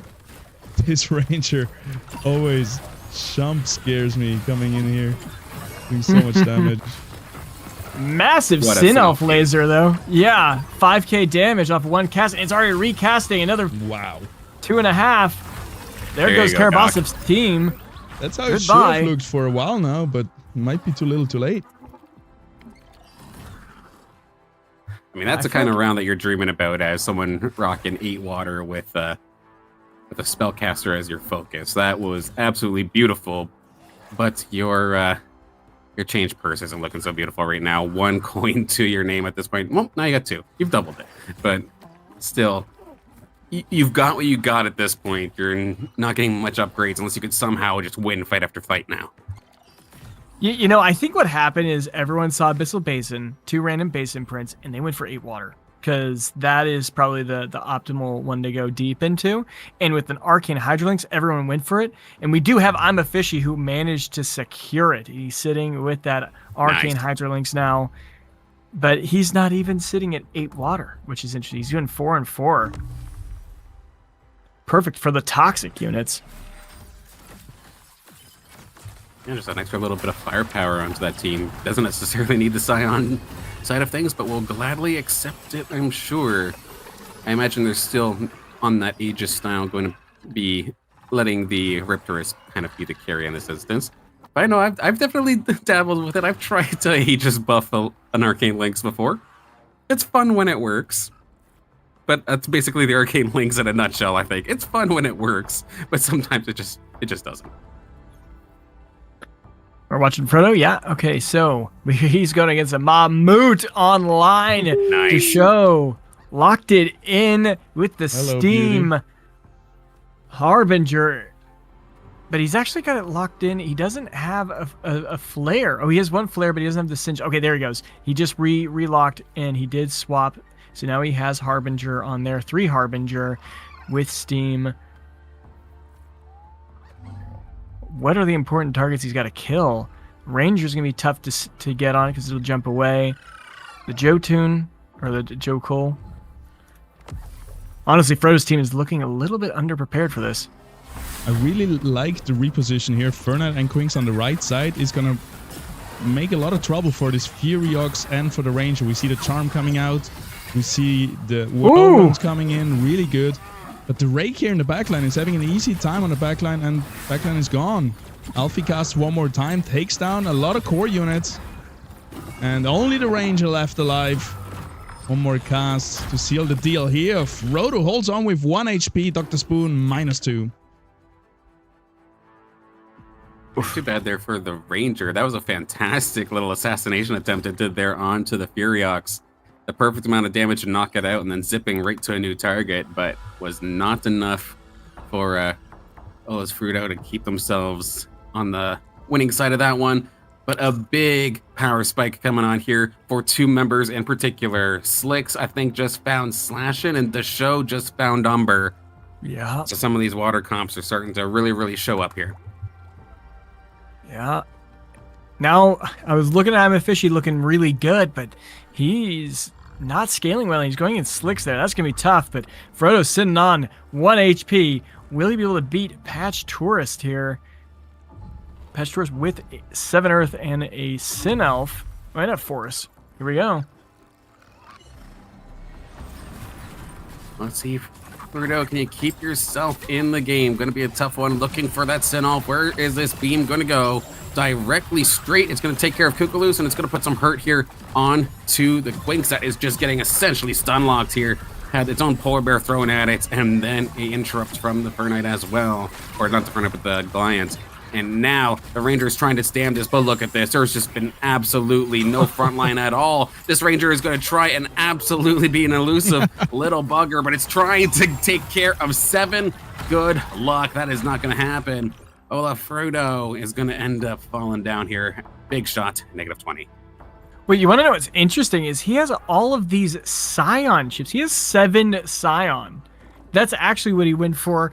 You can't stun any of their team, especially that Forest is going to be casting before the immune's even over each time. But Patch Forest just got a Fisto in line 2. Oh boy. Oh man. My. Big teams coming here out from the top players, and also the bottom players are rocking quite good compositions. We see a Gaze here for Miga from Ola, and Ado Arredo as well with the Forus, so definitely a good team. But the Umber jumps into the backline, takes down the Ado Arredo almost instantly with the help of that Alfie, and it's looking dire here for Miga. After that Ado Arredo goes down, here comes a big throw from the Mammoth. Boros is still holding on next to the Ranger though, so this is still a power couple that can make things happen. But here comes the Chuck from the Mammoth, gets the Forus out of the way. Now the Umber versus the Forus. Not gonna be enough.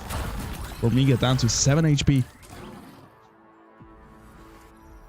Yeah, that was Forest pinball right there. Poor thing couldn't focus on a target to save its life, and just unfortunately could not focus down the Umber, so it does exactly what it needs to do. And now this is a worst case scenario here for Formiga going up against a lobby leader. The uncontested rogue play coming out here from Slicks, looking beautiful. The Verdant Vanguard, it is back, but a lot of other players are finding some big upgrades. And guess what? This just beat the Aphisto comp too. So this may be the top of the lobby right now currently. So this is really going to be tough. If Formiga can beat this, he could be in a really good position. Slashing might be kind of lacking on damage, but it has plenty of sustain to make up for it. And paired up with a Ranger like that, just tag teaming the Illuvials like that, just basically 3-tapping them, including the Adorito. The healing is gone. Rampite is going to be able to do some big chunk of damage to that corner as well. Malura is also fully evolved, just getting right involved with that corner composition. Everything is falling. This doesn't even look close. Absolute massacre coming out here from Slicks. Yep, that's gonna be it for Formiga. A Bagel Man is commenting on the YouTube stream. Does everyone have the same Illuvials, or are these the ones they found? So these is... We have another game mode that's called Leviathan Arena. That's where you battle with your own Illuvials, like a true Illuvial master. But right here we're playing the classic arena, the free-to-play one, which is basically you download it and everybody has the same chance. It's fully free to play to give everyone equal chances. Exactly. All the stats are the same for everybody. To keep it as much of an equal playing experience as possible. The only things you might notice differently is some might glow a little differently if they happen to have personally caught a hollow or dark hollow version of said Illuvial. But that is just specifically a aesthetics thing. Yeah. Ooh, Karabasov getting a Jotun online. Sorry, I just got to point that out real quick. With a fire chip, he's going to be doing some pretty nasty physical damage there. And a Seer, the Behemoth's online with a Scoriox. Karabasov may have found his win condition to come back from... And a Monarch. He's finding everything. I wish I would have been watching his credits. Going into the Invoker comp with the Aphisto, but I think he's got the beef to survive now. 6 fire, doing that pure damage. I mean, there are a couple targets here that Aphisto could absolutely target down. I'm looking at the foe. I'm looking at the Doka still hanging out here on the side of Karabasov. But can it stop these resets from happening? Let's see it. Yeah, we got 7 Earth here on the other side as well. So we are definitely beefy. The Monarch lays down the fire underneath the whole backline, but everybody's unfazed. Forus is chilling back there as if it's a range unit, but it does not even matter. Oh my. Okay, we see you. What just happened? I mean, 3 granite gives you 4.5 seconds, and that's all you need to wipe the entire enemy team. I guess that wins. I'm a Fishy also getting knocked out with his arcane links and a Rye Plants. Wow. Ooh. We were looking at I'm a Fishy as one of the ones to maybe make the podium into this basically not truly uncontested, but had a pretty good runway there with that Toxic Age of style. Patrick carry and everything, and they still end up falling. Absolutely incredible. We are starting to see some pretty ridiculous teams coming out of all these players now. All right. What we got? Rogues We got versus Vanguard. the Umber. Triple Vanguard with the Frost as well versus the Steam. 5 Scion, 5 Bulwark, 3 Harbingers. If I had to pick something, I would like to play the bottom team, but there is this Penguin, which might just turn everything around. It's found itself a little corner to kind of hide in. It's going to get stunned up for the Groko, but nobody could really mess with it. A nice little shot there from the Sinolf is going to do some decent damage, but not too crazy. Ramp Fight is going to do some good damage. It's going to be a scenario where it's Umber or nothing. You have the little ace as well. Can it maybe throw in for a little bit of an assist? Can it get some of these Illuvials into kill shot? It might have been the difference maker. No, it's going to be the Penguin with the final shot as Ramp Fight was in the air to be able to win that one. Slicks looking good still. Pasteuris and to show one of them go home, or not go home, but will be out of this game right here, right now. Yeah, we haven't seen this lineup yet. No, we had. Yeah, we had not seen this one. So we got show the breaks through. Well, we got the 7 Earth, 3 Granite with the Invoker. Absolute crazy team. Versus the Umber, Steam, Harbinger. Both of these players having a bunch of Scions as well. Granted, some of them are in regards to chips, but both kind of wanting each of them. Right on the Aphisto, right off the back. Oh my god.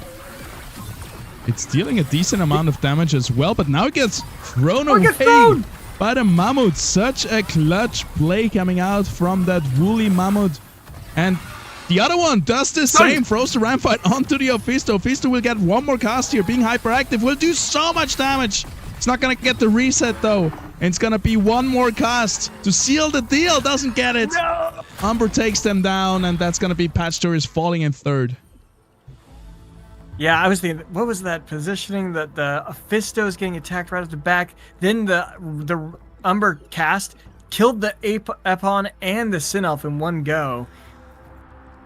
You didn't use your Granite against him, and he's one of the highest DPS in the game. We got Combat Rhythm, only stage 1, but that's still very good on this Umber just for the late game. Bloodthirst, a lot of Omnivamp coming out. Exactly. Well, let's see it. Umber versus Slashin, a story as old as the IPL itself. Here we go. Mammoth clutched up that last round. I wonder if it can make a big impact here again. Good Sinolf beam right across 3. Revo doing exactly what it needs to do. Rolls away while having the beam on it, so it doesn't do too much damage. The carries, the Umber, the Slashin, they're both still alive, but everything else here on the green side is essentially following. Never mind, it's actually on the right side. They turn this around really quickly. Slicks does look mortal after all. The Ranger did 11k damage. It was popping every time it cast. And then the Umber did 15k. That is a lot of damage. And I think that the key difference there was the Jokul didn't attack the Ranger. I think that was what made the difference. In the last game, in the other game, the Jokul actually killed the Ranger a lot faster. This time it focused the Sinelf. The Sinelf still got its cast off, but then it just died, which is fine because it got its cast off. Then the Ranger was allowed to just keep scaling. Because the Ranger's Steam, so you actually want to protect that Ranger as long as you can. It's getting that damage amp every time.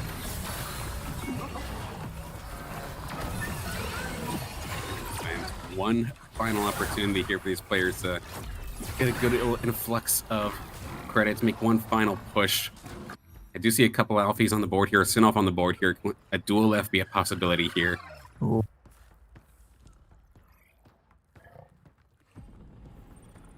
Jokul. Yeah, and a few more mules, and I mean that could be Jotan coming in, just being another massive beefy body. I don't know what it is about rogue players loving to add on jump scare polar bears, but I mean it's right there. One more way selling the units. Didn't get it. He didn't get it. No. He's rearranging. Down to He needs 3 to gold. shift that. If he shifts that Jokul over just a little bit, I think that makes the difference. Kill the Ranger first. Another big addition, Scoriox is here. What? Sold off the rest of those Sinolfs to make that one happen. Potentially the final fight. Let's see it. All right, Ramfut is in a good position here. It's going to take a long time, though, to get up. In the meantime, already the Sinalf has fallen. Skoriox has fallen. And the Umber in the backline seems to be still untouched. This is looking devastating, but there is still this Penguin here in the middle. Is there going to be any type of CC? Can we stop the Penguin from hacking away? Yes, we can. Oh! Umber takes down Slicks. 11 to 10 HP. We have one more fight in our hands here. Oh, Jotun online.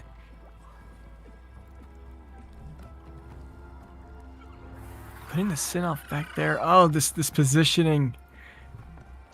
Yeah, I don't see it. We got Jotun. We got basically all that there can be on the board. There's 20 go left for the show, but he's focusing now on repositioning, which is so important. Can the Sinalf stay alive? Can the Skoriox stay alive? Jotun is right in front of it. Oh, no. Oh, my God. In that last fight, yes, you got the Skoriox, but unfortunately it died so quickly, and with the Jotun directly in your face, it's going to immediately eliminate it off the board. This should be some consistent damage now gone here for the show. As we see Penguin, we see the Umber. They're doing what they do best. That's going to be one kill here for the Umber. It's going to be all onto the Umber, onto the Ranger as well. It manages to take everything down. The Ranger, the Umber, coming in clutch. The show, you're staying at the top of this tournament. Beautifully done. Well done. Umber 14,000 damage, Ranger 13,000 damage, just behind it with what was it? Harbinger's team. Crazy. Beautiful. You want to know what happened there? The Jotun was just about to kill the Ranger, and then it got yeeted away by the Matmut. And because it's got Harbinger, its Omega power was that bonkers, and it was able to just one-tap so many units after that again. Oh, if that Jotun would have finished, it would have been game over.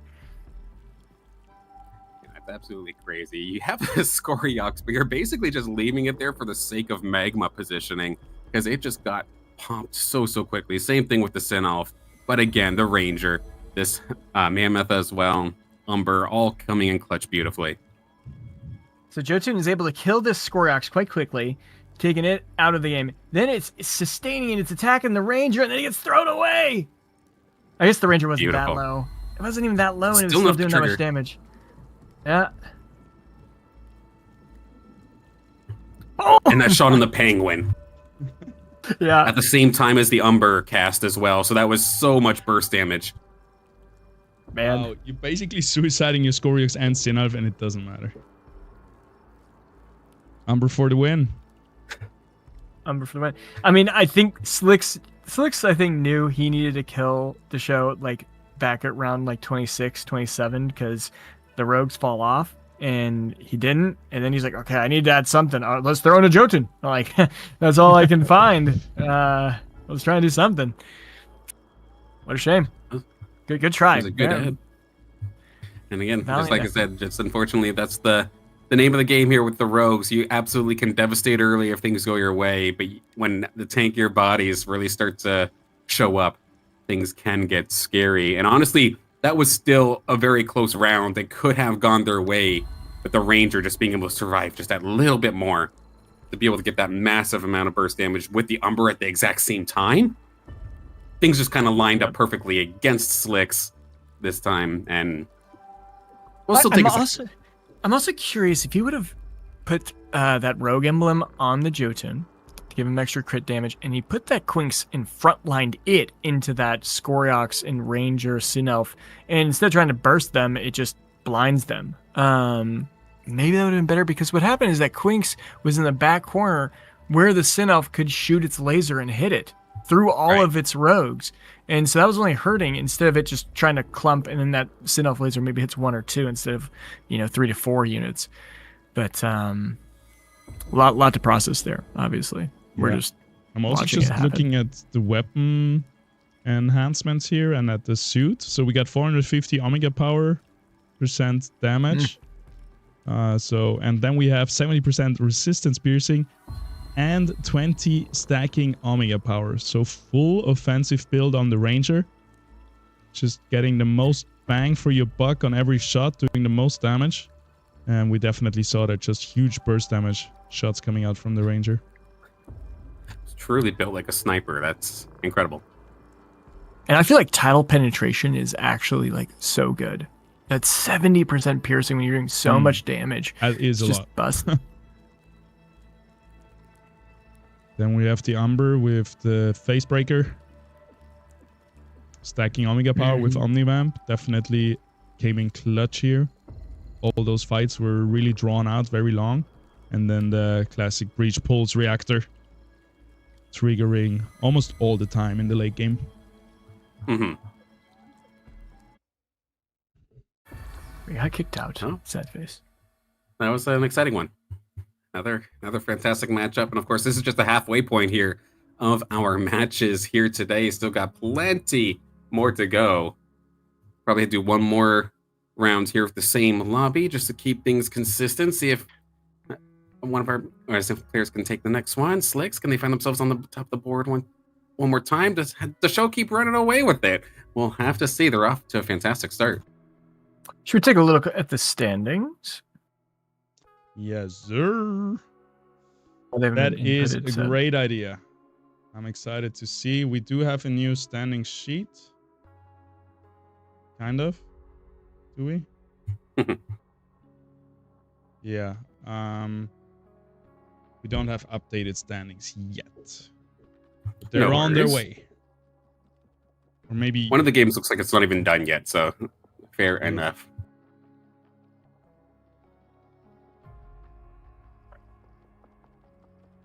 But yeah, that's Abyssal Basin twice coming on through, making things rather intriguing. We saw Crimson Waste on the one.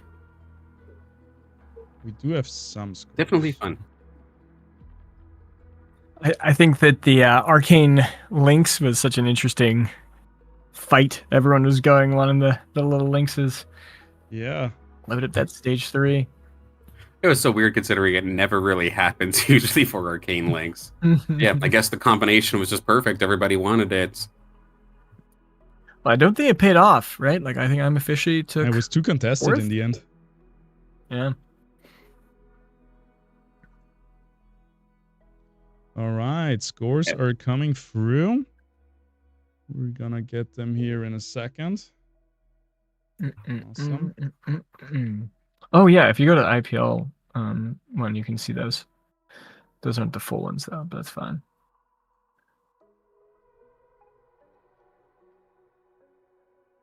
Just how to bring 64 scores onto the screen. I think we're gonna just do it batches. And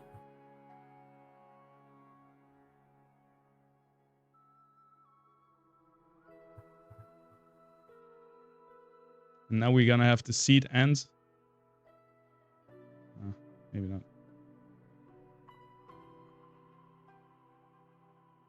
Okay.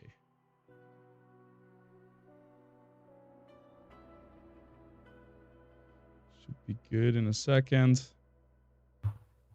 Who is first at the moment? I think it must be the show, right? He has 2 wins and now... I would imagine. Was it another win? Oh, it was another win. 3 wins in a row, 24 points. Wow, yeah, literally can't get any better from the show. My goodness. He has Luik's Guild at 23. That's the closest one I'm seeing. 22 from Sota, getting another win here. That's got to feel good. He is pulling through. And honestly, good on the show for the way that they're starting this one off, because like based off of the regular season with the Illuvium Pro League, they're one of those players that I'd argue was like, I'd be very, very happy to see them in the semifinal, but I usually wouldn't see them much further than that. And they would qualify often, but not get very, very far. All of a sudden, for them to come out and just be straight up dominating here in the World Final, this is not something I would have had on my bingo card, but I absolutely loving to see it. Let's see how long they can keep this run going, and what, like mentally, how are they going to be with all this success so far? Can they stay out of their own head and keep playing their game? Well, and what's crazy is that he won that in one of the, I would say, the most contested lobby we've seen so far. Like, everyone was going for water, and he managed to pull through and win So that was really, really good show that he knows how to position, he knows how to roll down at the right times, and holds money when he needs to. So well played. It's not really about finding Umber. It's about surviving long enough without Umber that you're the last person standing or one of the last to then find it for free, kind of. That definitely makes sense. But you do need to find it first. Otherwise, then it's GG. Yeah, but usually they find it once the other waters are knocked out. Or, well, maybe I'm wrong there. Because also the rogues are sometimes contesting it. It is kind of a hard composition to pull off. Yeah. Like, you have to really, like, truly decide, like, do I have time? Like, we saw with Furies, I think, in game 1. Do I have enough time where I can just kind of use my life as a resource and, like, build my economy and slowly but surely just pick away at the dashes as they come because I'm not contested? Or do I have to blow all the credits I have to race other people for said Umber? Because from what it seems like right now, if you're stuck in a position where you have to race people, it looks like 9 times out of 10, like, you're too far behind and you get, like, too hurt. But the show showing a fantastic display of how exactly to get it done there, with the help of a lot of fantastic spin-off beams as well, even though it didn't have that much in terms of augments. A really good upset here. Hasu getting a win, and he only had 4 points before that. Oh, no, he had 6 points. No, okay, it's not super big, but big jump for Hasu. Yeah, he was running pretty. He was pretty low. I want to see the bottom lobby point. because I was interested in lobby number 8. Sota again. Look at that guy. Right. 22 points. So far, so good. What's that? Second, first? Let's go, Sota. Well played. Narkesh with an uncharacteristic 8th here. A little bit unfortunate. Had a fantastic early run in the Illuvium Pro League season, but kind of had a little bit of a rougher later portion of season. Hopefully that doesn't drag here into the championships, but an 8th like that definitely hurts. Looks like Zarin had another rough one. Macron in the middle of the pack. Thanatos from point out a rough one. 7th, and now 2nd. Getting a little bit of a revival there. Same with iNostalgie. So yeah, they're trying to turn it around here at the bottom of 8. I'd also like to point out Zebrosian. By the way, they're streaming. Huge shout out to them. He managed to pull a first in right here. That's gotta be huge. Feeling pretty good at 19 points. Huge, yeah. Fury's finally getting out of his situation. Got a 2nd place there. That's also needed to do something. Another person that really needed a good run and found it, Hollow. Hollow Hype just scored themselves a win in that lobby. Oof. I think they were one of the players on the bubble. So now getting that win should hopefully shoot them up. Yeah, 8 points was the bubble, and getting 8, that's same big. Now, 16, same as Slooper, both of them now. I think everything has, like, the winners have lost a bit and the losers have won a bit. Yeah. Everything has been normalized a little bit. Except the show. The show's like, hey, baby, let's just keep this going. I mean, whatever you're doing, it's working at this point here. Keep going to show, putting on an absolute clinic, putting on a show for us all here in this World Final. That's the name, true to the name. It's the show. Right on brand. The showtime. What else can we find here? We got Luix. Two first, a second. Guild definitely performing well this tournament. We got Alenka from Guild starting with a win and then 3 and 2 points. That is rough. A good 2nd place finish there for AI Blaze as well in that lobby. Not complain, trying to fight back as well for the 3rd. Oh, guess what I can do? I just figured out something, guys. All right. Got some data to share with you guys soon. Sounds good.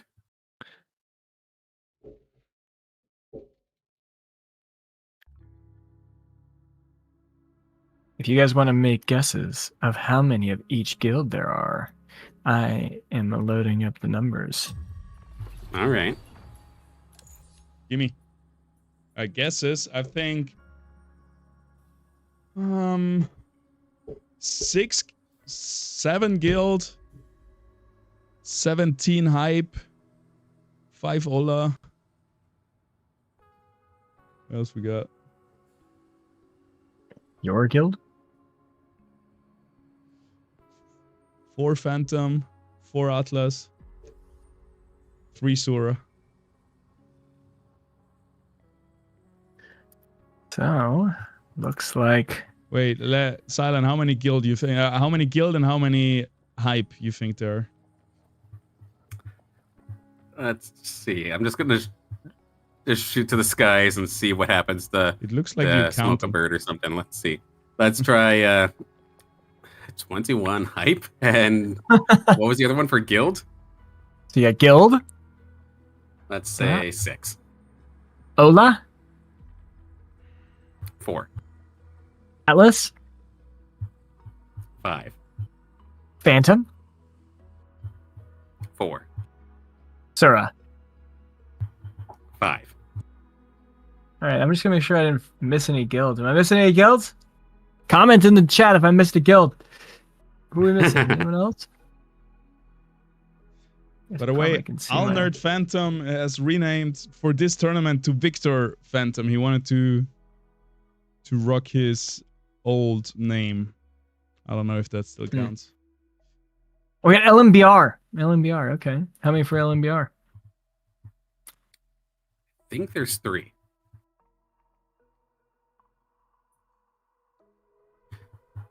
So I know there's Bruto for sure. I'm pulling a blank, and it doesn't happen to be on my screen, so I can't cheat. All right, so we're going to go through them. Guild. We're coming in with 6 guild members, all relatively new. Hype with 19. Ola with 7. Atlas with 5. Phantom with 3. And Sura with 4. Good mix of guilds here. We appreciate all of you guys rallying, battling. Oh, and LMBR was 2. And look at that. We are in, and we are in for round number 3, which means we're going to see the weapon pick, which I love. It's my favorite moment of the game. It's just so hard to catch them. We will see it, and I already see an Arcane Lynx. It seems like a little bit of a remake of last game, but this time it's nature.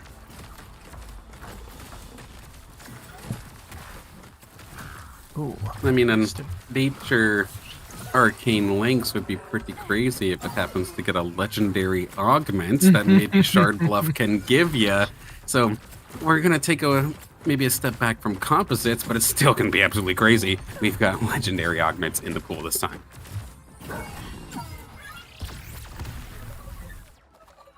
Good old Sharpleaf. Little legendary augment crate, never hurt nobody. I don't see many of them. Somebody who's never had to play up against a penguin. My goodness. Nobody has them equipped coming yet. in. Well, they wait for the weapon, obviously. All right, they're in. We got Sylphid Blade for Miga. We got the Arrow Edge for Slicks. Ember Buckler for Frodo from Ola. Mindbound Cleaver for Dr. Spoon. Flame Warden stuff for Karabasov. Another Sylphid Blade from Amafishy Hype. Emberling Rod, Dash Show, and Sprout Guard for Patch Tourist Hype. Is this the game that Dr. Spoon brings it back? Getting a rogue weapon with Berserker's Flurry? Am I hearing a penguin? I'm smelling it coming from Dr. Spoon. That could be the way to come back from this. But wow, there's 3 people with Berserker's Flurry. I mean, just having that attack speed and that extra range, it's so flexible, right? You can, like, Penguin absolutely loves it, but there's so many Illuvials that absolutely love it as well. And I agree, I think Dr. Spoon's in a great spot right here. And yes, the Spidey senses are tingling. I fear a penguin around the corner. A couple more, like, damage augments, or maybe get the drone augments for some Omnivamp, and it is going to have an absolute field day. here in this one. Sorry, have you guys seen? I haven't not seen this a lot yet. Oh, looked around It looks really cool. It's No, the I first time haven't. I fly around in Sharpbluff, one of the regions that were not yet revealed in the overworld. I love it. Gotta do this in Taiga too. See what else is showing. Yeah, what a beautiful bellboard here. Cannot wait to actually explore it in Overworld or in MMO. That'll be a fantastic time. I will say this, there's like one part of this cave that just dangles down right where I want to position my camera so I can have it spawned out. That's a little annoying. Where's that cave? Not a cave, it's like a stalagmite dangling down. We know Maybe you're not. looking for caves in here, caveman. Right on brand. Right, do we have Right. some legendary augments yet? Granite Heart here from Karabasov. Ooh, Arcane Conduit, one of my favorites. Gives you extra Omega power and additional energy gain. Just such a strong augment for so many units. Berserker's Flurry, the favorite augment for any rogues and fighters usually. We have 2 of them. Another one for Dr. Spoon. Also 2 Granite Hearts at the moment. We have 3. 3 of them. Crazy. Oh my. It's a very safe augment overall. Granite Heart on Caradulo, that'd be annoying. It's gonna be really good against all the rogues too. You know, Reds, I think Dr. Spoon has a good spot. Maybe he doesn't. Because there's going to be so many comps that can just buy that time. 6 seconds, just chilling. Oh, and here, I got extra thorns and mitigation. Come at me, bro. Oh, you little rogues.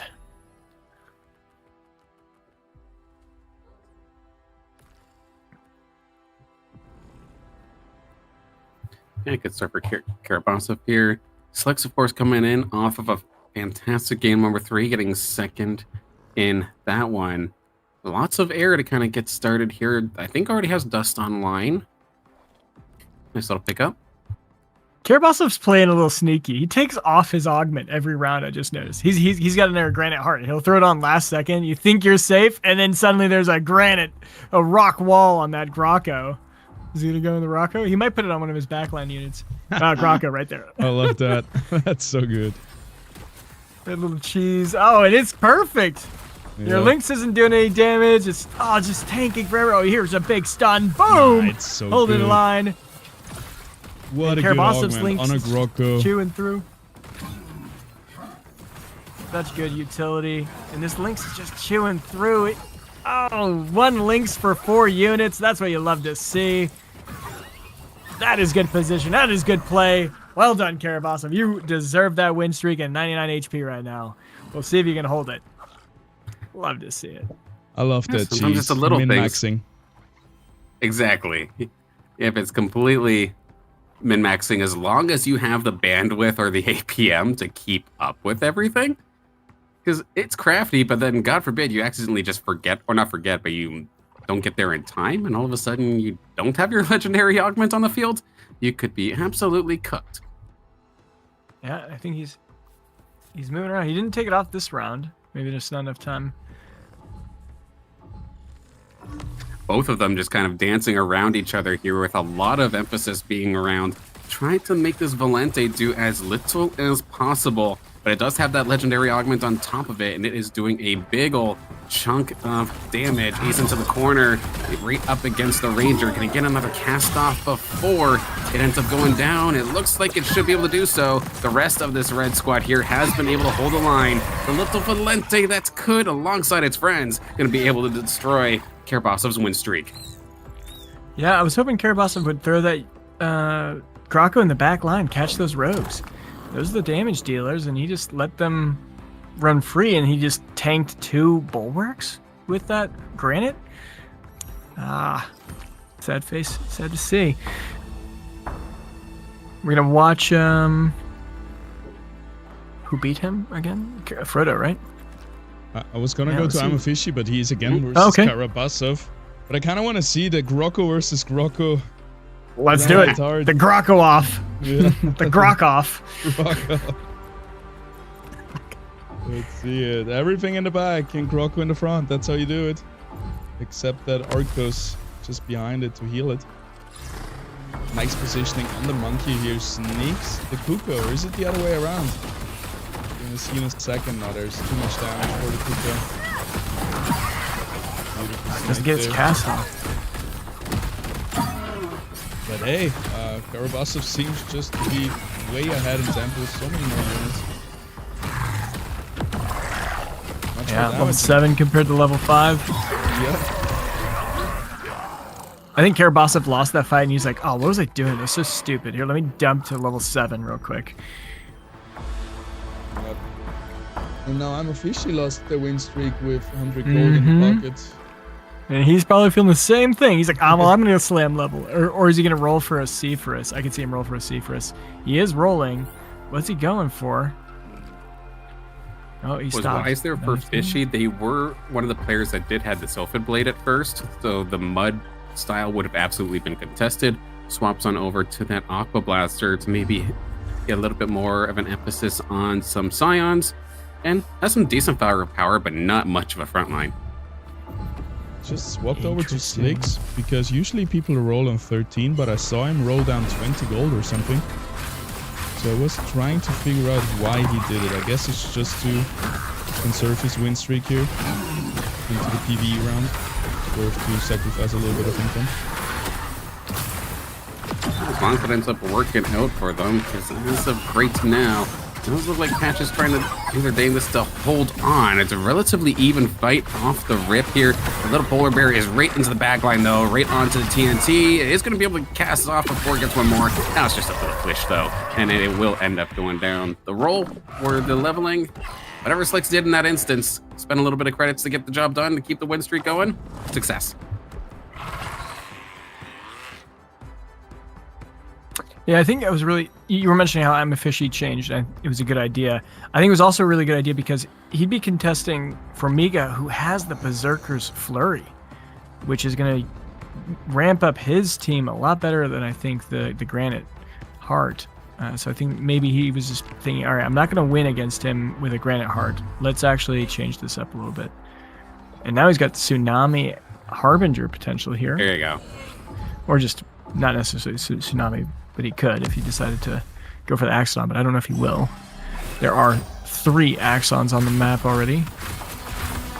At least having some sort of front line now, because at this point, I think their front line before was a Greater Monkier and a Doka.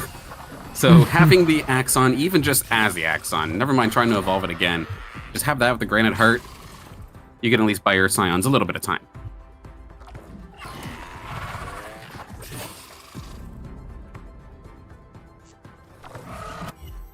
Yep.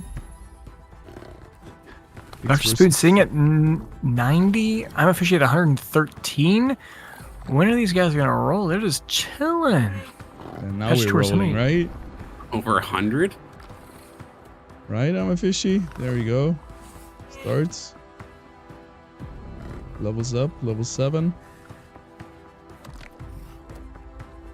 Formiga here in the bottom is rolling for their Mud units, which seem to be quite contested in this lobby.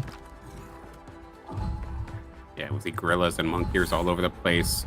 Apon only has the 1, but an Exalted Gorilla at least coming out here for Formiga. But for the fight at hand here, 2nd and 3rd respectively currently in this game. Seeing the Vermilio dive on into the back line. It doesn't necessarily have the firepower that it's looking for as of this moment, but the rest of its team should be able to just swarm onto the squad here if I'm a Fishy. Slicks' fighters are looking quite nice here alongside the Ranger, alongside this Kukaloos. It's going to be able to stun up that Lynx, and with that extra damage going into it, should be able to get it done before it casts. Oh no, the cast does actually come on through, but these are Harbingers, so I'm going to hold my breath for a second, but no more casts. That will be the end of the line there. Fishy going to get knocked down to 69. And we got chips. We got composites online. People are scooping them up. We can't escape them. Let's go. Some craziness happening here, though. All right, what do we got? Granite for patch tourists. Exalted Monk here for Mika. I know that's on a chip, but what was the chip that it had with it? Was that the Predator or was that Berserker? Yeah, he got a Predator with that. And he got the Exalted Ape on. He's got 4 Mud online with Berserker's Flurry and a Predator imprint.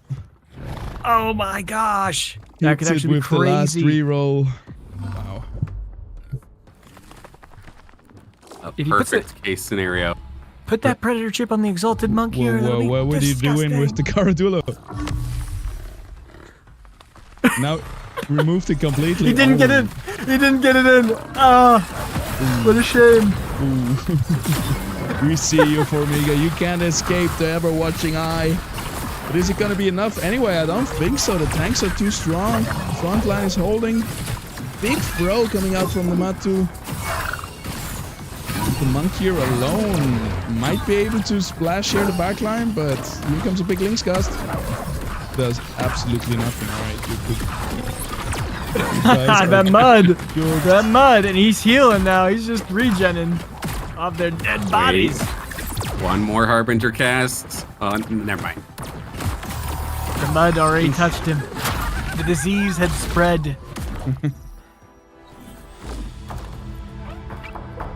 Right. Oh, and he got a Cardalox.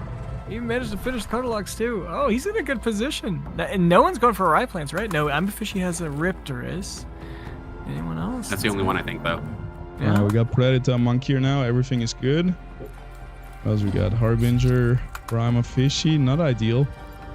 Versus the Granites here from Patch Tourist. Patch Tourist has his Matu, or Mamu also. Looking at that Sinolf that now happens to be a Harbinger. And we have the Sinolfs on both sides. Gonna trade beams at this point here. Flying on through. Nobody's gonna end up falling, at least not off the first shot.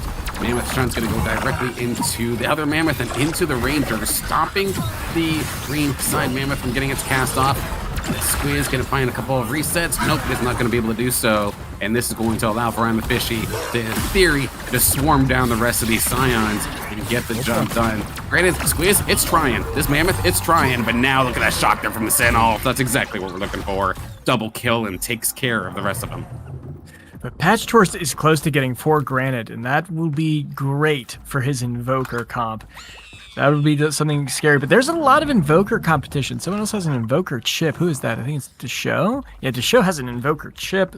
That's crazy, but he doesn't even have a Sinolf or a Seafrist, so he's in a bad position, potentially. Patch Tourist already ahead on the comp, but Patch Tourist could die before it matters. Yep, we got Slicks on 4 Templar, by the way. That is looking very promising for him. But yeah, let's keep watching Patch Tourist here versus Dr. Spoon. Dr. Spoon is on a redemption arc with his rogues.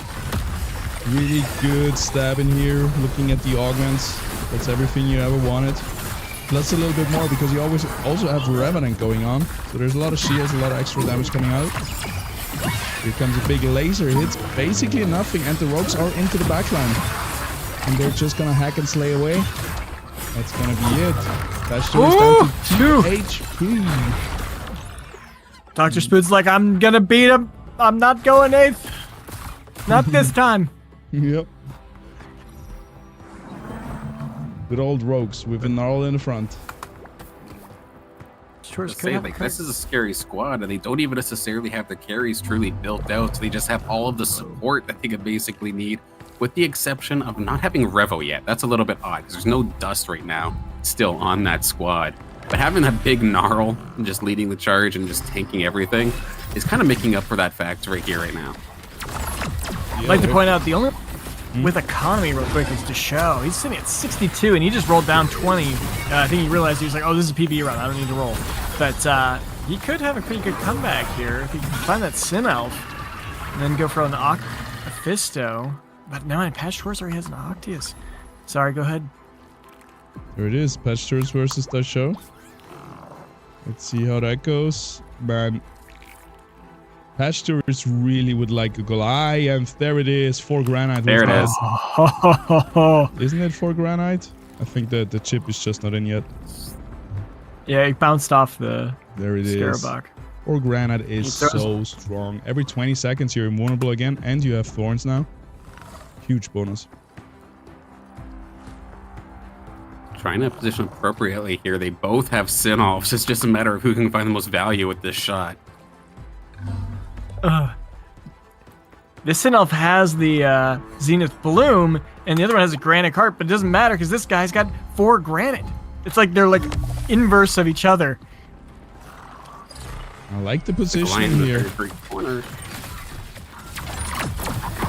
Looks quite good. Here comes the first cast on the green side. That is exactly the kind of Sin-Off beam you'd absolutely love to see. Going through 4 so quickly. And with the Octia shocks coming on through, getting the double with the help of the Goliath stun, actually. A little bit rough here for Deshow, but they still have quite the nasty tank line. On the contrary, though, damage is all here on the green side. These stuns are being rather obnoxious here for Deshow. The shock from that Octius did not quite get the job done. One more time, it is going to get the 1 reset. Does take care of some support line, but you still have the Goliath, you still have the Ranger, you still have the 2 Scions in the bag. Deshow gonna take a major hit here into this one, not being knocked out by any means, but Pashturis hangs on.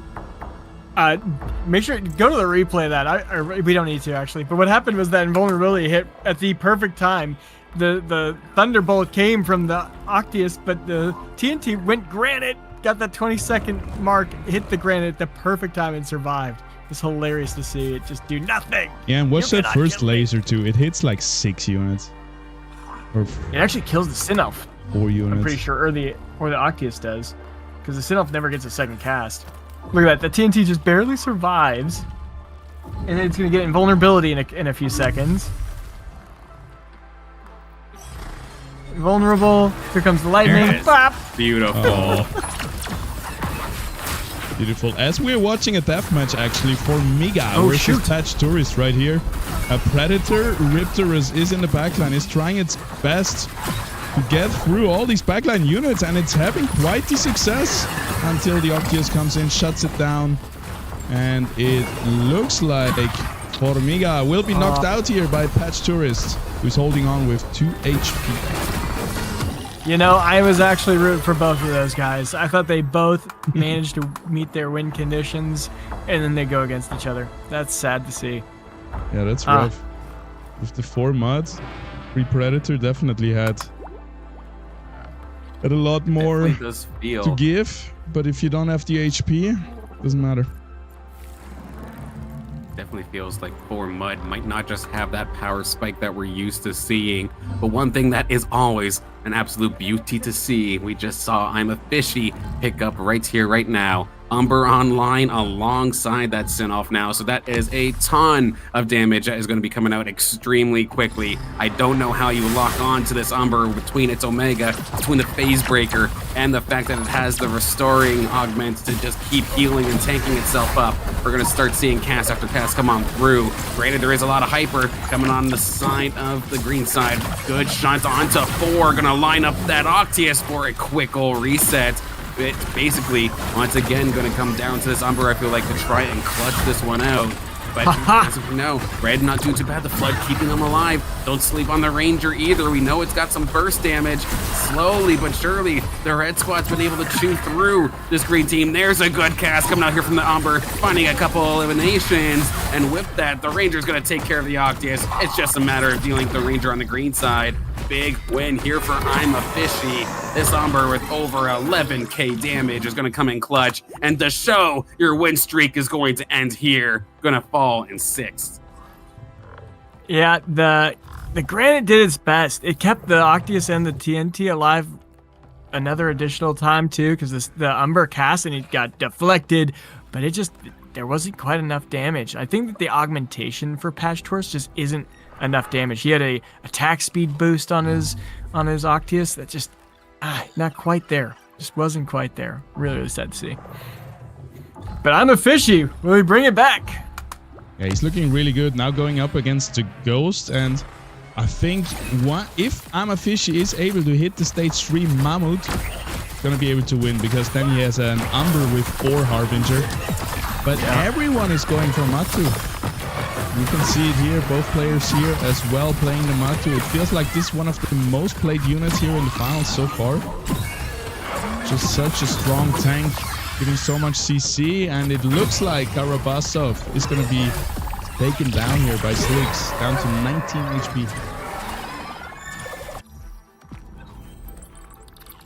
Poor Familiar could not really get anything done. Originally dove in onto the healers, onto the little Ador, so okay, fantastic, you took that one out. But then one of its Omegas just went completely into nothing, and by the time it could finally actually get into a group again, it was getting swarmed by like 7 all by itself. It could not sustain at all.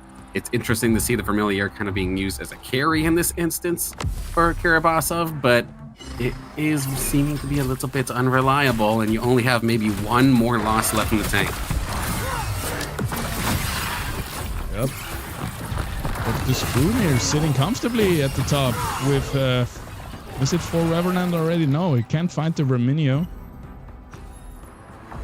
We go up versus I'm a Fishy. Only 2 Revenant, 3 Vanguard. It's pretty good as well. Found the Slash in, found the Malura, the Gnarl from early on. So, yeah, Spoon is looking really good in here. But is it going to be enough versus I'm a Fishy here with the Umber? Can he somehow protect the Sinarv? Or can Dr. Spoon somehow be able to snipe down the Sinarv and finish him off? We're gonna see in just a bit. Ram fight? I don't know if you need 3 augments here on the ram fight. I don't think you're gonna get much value out of that. Let's see it. I'd still love to see it absolutely explode something. Let's see if it can find a good spot. It's going after this Axon, which is essentially just going to get popped by the Slashin and the Malura, it looks like. Beautifully done. No Omega even needed right now. The Rampite's going to get up there and just finish off the first Mammoth. There is a second one. Does not have any augments, though. This fight, let's be honest, though, as it stands right now, it isn't even close. This is 8 Illuvials versus an Umber. Let's see if this Harbinger buff, though, can maybe be the difference maker. One more cast, is it enough? Not a chance. Gonna end up shutting it down. Umber was making it look doable, but an 8-on-1 should not be doable, and it is going to be Fishy getting knocked out here into 4th. Everybody is so happy about that. If it had a combat rhythm, stage 3 or something, it would have actually probably done it, which is scary to think about. All right, we got Frodo going against Slicks here. This is Slicks with the 4 Templar. This Forest could be pretty disgusting if it ramps up. Although the Ranger is actually a Spore Templar. That's always an interesting one to see too. Love to see the heals on top of that, but I just want to watch the resistances scale up on the Spores. It's at 55 right now. Let's see how quickly it goes up. That scales up at all, though. With all this firepower, you might not have the time. Let's see how the Scoriox and the rest of these fire squads can burn through this team. As of right now, it's looking actually extremely good. These Templars, I don't think, have a chance to even get really going. Immediately taking down, not even a Monarch, just a double Arctace there with the Ranger, with the Scoriox, putting some big damage here on the Slicks, but they're still in this game. Oh, yeah, and they got... He's actually rocking Behemoth instead of Arcanite because he's got the Seer. Interesting. All right, can he beat Dr. Spoon's Rogues? Dr. Spoon coming back from the grave here, getting to first place potentially. But I think we're watching Slicks versus Frodo, yes? We got Doc. All right. Slicks level 10 now as well, just trying to get as many Illuvials on the board as they possibly can, and maybe have their best chance of finding a couple of more foes if they can stay into this game. But while they're looking for their first tier 3 super carry, we're watching out for this Penguin. We're watching out for this Rampite as well, that just have so much damage. You have the Phase Breaker, but they are going to be able to surround you, and you're charmed while you're untargetable. Absolutely perfect case of unluckiness coming out there for that Forest. Got absolutely locked down. Slicks is not done just yet, but one more loss like that, they're out of here. Yeah, and going for an additional unit when they have combat rhythm just gives him more Omnivamp on a tiny unit. I'm not sure if that was the play. Yeah, but honestly, I don't. Go ahead. The only chance I think that he had was a Phosphorus. I don't think anything else would have stood a chance versus Dr. Spoon and Frodo here. Even the phosphorus, I don't think it mattered either. Good luck, Slicks. Yep, Slicks also a bit unlucky going up versus the real players. The other two have been fighting ghosts once in a while. And it's gonna be a tough one. Everything is burning. We have our eyes here on the Foros, next to the Ranger, next to the untargetable Scoriox, able to ditch out a little bit more damage, but it's not gonna be enough. Oh! Forest though. Oh, got stunned! Oh my god. Got the cast. Slick survived one more round. Okay. Holy smokes. That was close. I think that Quinks had the charm of the year, pulling that Scoriox away. An incredible shot that led to that Forest actually run free, get those couple last shots. Because, yeah, literally one auto attack probably made the difference in that round. Oh my god. Look at the economy. Take a peek at the economy real quick. Dr. Spoon. Oh my gosh. He's going for a ramp fire, right? It's coming. We're going to see Big Bird. He needs to roll down heavy at this. I want to see that bird fly. With all There's those not even augments in one Artes shot. on the board. But he's going to get a ramp fire. Easy. I mean, I love easy this ramp play, fire. though. I remember back when I would try and compete in other esports, one thing I was always told is when you're ahead, get more ahead. Don't go for necessarily the kill shot. Just make sure that you can, for sure, secure your victory. Hanging on to so many credits like that, leveling up to 10, finding a Sin-Off. May not be Big Bird, but heck, I'll take a big old pistol shrimp as well to help deal some damage. You got 2 Golions. One more ramp VOA. There's Big Bird.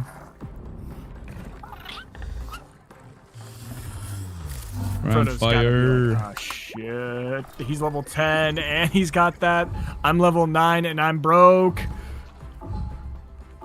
Oh my goodness. I want to see how this ramp fire, if it can find some serious value. That's a good spot, actually. It's fully loaded with Omega power. It is built to be an absolute nuke. Let's see, it's going up against the Goliaths. It actually helped a Goliath. Beautifully done. And the rest of these carries are going to be able to seal the deal. Penguin and Malura cleaning up. Ola Frodo down to second, actually, because that is a double kill. Dr. Spoon from the bottom to the top. Gonna win this one. Oh, he needed it. I'm sure he's like slamming his desk. He's like, yes! Oh, gosh. You love to see it. With the ramp fire. 3/8 and then a first. He's finally back in. He's like, all right, I got a chance. He's got a chance now, you know? That's gotta feel great. Now, yeah. Beautiful. Last first. That's incredible. I want to see 2 more firsts here. Or get an average of a fourth. Yep, he needs it. Imagine you have 3 last and 3 firsts. That's the definition of a crazy player. Just crazy, yeah. Beautifully done, just right from the start. They had the legendary augment that promoted the play for Rogue. They found the verdant cleaver. Were the only ones really going for Rogue. And then I love the discipline. The fact that we were going into that last round there, they still had 100 credits. They weren't just like needlessly blowing it, just increasing the value on their economy.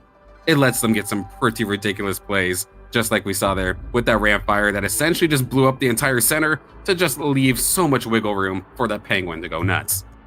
That was actually still a pretty close fight, though. Whoa, I bounced the Slicks and it was a complete demolish. Like, he cleaned him.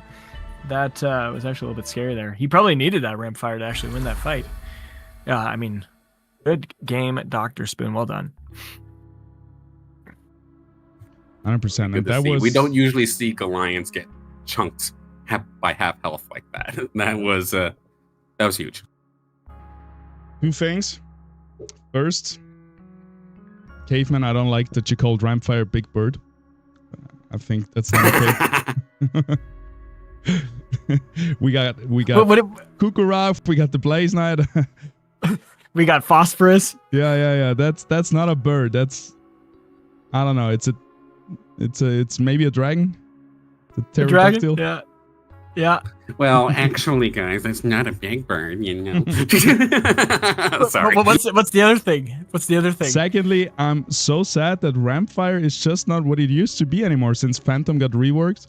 It feels like it doesn't have this, because it's a stage 3 tier 5 unit, right? If we see Goliath, Adorius, Phosphorus, those are all different caliber units, it feels like, compared to a Rampfire, where usually by the time it casts, everything is dead already. It doesn't like one-shot everything if it finally hits good. So, yeah, just my personal, because it's my favorite Illuvial, so I'm a bit sad about that. Part of me does miss the days when that Omega could crit. And that's when you can just see like an entire bunker composition just explode. But that is also extremely polarizing. But at the same time, it is a stage 3 tier 5.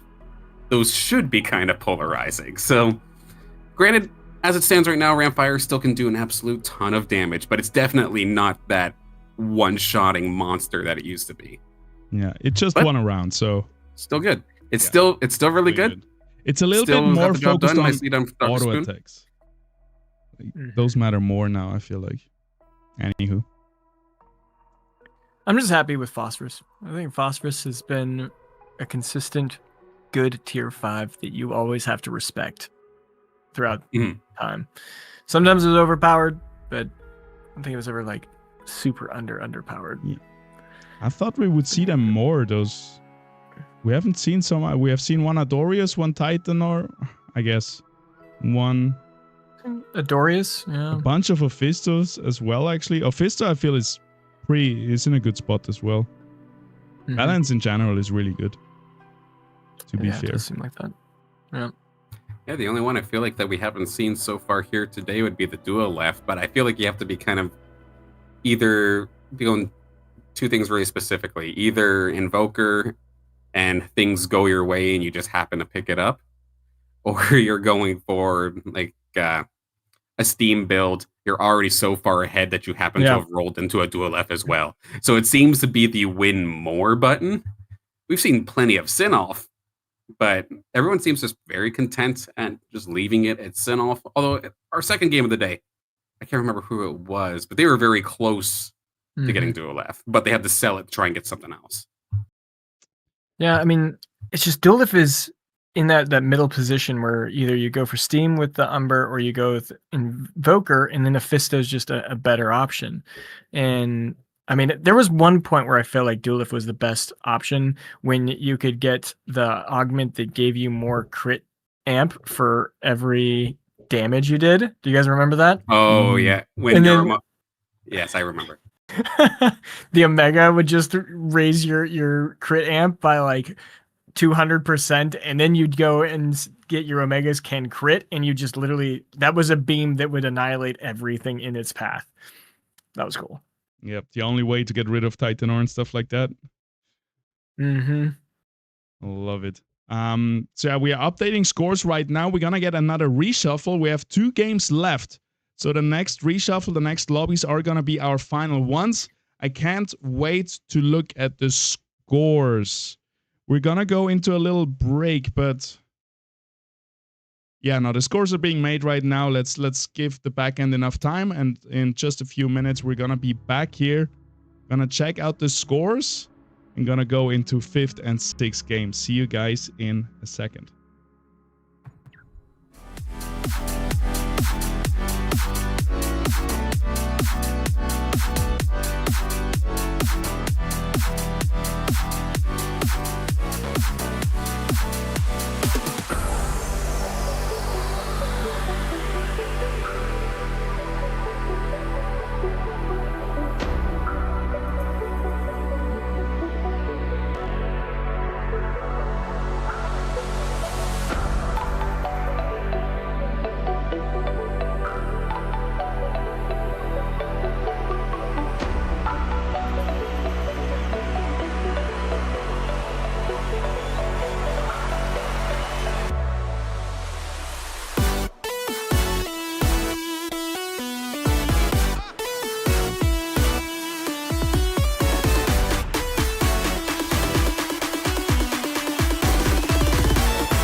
are back here, getting into our last 2 games in the first day of the World Finals here at the IPL, and we got updated scores in a second for you guys.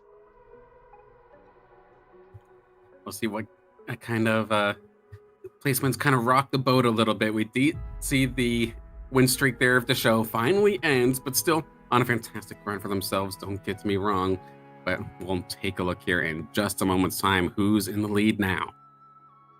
Okay, that didn't work out perfectly yet. Let's see if that fixes it.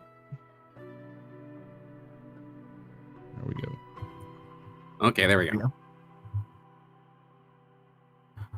Won't see total points. Well, actually, there you go. Now we see ya. A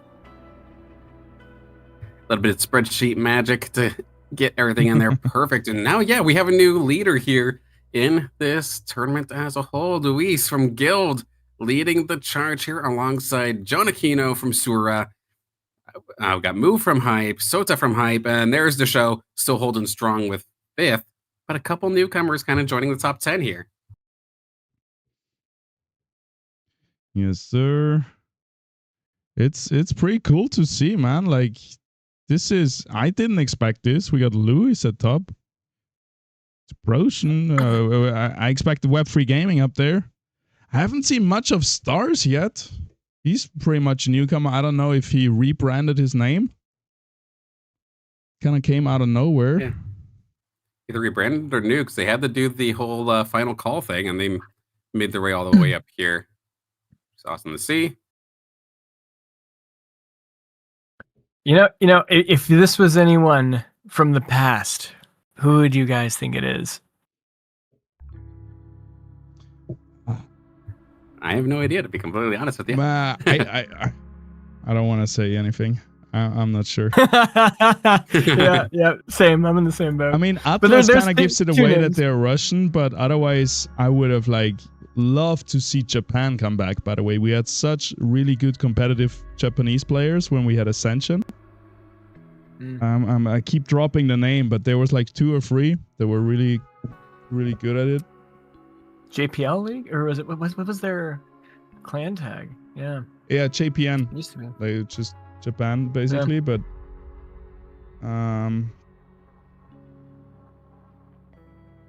but I can't remember the name right now. But the time zone was so bad for them, right? Because we have mostly European and American time zones, so for them it was always in the middle of the night. What happened? Should we scroll down to the bubble? That's where things get interesting. So we do still have a bunch of tiebreakers. So at the moment, 16 is the bubble. And then... Oh, okay. Wait, sorry. This is not sorted by tiebreakers. Yep, it's not. Just by points. All right, there we go. So yeah, 16 is the bubble to 14, and then 15 points starts outside the bubble.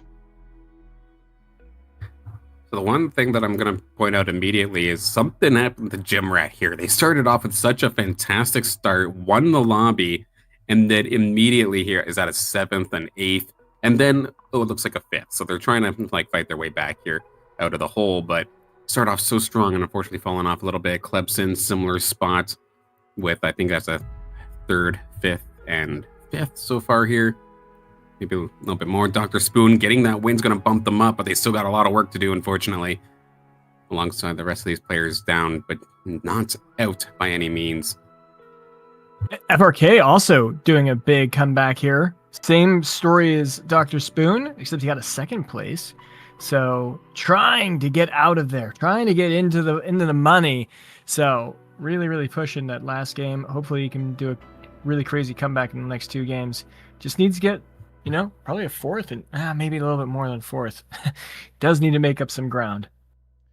So got 2 more games here to try and strike back. Real quick, I'm looking at the thing. so we know which lobby we're gonna watch, because players are loading in right now. Hmm. So we Which have, one do you want to watch? we have to pick a lobby. This one straight out of the gate looks pretty crazy, those players, but let's keep looking. Yeah, I want to see some Lewis. Lewis. Yeah, I wanna would how like he's to see the playing. top That'd be player good. right now. Plus, not complain. We got Orc, Slicks, Hasu, Orc. Hasu also won a game earlier, game 3. Yeah. Aki, top performer of the final call. Now 1-1-3-1. That is weird. That hurts. Very weird. That is a rough one for sure. Yeah, should we just go with leading game leader right now? Ooh. Look at Patat scoring another win too in game 4. He is coming back. Look at him. It might be the comeback story there. We also have John Aquino at rank 2. Declan, we've already seen him. Furies, we've already seen. Furies did okay. Got another 5 points. Got a 4th in. Ooh, Zyron got a 2nd place. Yeah, Siren now inside 34 at the moment. All right, let's just choose. Should we go with first? It's probably lobby 1 in terms of the least amount of repeats. Yeah, I like that. Let's do it. Lobby 1. Just want to watch Aki. See what's Let's happening there. do it. Yeah, I'd love to see the comeback happen there.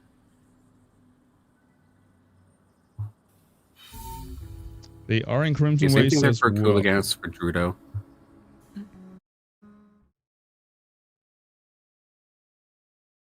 How are you feeling, chat? Maybe we can swap games for next round. So if you have some favorites you want to watch, let us know.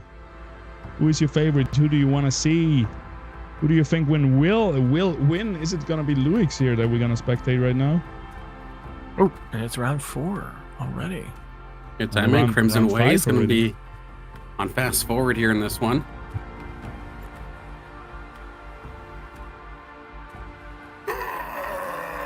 And which version of Crimson Waste do we got here? We got deal 3 additional drone damage to players with more health than you. All right. So the great equalizer coming in, making the That's rich Robin Hood we have here, taking from the rich, giving to the poor. Yeah, so going on a bit of a loose streak doesn't necessarily punish you as the comeback that happens afterward, which will be interesting to watch. Yep. I think this one is one of my least favorite ones because it doesn't change so much. I don't know. It's a weird one. We'll see. It's a weird one. Either that or I just haven't figured it out. Right? Yeah. Is there some like do you? What does it do? It just prevents people from running away too much with it, right? It just. But even if they're on a win streak, it doesn't. It just punishes kind of the midfield, right? The ones that are higher than you, but that you can beat. I don't know. Yeah. But I'm looking at Lewix. Here he has Enchanter up early. We've seen a lot of Enchanter today. I feel like Enchanter is in a good place. A lot of players have been playing it. Definitely. Seems strong early in mid-game. I haven't seen it win yet, also in the games that I watched prior to this. But it seems like a good call for top 4. Didn't the first game win? It was at least the top 2. Yeah, at least top 2. Maybe it was second. Maybe I'm wrong.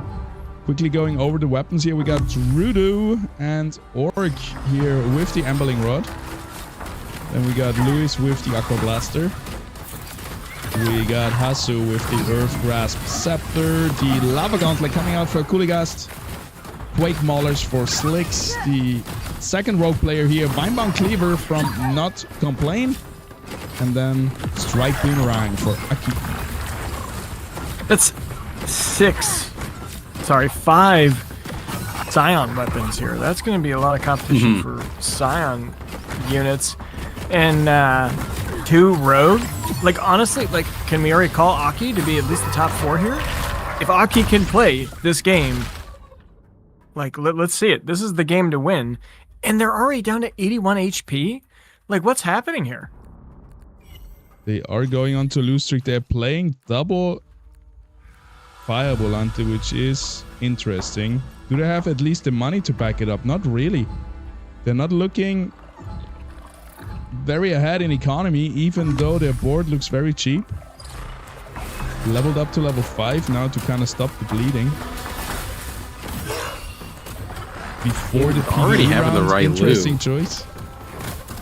Already having this Railu could lead to a very, very early Templar build if they find some sort of empath, which should not be too difficult. In fact, they do have that Atipo on the board if they really wanted to go down that route. But they might just be completely content with taking the hit. It literally makes no sense, though. Like, they have the 2 Volantes. Like, why would you keep the 2 Volantes on the board?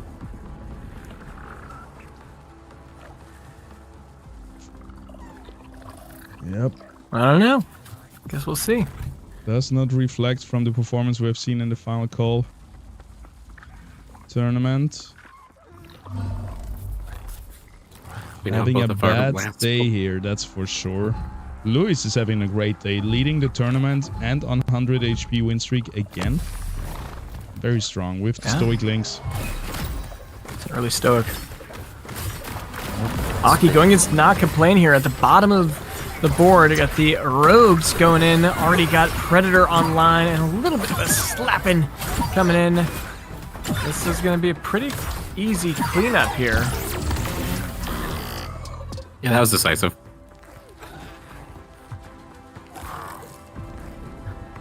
Yeah, we're going to have to see and watch Aki cook as this continues, because right now that is definitely a lot of damage early here. Granted, they're, second in the lobby in terms of their economy, but going to be in for a world of hurt to kind of start this one off.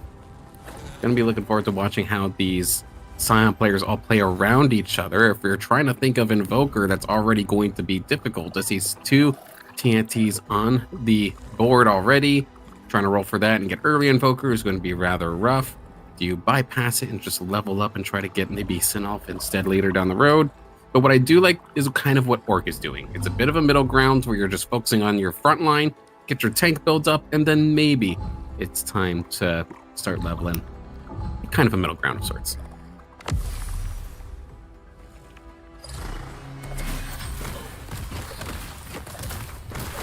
Next battle on the line here, we're going to stick around here with Aki as they are going to be having probably a hard time up against Hasu. They're going to swarm down this Groko, but the shots coming out here from the TNT, from the Ranger as well, just hitting so many targets. A 3-on-4 to kind of wrap this one up, and of course you do have that Archos. It is going to end up falling, but now it's just up to the poor little baby lings. It will end up falling.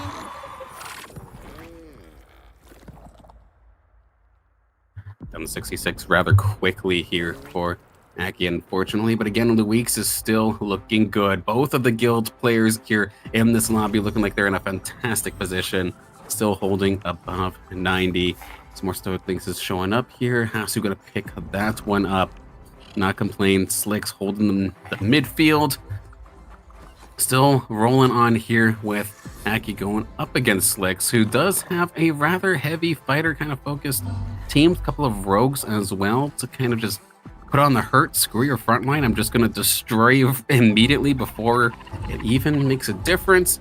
Kulikas, another one of these players that are having a little bit of a hard time overall in this tournament, looking for a breakout game.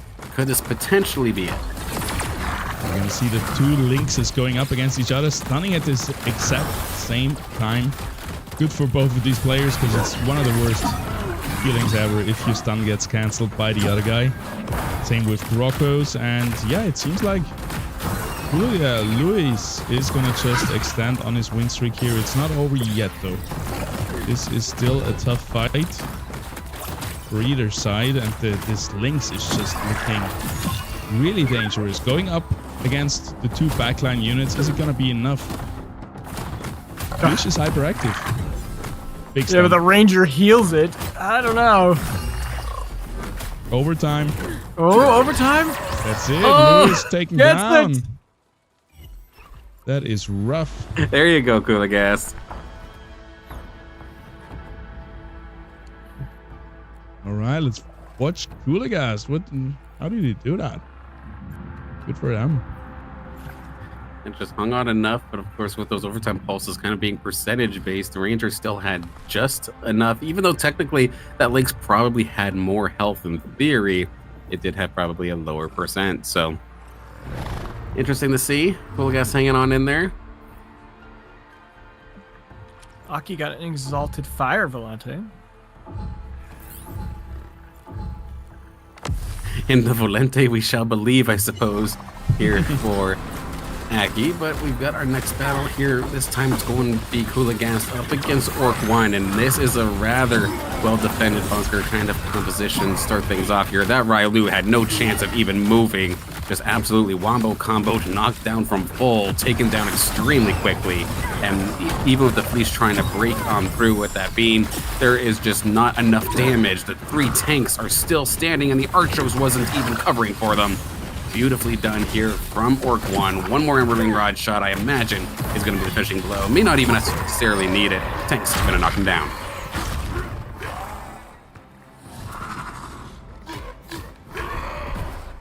Orc 1 looking like they're in a fantastic position, getting a couple of the alluvials that they're going to end up wanting. Just having that front line doing such a good job so far. Having the Crunk already as well is such a great pickup.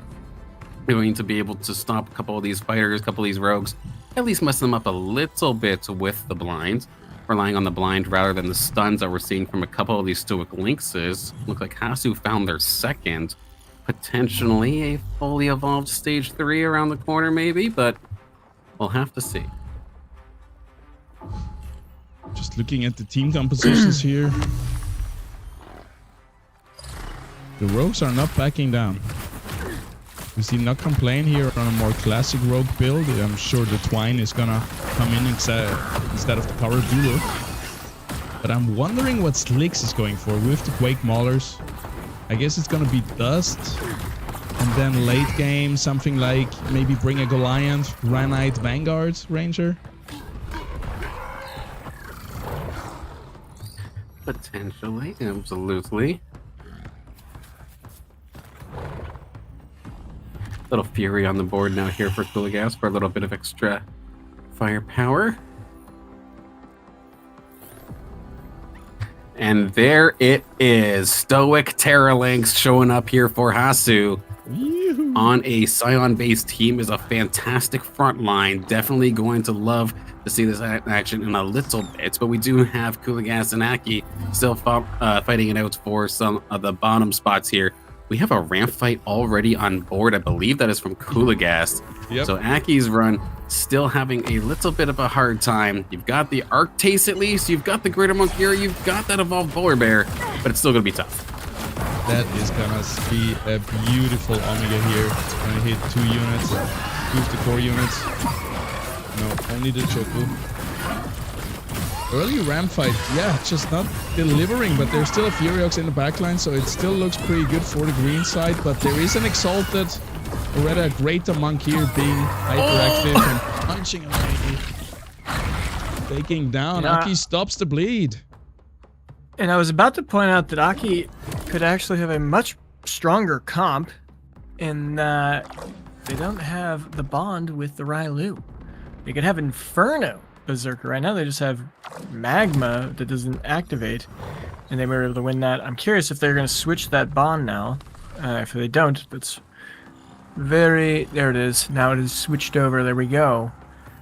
Inferno. Maybe Aki has a full sweep back here. That would be very interesting to see. Got the Berserker, got Inferno. Going against an all-nature team, this is an easy destruction, I would say. Running 6 fire into this full nature comp. A full nature comp, but you still have to deal with this stage 3 Stoic Terralynx to try and hold the line.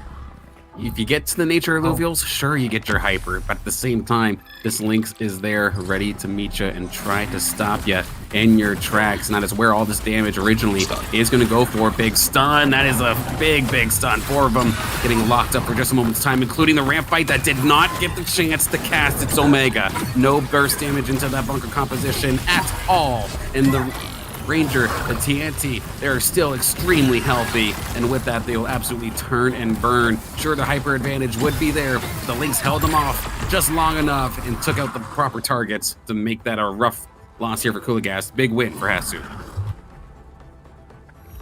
Ooh-wee, 6,000 damage coming out from that stoic Terra Lynx just with one cast. And being alive like 5 seconds is crazy. So much value in the early mid-game from stage 3 Lynxes that you can expect. And at the bottom, we see an old story. 2 fires contesting each other. And I just want to mention Aki also, or not Aki, Cooligas also has an Octius now too. Oof. It's rampant 2 tier 5 stage 2 units. Crazy. And the Furiox as well. Super expensive board here coming out from Cooligas. Is it going to be enough though?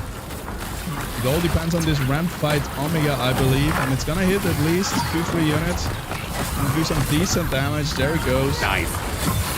And here comes the Furiox getting a nice shot. Finishing off the front line and the back line just melting away. Here comes one more time the ramp fight. Finish things off. And that's going to be Drudo now at the very bottom. I don't think Aki's winning this one. Nope. Nope. That is rough. And as we said earlier, in defense of these bottom players right here, which are probably also the lower seeds, if you are doing bad in the first half of the tournament, the second half of the tournament is going to be so much tougher for you because you're going to be matched against the good players because you're the lower seed. So yeah, definitely an uphill battle to climb here. That's what you get. If you want to get to the next stage, you have to prove yourself against the best of the best because all 64 players here are top players in Illuvium and there is no free lobbies anymore. Absolutely, and one of the absolute gatekeepers here is this leader that does not complain with this rogue squad trying to take down this red squad again. But look at the stabbing. It has all the augments it could possibly want. And look at that Omni Vamp. This thing was basically down to 10 HP. It's right back to full just because it wasn't focused for a couple seconds. Quick swap back to the studio. I think the Penguin 2 taps the game itself. It's just that powerful. My goodness.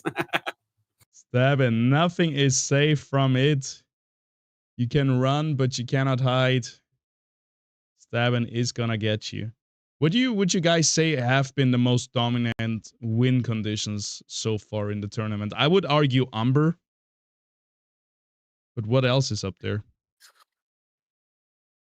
I mean, like if you hard force one unit, what would it be? It's got to be Umber, right? If you have to go for one, I feel like, yeah, like having a Steam composition with Umber is the single most effective unit you could probably have, but you still need the backup for it. It's still very competitive. I just feel like General Fire is a pretty safe one right now because you can do a couple things with it. But yeah, if you're asking for a single unit, Umber probably is the best carry in the game right now. Slashin has been doing good, but I think Umber has outperformed it a little bit as solo carry. And then Scoriox, I think, was really underperforming so far. Just as a magma bot. Yeah, and there's been a lot of air in here too. We got Aki. Are you back in? Yeah. Nice. Just about to be. There we go. Yep. Aki potentially getting knocked out with that giant Terra Lynx here. The Stoic Terra Lynx. Great augmentation. Going in. Aki managed to find 2 Furioxes. Looks like they're going for a Scoriox. Can they make it? They got Arcanite online. The ramp fight. They have full fire. 7 fire. Monarch online. Augmentation. A little bit over the place, but here we go.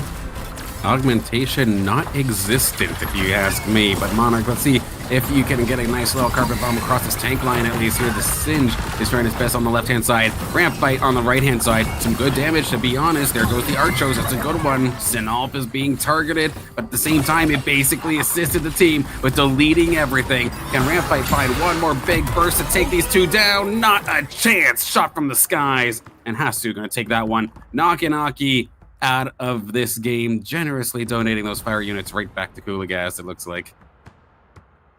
Yeah, and talking about, I mean, Coolagas doesn't have that much credits left. You guys are really right that augments do not fit because we have 4 blue ones. And after you get 2, you're gonna try to get something else, because 4 means you have 1 full tank and then you have 1 blue one just randomly on the damage dealer.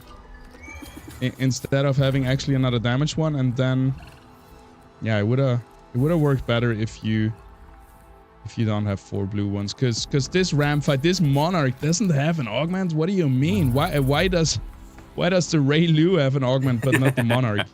So yeah, definitely a lot of stuff went wrong there, and we can see why the last place sadly happened in the end. As we switch over to Drodo with a BlazeNet and Adorator, that is looking crazy. That is dream of nature. It's 2 Krunks too. Lots of wildfire with BlazeNet and the Ranger being on wildfire as well. You can already see it spreading all across the map. And it looks like it's keeping them healthy, but there's a big Sin-Off beam hitting the back line. Ranger goes down. Adorito gets a big heal here. Is it enough? Tornado to the back line. BlazeNet's still very healthy. I think it's picking up. Oh, but that Sin-Off beam! Too strong. Drodo going down. I mean, the wildfire was chipping away, but it was not doing so fast enough, and it just allowed for eventually that Sin-Off to take aim, was able to find both the Adorito and that Blasonite, shut down the damage, shut down the healing, and just shut down the team as a whole. Judo going to fall in 7th place here, as we now have another potential aim elimination here for Coolagas if they can't hang on. They're up against Orc 1, and I know I see some Orc 1 fans here in the Twitch chat in particular want to see their player take care of this one, see if they can get Coolagas out of this game. Ooh, that Axon is hunking. Ooh, Axon's gone. Aces, Artes is getting in the back line, burning a good amount of the units. Cardalox is trying to hold the line, but isn't enough against this Furiox with its pure damage. There it goes. Last lightning strike, not enough damage. Orc 1 going down to 1 HP. No, 17, sorry. Visual bug. I was gonna say, if I was looking at the drone at the on the battlefield itself, I would have been freaking out as well. 1 HP, but nope, Orc is not done, not just yet. However, with 17 HP, that might as well be 1 HP, because that is probably still 1 bad loss away. Ooh. Did I see a Scoriox show up from one of our players here? Coolagas finding the Scoriox, and it's loaded up on augments as well. But it's going up against this rogue squad. You better protect that thing. Damn right, you better throw everything and bunker up the front, actually, to try and stop this ramp fight from going nuts. Can they hang on? I love how the artists here in the back are gonna be used to tank. They fly away on low HP. That's just how you should do it. Beautiful. It is burning everything. Scoriox is untouched. Here comes a ramp fight, missing completely the target, and it's all gonna be down. Penguin versus Scoriox. We have seen this before. This time, Scoriox is gonna fall flat. Here comes one more attempt from the Artes. I don't think it's gonna be enough damage. Yes, it actually is. Coolagas out. Orc just behind him in 5th place. We are in the top 4. I mean, that penguin didn't hit hard, but when it hit, it healed. And this is unfortunately, they stacked those 3 augments, getting the healing on elimination, and that was enough. And now Not Complain does actually have slash in. It's no longer left at that stab in. Or actually, I'm looking at the wrong player. I was looking at Not Complain when it should be Slicks. Slicks still is the stab in, but now it's Not Complain that's got the more dominant looking rogues. Anyway, I'm just looking at Hasu. He is on a massive win streak, just been cruising. Very simple, 5 bulwark, actually 6, and then you get your invokers. That's all you need, Very simple. Good front line to hold everything down. And now he's going against the rogue of Not Complain. Can he stop this slashing from bursting into his invokers here? He's only 3 Sin-Offs away from getting a dual F, 2 Tatopes from getting a Seafrus. He also has 3 Axons. I don't know, that makes me feel a little scared for Hasu. He's sitting on all of these little tier 1s that are not completed at stage 3. Yeah, they're not gonna happen. He's level 9, so very low chance of getting this. But I love the build here with double Synalf. You're basically giving yourself, even though you have 2 invoker stacks, you have 3 invokers on the board. So you're gonna stack those invoker stacks so much faster. And we're gonna see double laser coming out, taking down the ramp fight, which was in the middle of everyone. This was the only hope here of not complain, and I don't know about that. There's a slashing. There is a slashing. The slashing's coming back. Very right. And he's chewing. Oh my, there's a laser though. It's not gonna be enough. Slashing is healing so much. How? Why? Keep doing this to people, slapping. And the fun part about all of this is there's not just one slashing in this game anymore. Slicks did find theirs as well. So both the players running some sort of rogue did manage to find Death Pangu. We have an Umber for Luix. The water rogue Illuvials are absolutely running rampant, with the exception of the game leader as of this moment, which I'm a very, very simple man. I see a fully evolved Lynx at the top of the board. I am happy, but how long will it stay that way? It is a tough task. Yeah. Yeah, this is not looking good for Hasu. He needs to complete one of these invokers, the big ones, or that Sephirus. He just does always one. Oh, he got an Arca. Oh, no, that's just an Octius. All right. Here we go. Big Synalf team. We're watching Not Complain versus Slicks here. The 2 slashing against each other, and both of them are at the bottom of the lobby. Here comes the ramp fight, trying to clean things up. One slashing is already dead. One is holding on. The one of Slicks just seems to be superior. Oh, no, there they are, both of them. But yeah, Slicks is...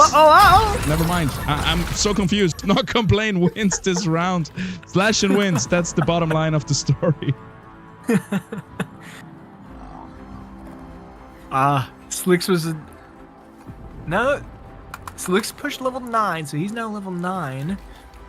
Getting a little Fern in there just to give it a little disruption to that back corner. That was a very, very smart move just to hopefully disrupt that a little bit more. Also, we'll take one of the Synalf beams. Hasu, come on, are we rolling? What are we going for? Get something. You put in the Octius. I guess he's got 20 health, so he might survive if he goes down. Here we go. The Octius is still a great pickup, but is it going to be enough to actually burst through the Penguin before it heals up again? That's kind of been the hard time that they've been having. They're being able to take care of many, and look at that, how much healing that slashing does when it actually finds elimination. But it's going through stuns, it's going through taunts, it is being held up at least a little bit, but now that it's broken through the front line, it is the last one alive versus 4 invokers, and this is just going to be a Penguin field day. Nothing can stop this Penguin from going absolutely nuts, shot after shot, and now that it's got that resistance as well, your spells are futile, and Hasu is going to take a massive hit. I'm not sure if that's an elimination. It is actually just enough to knock them out of 4th. 270 resistance. He is a tank. What a cheese, and Vanguard, man. And then Vanguard on top of that. Yeah, that was ridiculous. Triple restorating impact reactor. It's an all-in play though. Like, you have to get an elimination.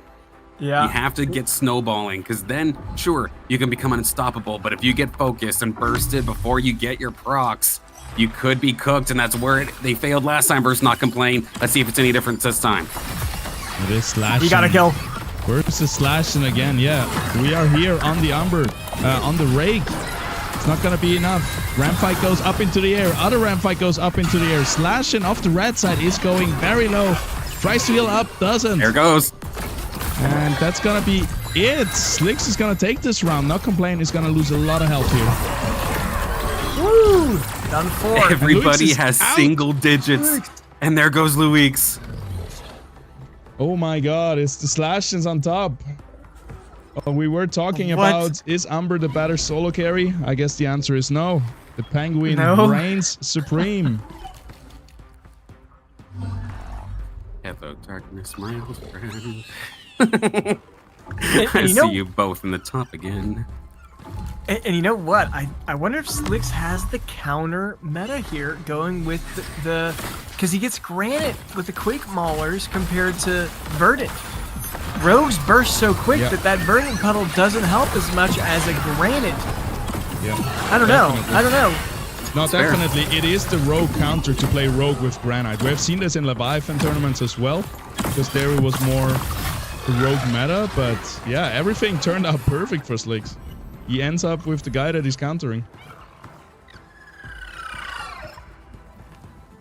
That'd be definitely a big brain move here if this does end up paying off. And to be fair, Not Complain does have that big old gnarl placed right in the center. Gonna absorb a ton of damage, but on the other side, Goliath ready to catch. It's crazy, another man. thing, we've got Not Complain. He's only level 8. He hasn't pushed level 9. He just did, and he got a. No, he just got a dash. Does he have any more money? Is he out? He's out of money. He cannot do anything else. Slick still had some money. Got another Goliath online. What's he gonna do with that? It is just so He swapped it out. Double Goliath. Oh Double my God. Goliath. That's gonna be tough to chew through. All right, let's see how that one goes. Everyone is going to be stuck on the invulnerable Scarab box here in the backline. One goes down, the other one is still standing strong. In the meantime, did the slash and get a knockdown? No! Whoa. It gets eliminated before he can kill anything, and now it's time for the slash and to take its revenge on the slash and slash their way towards a win. Not Complain is going to win game number 5 here in the IPL World Finals. Day number 1. Ooh, that's gotta hurt. That's gonna feel so bad. Oh no. It was rough. That was just perfect for Not Complain, but I guess perfect for all the wrong reasons here for Slicks, because just as soon as they got away from the Goliath, what was the first thing that Penguin targeted? The other Penguin. Immediately bursted it down to the point where maybe it only had one elimination stack, if that. So it was still rather squishy, all things considered, and the rest of the rogues plus the slashing on the side of Not Complain were just able to pop it before it really got the chance to get going. Yeah, and that Goliath looked like paper. Like they were stuck on that gnarl for a good minute. Mm-hmm. I wonder what could have done a little bit better. Oh, we're watching the replay, yeah. Yeah, Penguin immediately onto the other Penguin. Yeah. I think that maybe what happened was that the rogues were too focused on one of the Goliaths and not the second one, because that right Goliath lasted forever. Yeah.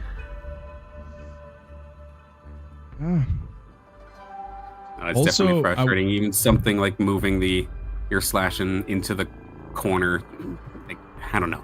It's so easy in hindsight to make these little decisions. You'd never expect that your Goliaths are going to die that quickly after having Granite. That's incredible to see how fast that they got popped. And that is going to line up so perfectly against you that the Penguin and the rest of the rogues are going to focus your carry right after the fact. That's just unfortunate. But even though hindsight is so easy for us, that's what we're here for, right? So I do want to analyze it a little bit. So a way that I could think of that this could work out really well if you put both Goliaths at the same spot. Because no matter what happens then, you're always going to split the damage between those two Goliaths. But if you have them at different sides of the battlefield, one of them is going to get hyper-focused. So yeah, just having them together in the middle, in the backline, I think that could have been big solver. I also think that he should have backlined the Quinks. It should be Goliath, Quinks, Goliath. And then you have that Quinks right in the middle that'll spread the dust and potentially save that Goliath's life from being deleted. And then even so, right after that Goliath goes down, maybe then that slashing comes and attacks that Quinks right after, instead of your slashing. Like, that was brutal. That was so brutal. Yeah. Where did he put his Quinks anyways? He had it on the far right side? Yeah, we do have a little bit long of a wind up here, but I do believe so. The Adorator is still in. Yeah, just like having a little bit of a clump in the backline, a tank clump. It would have helped a lot. You know, I did see that Not Complain does have an advantage overall in the comp because he has Malura. That's 3 Vanguard compared to 2. Yeah. That doesn't make a big difference. But yeah, in the end, it all comes down to having your slash in on the same side, like on the left side where all the main rogues are. If the slash in was in the right corner and was targeted last, could have also made a difference. We'll never know. And probably what you want to do then also is have your slash in dead center and then have your rogues push out to the side. That way your slash in is directly behind the Gnarl and then the other rogues kind of wrap around. Maybe that's the best way to do it also. Yeah. I would love to get my drawing tool out and go super nitty, but that's maybe something for a guide, not for our live stream here. It is cool though to think about it. Go Orc, I see in the chat. How did Orc perform? Every time I get out of it, I feel like I have like... Totally forgot everything? Yeah, it's like blank. Orc, I believe, was 4th or 5th in that one. Alright. You got 5th. Yes, so we are going into our final game very soon. We're just recording scores. And then... yeah, we don't have to reseed, so it's gonna be the same lobbies. Maybe we wanna check out someone else. I know it's nice to watch the same lobby, but also we wanna see as many players as possible, I believe. Yeah, I wanna see the ones that are closest on the bubble. That's what I was gonna say. Let's see if there's a lobby that has like a handful of people around that 40 mark. Okay, we're gonna find out. Even if there happens to be doubles that we've seen on stream already.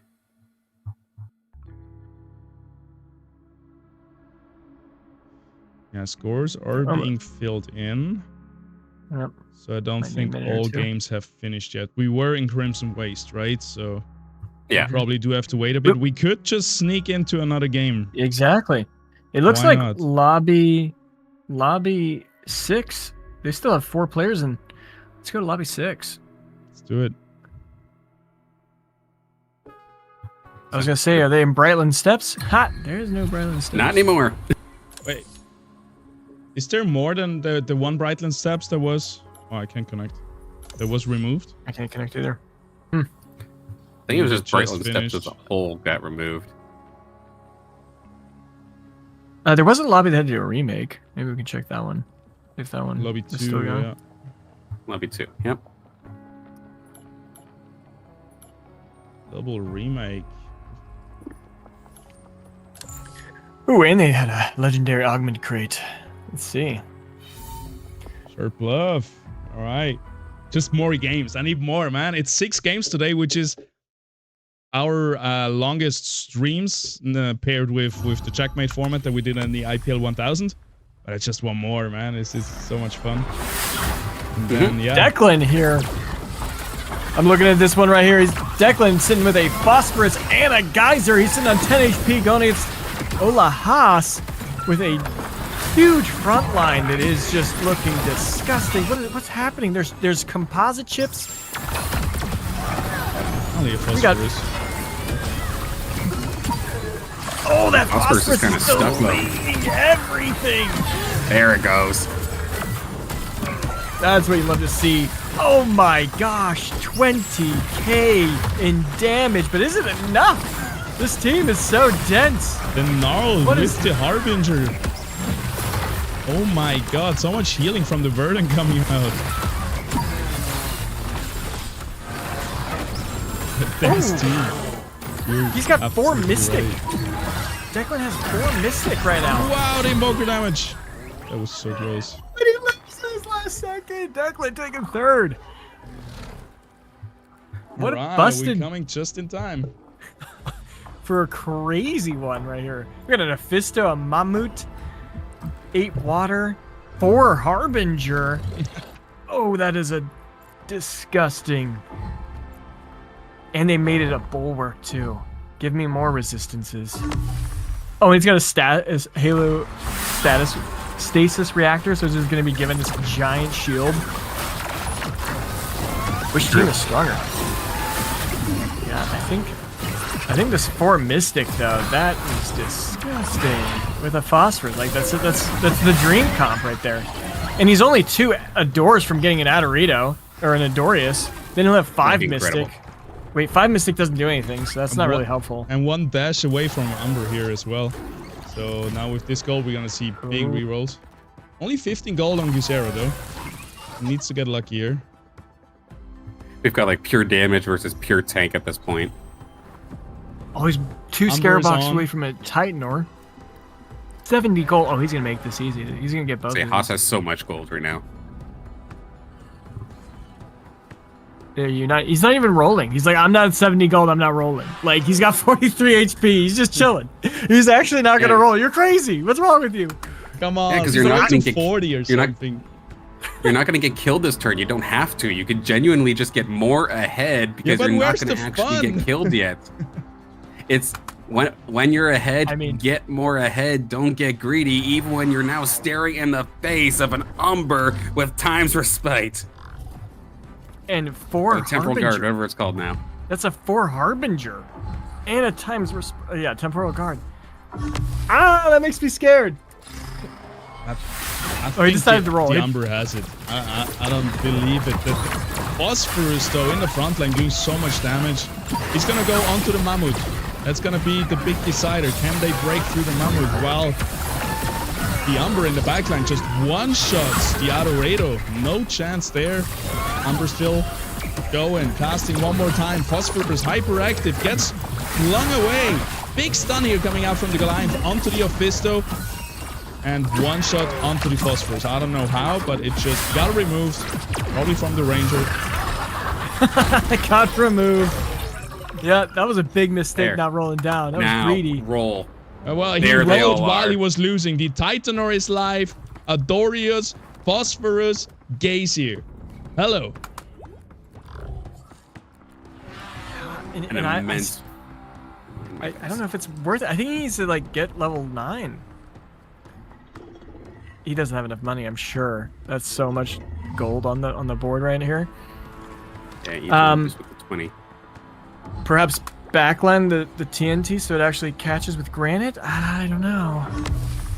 A very, very scary fight to finish off this game number 5 here between the Ola members. Gazera and Haas both looking for a good finish to try and boost himself up the ranks after having a rather rough tournament so far. Phosphorus the main carry here for Haas. Look for the Ophisto on the side of Gazera. It's raining down. Ooh. The Mystics, they are built for this kind of situation. They are tanking. Phosphorus still lives. It's cleaning up the Penguin. Now it's on to the Umber until it does eventually go untargetable, but there are still so many Illuvials here against Gazera. Just a matter of locking down this Umber. Do you have anything that can lock down the Umber? Titanor, we need your stun. We need it quickly. Can you actually get the job done? TNT, it's hurt, it's gone. Phosphorus, it's hurt, it's gone. It's just a matter of can you time out the overtime pulses?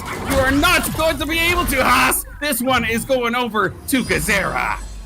The Windborn energy sap, the steel, it was stealing 22 energy every time it would cast and just stopped that Titanor from casting time and time again. Oh, it did it again. Umber, why?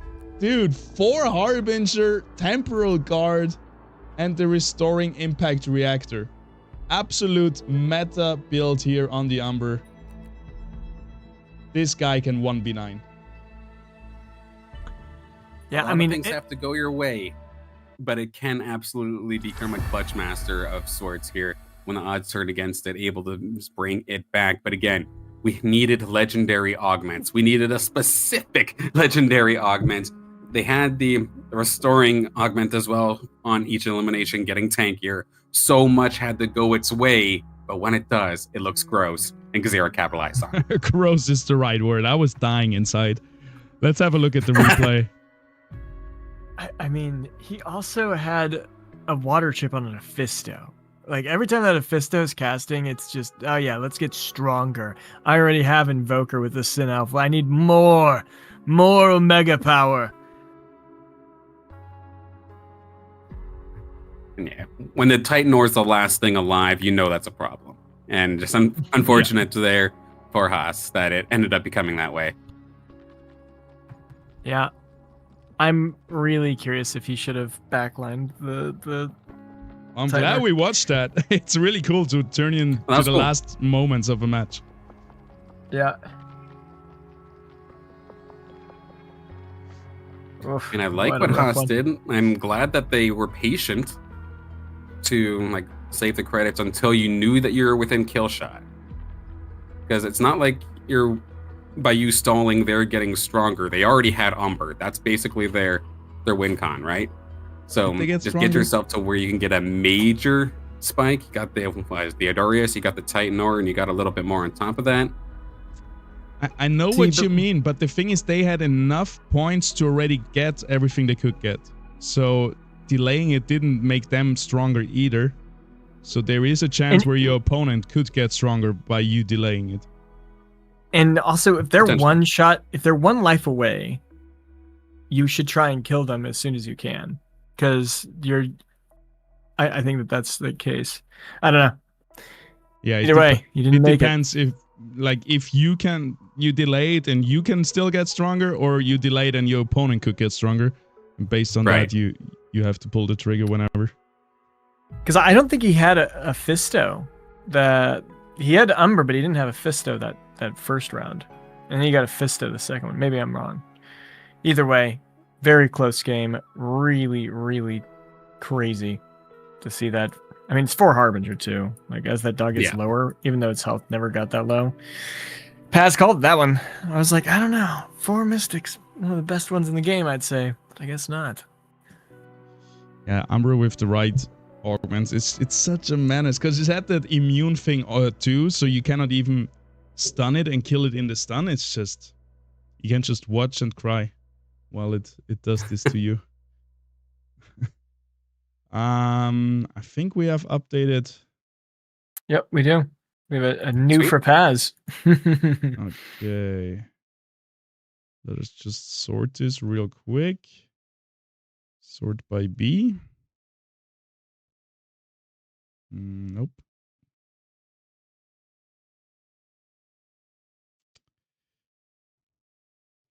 Okay, Luik's still on top, as I see. 1 second. Yeah, I'm just gonna do it live.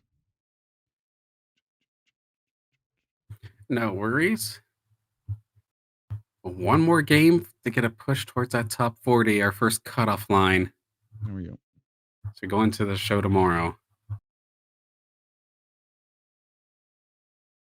All right, we got Lewis in first. Wait, we have one more game. Yeah, all right. But these are also not in order of points. We're still at like 33 down here. True, they were in order of third shuffle, not actually of rank. So we, in this order, we don't have. But we can just sort by this column. Here, let me do it. I just did it. Boom, done. There you go. All right. All right, so we got 2 people tied. Yeah, the tiebreakers are, for example, Moo wins this tiebreaker because both of them have 2 wins, 2 8 points, and then after that it's recent game. So Moo is currently leading, which doesn't matter much. Should we scroll down to the bubble? Oh, let's do it. It's janky. Wait. Let me also.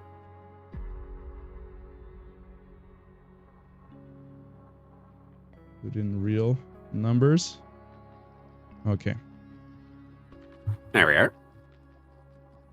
There we go. Oh, how so many of the people that I thought were near the top have fallen in this instance. 18 points tiebreaker. It's the bubble with 5 people here. Boo! Okay, so these are the people we're going to be looking for to see if we can find them.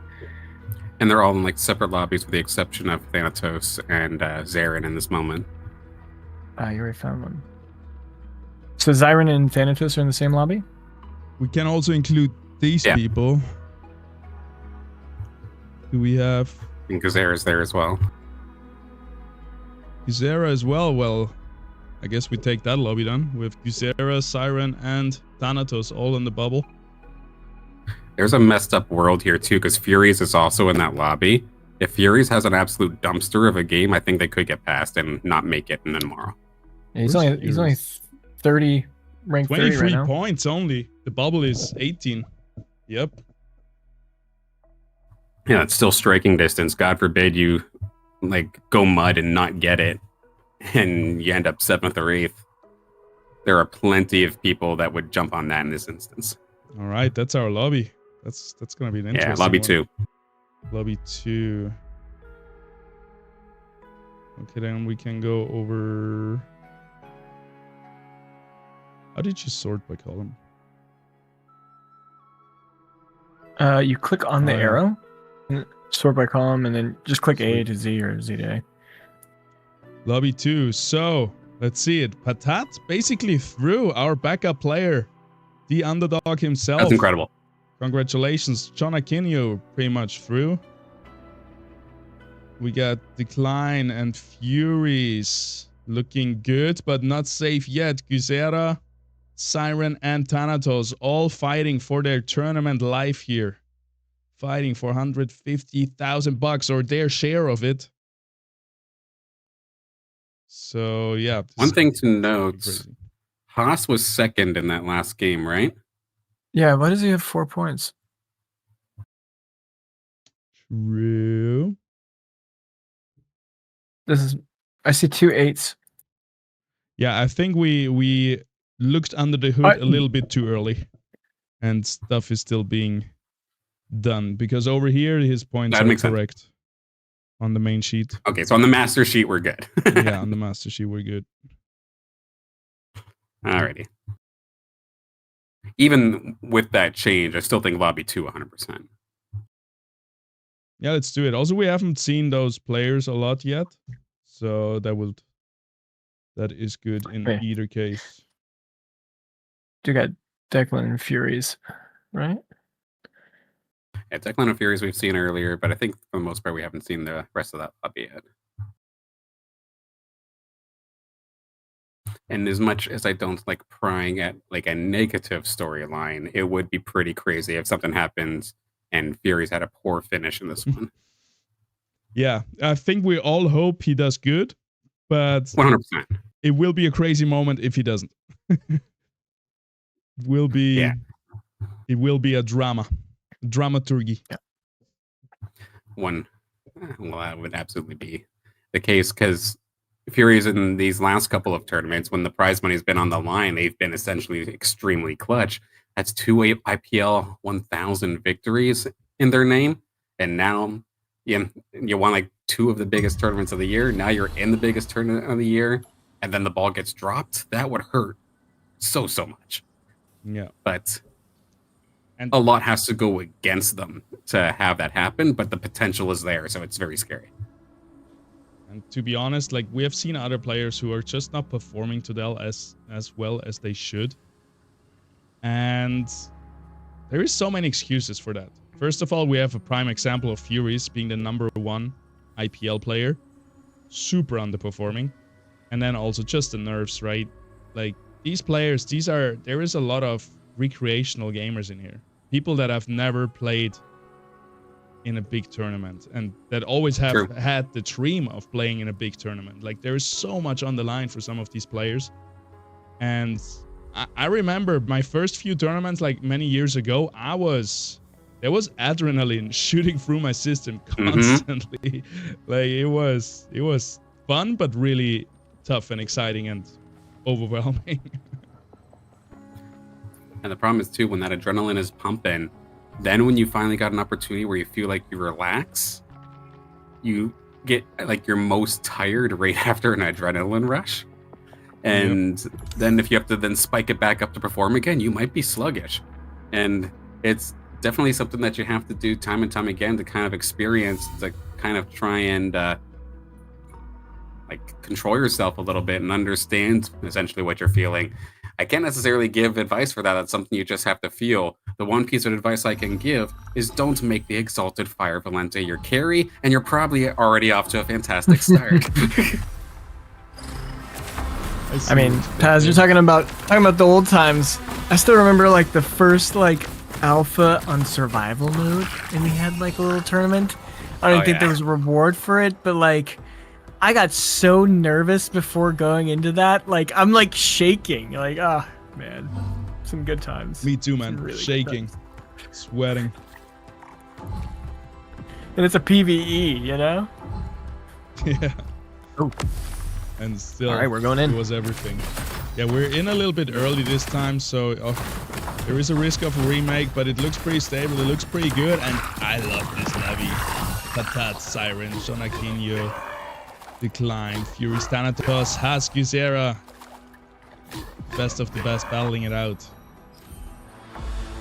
Pretty much all of these players are within striking distance, too, of either getting in or falling out of the top 40, where our cutoff line is here for today.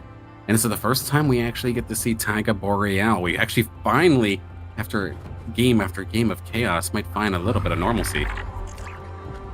That's true. Sure that the pro players here are happy to see Taiga. Just get the perfect drone augments and chill. Not so much variance, just clean game of Illuvium. I like it. Now watch legendaries drop right when we hit the Dokas or something. Composite crates dropping. Or composite. Yeah. I wouldn't be surprised if the composite crates show up. For whatever reason, they're showing up like once a game, it feels like. I don't know if we've just gotten lucky or what, but we've seen them every single time. Granted, yes, 2 of them can be blamed on Abyssal Basin, but the rest of these, not so much. And now we're gonna watch the weapons happening live. I really want to take a look. We have an insta pick on Quake Maulers for Patat, showing everyone I'm gonna play rogues, whatever you do. Furious answers it with also a rogue weapon. We have a bunch of Scion weapons coming in as well. Thanatos here with the Emberling Rod. Last pick, Jonakinho with the Aqua Blaster. Sees nobody else has a water weapon. Really well played. And yeah, we have a Flame Warden Staff. We have a Strike Boomerang from Has. A Arrow Edge from Guzera. Probably didn't find anything better. And then a Ripple Flail coming out from Siren.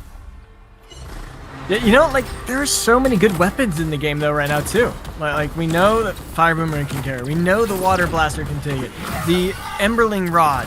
Obviously, the 2 rogue weapons. The Ripple Flail. Like, the game seems to be in a really good state.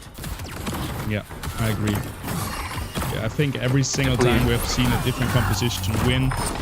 And so many different compositions every time in the top 4. It's lovely to see. And this is just the beginning of the new patch. There's so much more gonna come out. There's still so much that's undiscovered. And because of that, I kind of like that, at least for 2 of these players, I feel like they're playing compositions that are like their tried and true, their bread and butter, so to speak.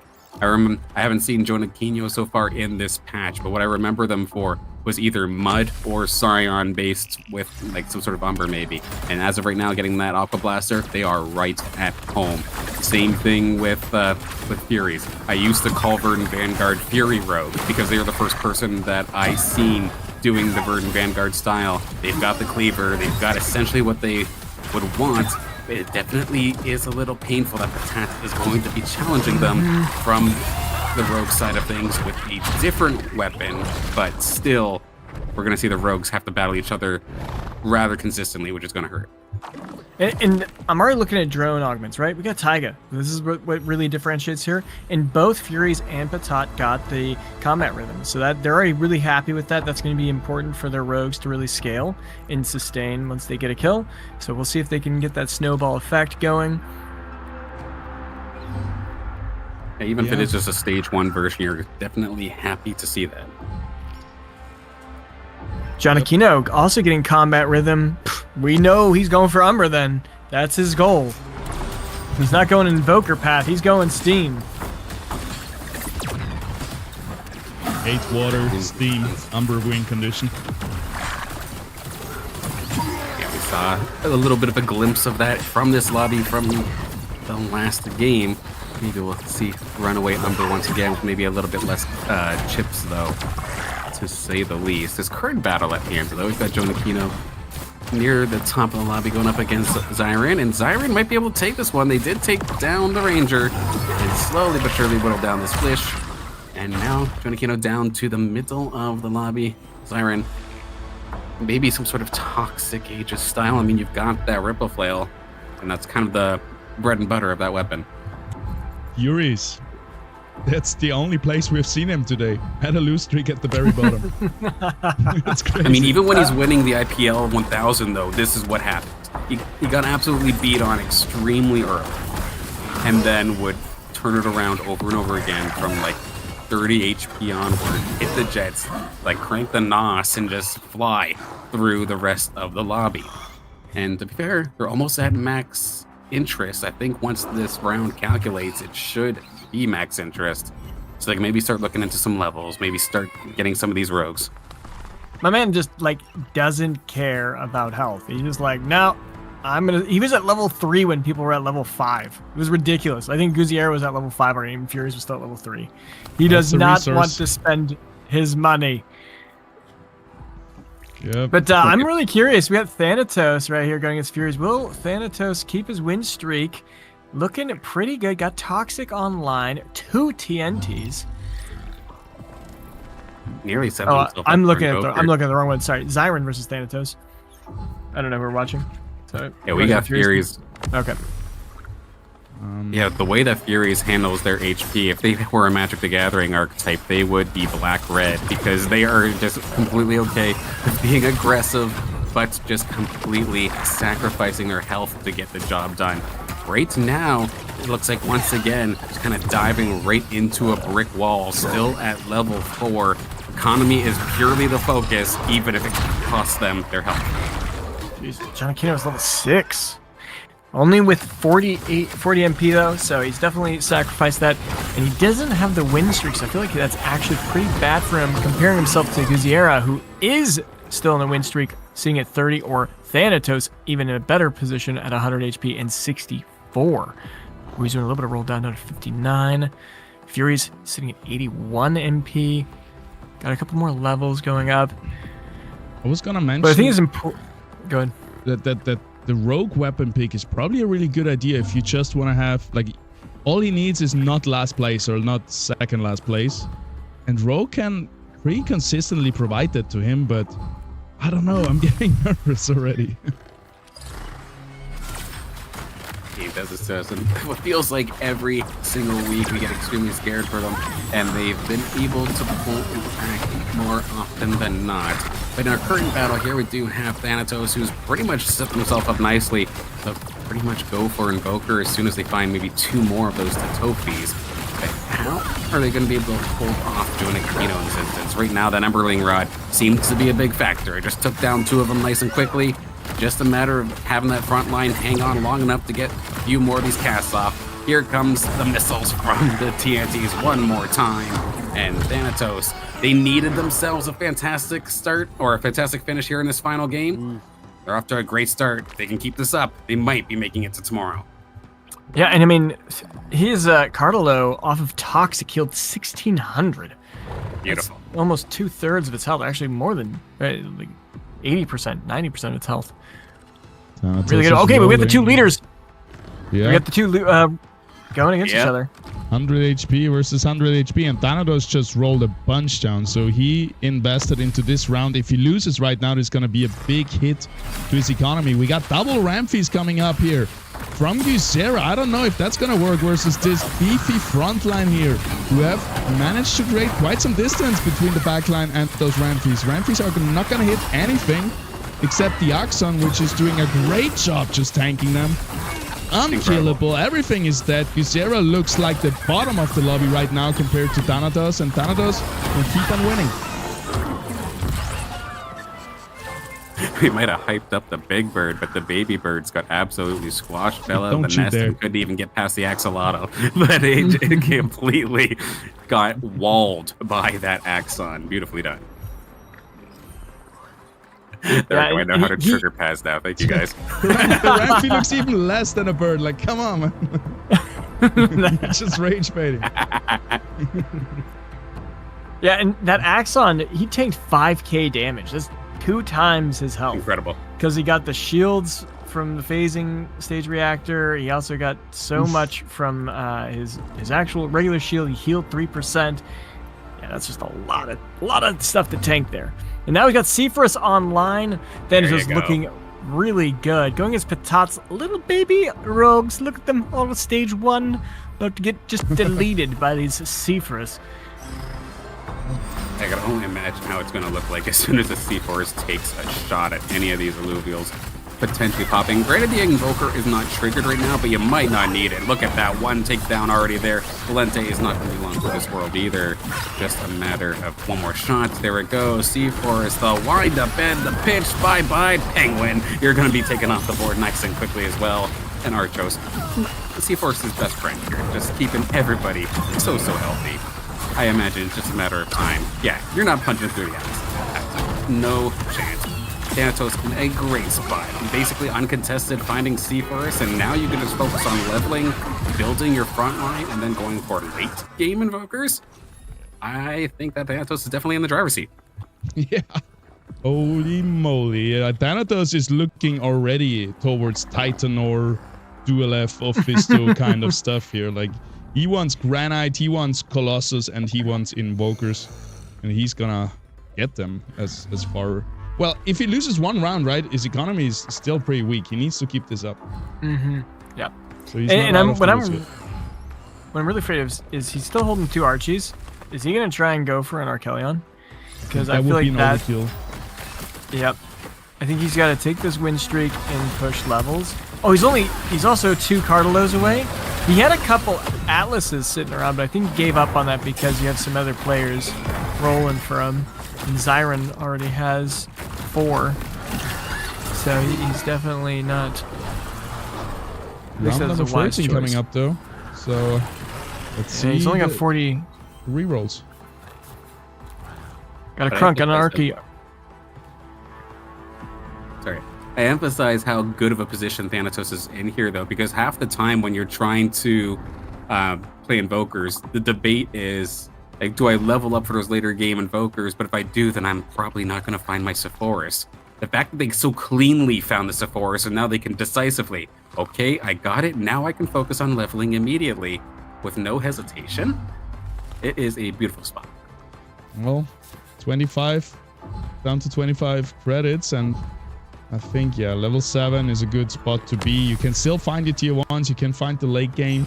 I think he's gonna stay here for a while. He should now recover his economy and look towards completing everything and preparing for the late game.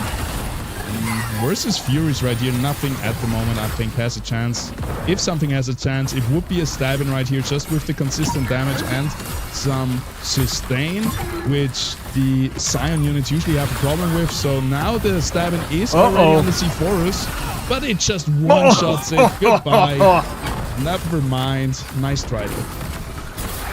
And I don't know if you saw that, Silent, but your Emberling Rod doesn't get disrupted if he gets knocked up anymore. Because that seed went out, then the Ranger got knocked up, and it still hit. So that is making the Emberling Rod a lot better, a lot more consistent, and less risk of it blowing up in your face. Now I just need to understand how it actually targets Illuvials, and then I would be completely set in terms of knowledge on that weapon. But it's definitely satisfying to see. That couldn't have gotten any perfect or more perfect. Emberling Rod as the Sephora shot was coming out. That Penguin went from 100 to 0 so quick. It was getting pretty dicey though, right? Like we were like feeling those Invokers. Yep, and now we're looking at a match with the bottom 2 players, and I just saw Furies roll away like 20-30 gold. He really doesn't want to lose this, but it is gonna be a tough one as this rake right here for Siren is looking so strong, but it's stuck on the twine, not getting through that tank. It might be able to finally kill it. Nope. Just too tanky, and the Rogues clean up in the meantime. Siren down to 25 HP. Sitting on a bubble now. This is bad news. A lot of damage here for Siren. Cleaning up his fight. Holding the line against Declan. Declan, look at it, 56 HP. Normally holding, usually very good. Thanatos on a 10 win streak. It's gotta feel good. Level 8 Don't from see that Guziera. stopping either.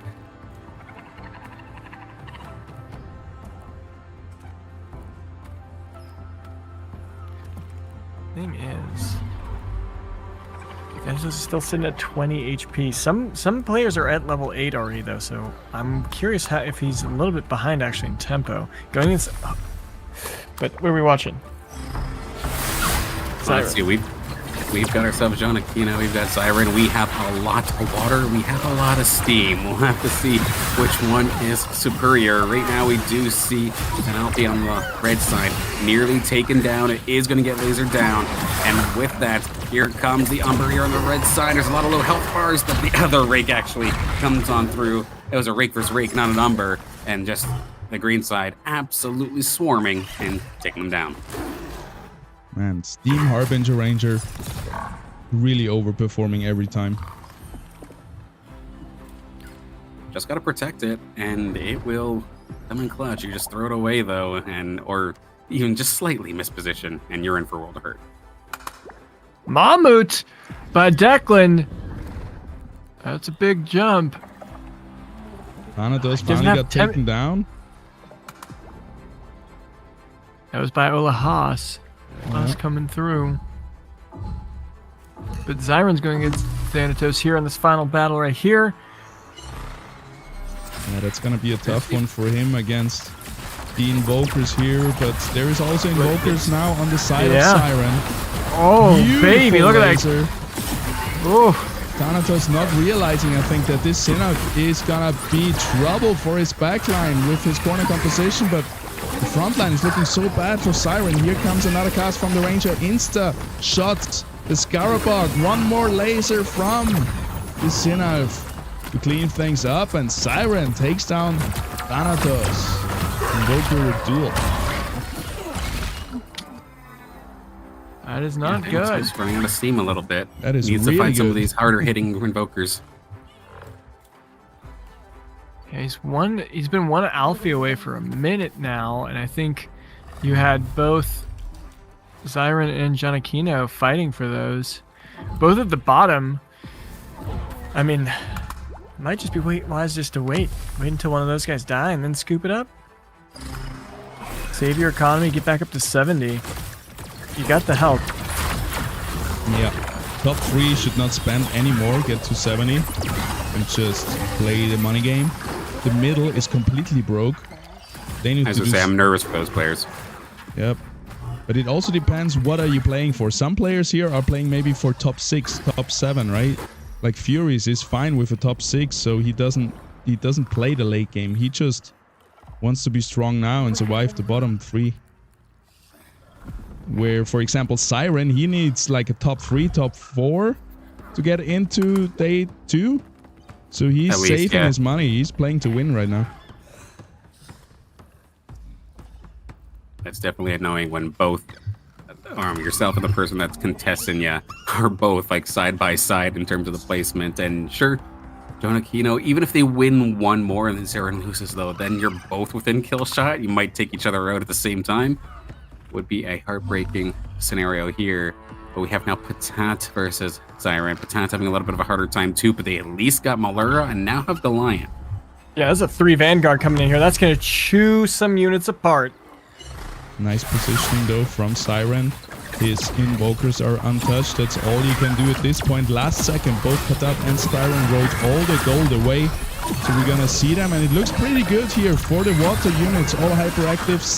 Sinnoh goes down, but the Stabbin is looking pretty solid. The Rake is looking pretty good, taking down last few units. Only the Malura really left alive, but the units are all dodging in.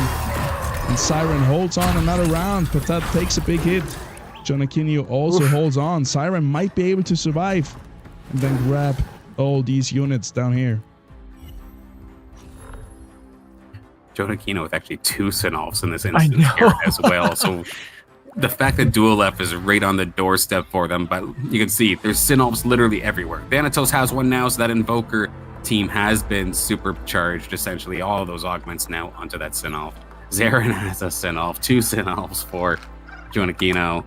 Trying to get that Dual F, I think, is arguably impossible right now.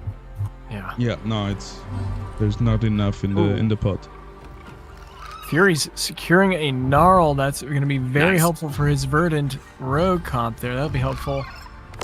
Yep, it looks like Going he's against gonna try to kick out Patat right here. Yeah, he wants it. He wants all those units. They're scrambling. The two Stabbins are both unable to find anything to stab. Oh. Fury's team took literally 10, 15 seconds to get in. It is not looking good. Patat is... Oh, it's surrounded. It's over. Oh my god. Oh, Fury's must be raged. Also still there. Siren takes it. Look at the bottom. 10-10, 9-7. Everybody on their last life. Next round is gonna be a big decider. There's so many players within kill shot too, and every single position matters here to try and get into day 2 of our World Finals. Like, it would be an absolute nightmare here for Furies to fall, and then God forbid the people below him hang on for one more round. Jonah Kino's been on 10 HP for what feels like forever, but it's been hanging on. Patat and Zarin both right there too. Not sure who to watch. I think I don't know either. Hold on, let's watch the Rogue, because the Rogue will finish fast, and then we see the others. Patat versus Thanatos, because he's got to burst through this. It is a lot to survive. You have to go up against the Lucky Ranger leader gets to in. get this done. The Ranger's in a good spot, though. It's trying its damnedest to get involved onto some of these invokers, but it is being shielded away, it looks like, for the most part. Damage is being mitigated. And then now, here comes one more Sinalfim onto the flanks. Where is Rampy? It's right on. They're onto the Invokers, actually. This is looking problematic here for Thanatos, actually. And we are going to see one survive that one. Thanatos going to take a major hit. The fact that the leader in this lobby is at 39 health is absolutely incredible. But it looks like Furies, they're going to hang on. We're only going to lose one in this instance. Siren, you're going to be out of here in 8th. That is heartbreaking. Well played though, Siren. So close. It is a matter of 1-2 rounds to make it to top 4 or being last. Like, all these players are gonna be out very soon. Wow. Everybody is dominating. Everyone is beating each other so badly here. My goodness. We have any bottom? Huge roll down this turn. Here we have a dash match. Patat versus Haas. Oh my. Patat's been hanging on for the last little bit, been doing okay, but Haas's team, I mean, it does look pretty scary. That Monarch is loaded up on augments, but can it avoid some of these high DPS rogues? That Rampite is going to go up in the top right-hand corner, do some decent damage, but Monarch is going to shut it down. They've managed to keep the Octius alive as well. If they can get a few more shocks off, that's some low health bars. One shot, can you get the reset? No, it went down before the reset was possible. With the big carries on the rogues team, going to end up falling. This is not looking good here for Patat. Ola Haas is going to be able to do a fantastic job finding that elimination here. And we got a lot of eliminations. Jonah Kino out in 7th. Patat out in 6th. And then Furies is going to fall as well, but in 5th. Oh my god, man. That is as close as it gets for all of these players. I think Patat and Jonah Kino is safe. Siren doesn't get in because of that last place. Furies might be able to hold on, likely, and now Thanatos might be able to get into the top 40 with this performance. He might, yeah. Because Zara, I feel like, was on the bubble as well, so they're not in a bad spot either. Haas, this is close, because I think they might have been just barely too far out. But other than Decline, I think Decline is the safest of the group still here in this top 4. But everybody else still left in this game is absolutely gunning for a win, as always, but especially now, for their shot to get into the World Final Day 2. Oh, baby. Which one do we want to watch?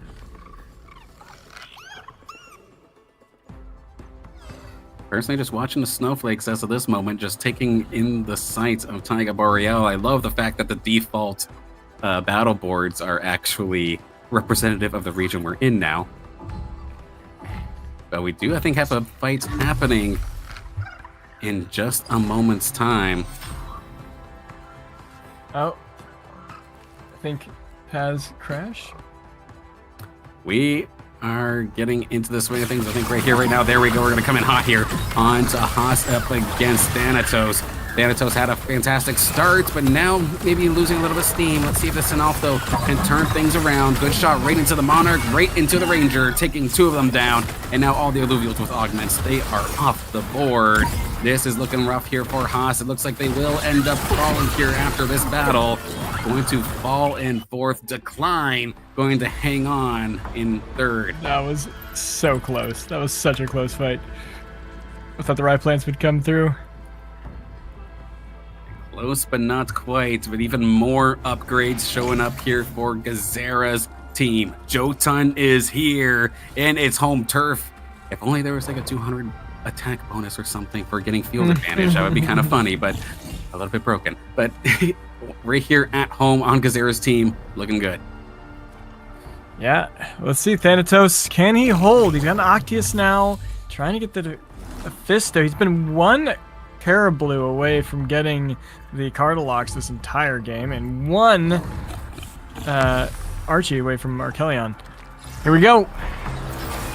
That's definitely heartbreaking being so close, but you can still get the job done. Keeping an eye on that Rip Lamp, keep an eye on the Jotun, the big old polar bear. But where are these casts going to go? This Blotto is an absolute immovable object, but it's also not being targeted in the slightest. And considering it's one of the main tanks of the team, and your Invokers are being attacked, that is kind of a rough case of mispositioning. This might bite Thanatos in the rear. We'll have to see. The Forest is there, but they did manage to turn it around. A couple good casts here from the Invokers on Thanatos' team is going to be enough. And actually, best case scenario here for Thanatos hype. They win the final game here of this World Final Day 1.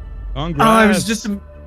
I was just about to say, Thanatos, all you gotta do is save your back line. These Rangers keep sneaking in, and you have it so easy. But he was able to survive, and he won both of them.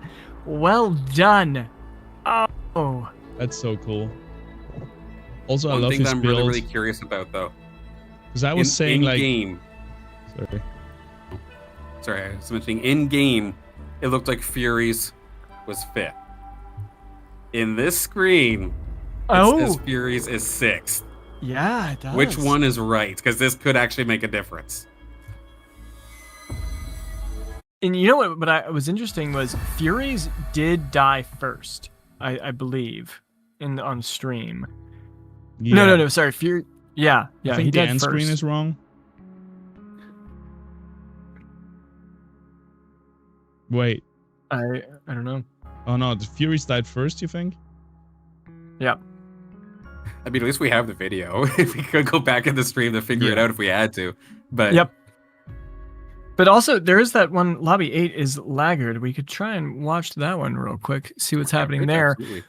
Ooh, a Legendary Augment Crate 2. Let me scout it out for you guys. Sweet.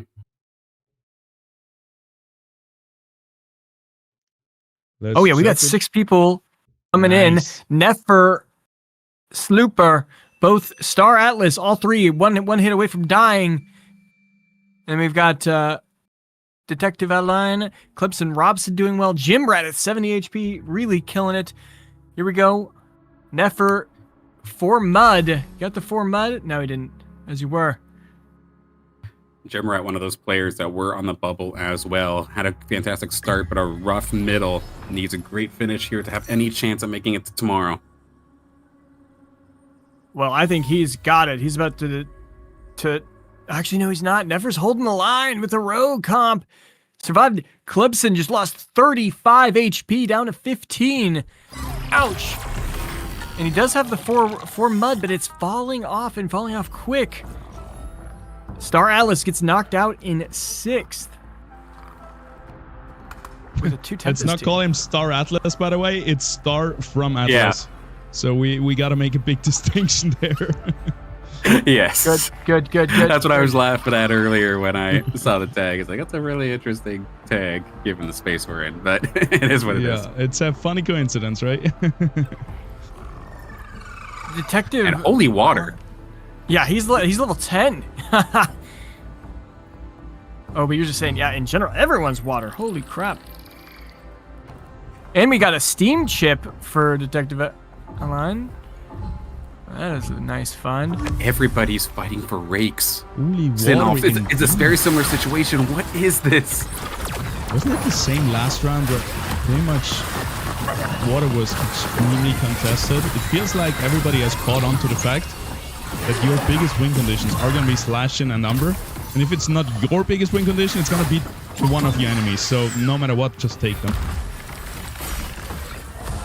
Yeah, fair enough here, but is it bad that I still don't expect her? Okay, never mind. There it goes. I would have been absolutely shocked. Slooper is going to end up falling here. Looks like in 5th. Detective LNA, even at level 10, going to fall. He died to Clemson's ghost army. The Mud managed to pull through. We now have Clemson versus Nefer, both on the bubble. Rogues versus the Mud. I've already seen this fight once, and Clemson lost. Can he figure out what he did wrong and change this forward?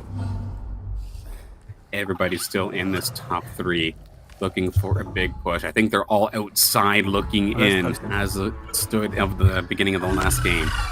Oh, Jimrat just managed to secure Umber. Unbelievable. Right as Slooper goes down, able to find it immediately the next round after. I think they have used essentially all their credits to make that happen. Beautifully done, but how about the Spring Fight Omega? That took basically everybody down. It might not be a crit, but that was plenty. How about this Umber? You just found it. Well, you needed to clutch everything. You have that legendary augment with the tankiness, with the resistances. You're taking down all the TPS characters. No. You've taken everybody down. You're in the corner, getting the best possible case of a surface area against you. Oh, and Jimrat, my you God. needed the win. You needed the Umber. You found it in the same round. Congratulations. That was silly. He got boxed in. Oh my gosh. That was What silly. happened? Well, Clemson also getting Clemson second Robson. in that now as well. Clemson Robson was pretty close on the bubble, so I'm curious if second place is gonna be enough, or if he maybe needed a first place. I'm really excited to see the final standings. That's gonna be Riser. That is incredible. What a finish here. Oh man. Wild. All right, scores are getting filled in. And how quickly did that round go from, oh, there's 6 people alive, to 3 to done within like 3 rounds? My goodness. Yeah. Of course, give the back-end team as much time as they need. This is definitely something we don't want rushed in this instance. This is the make or break, of course. We are cutting off anybody lower than 40th on our list here for today, or in the rankings.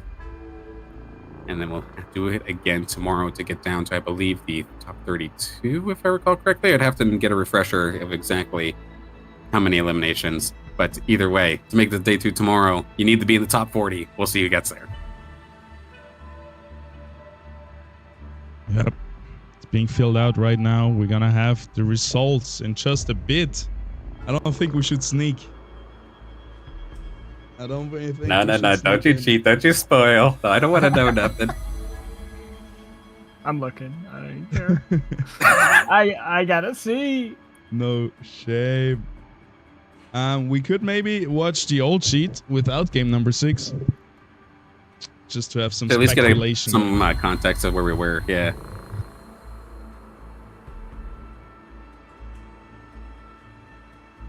So if I sort here by points and I go to 17 for Clemson Robson, he was...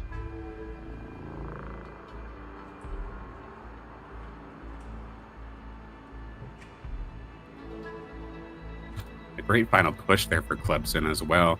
They think they got an 8th in game number 5, and they needed a top finish. Getting second in this last game, absolutely huge. Will bump them up big time. Is it enough though? Yeah, it is. That's the question. So now they are on 24 points, right? So... And the bubble before was at 18. Let's say an average of 3 points at least, everyone here. Yeah, exactly. Yeah, on average, just when it's going up. I was just trying to do the same math. I mean, I think it's not, you might be it. Like 22 to 23 might be the range. Yeah, he's gonna be exactly on it. I think also he might be in just one above or something. 24, yeah. Well, we don't confirm anything, Clemson. If you're watching, you're not confirmed in. All right.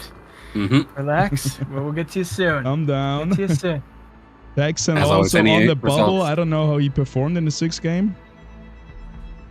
I wish him all the best. As always, any results we called out unofficial results. Wait for the announcements after the fact, just in case there's any sort of rulings or things that do make it to the surface sometime after the fact. But we can at least get a rough estimate in a couple of minutes' time, unofficially. Texan sitting at 24 points also.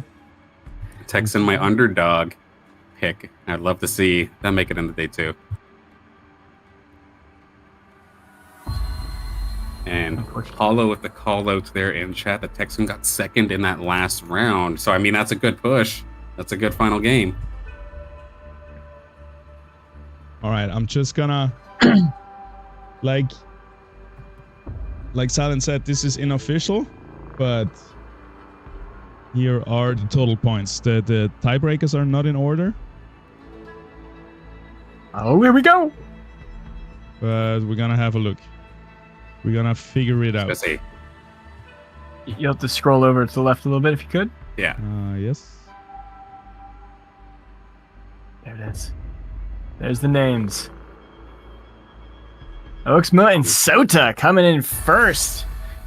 39 points. They killed it. Absolutely beautifully done. I think we'll go through and congratulate our players unofficially, of course, as of this moment. Let's start from the top with Muhype and Sota Hype both leading the charge with 39 points apiece. Luis, Detective Alané from Ola, and Slicks Hype going to lead into the top 5. We've got Fox Spear from Atlas, Selfless from Guild. We've got Hollow Hype. Got a couple hypes here, actually. We got Hollow Hype, Wolverine 777 Hype.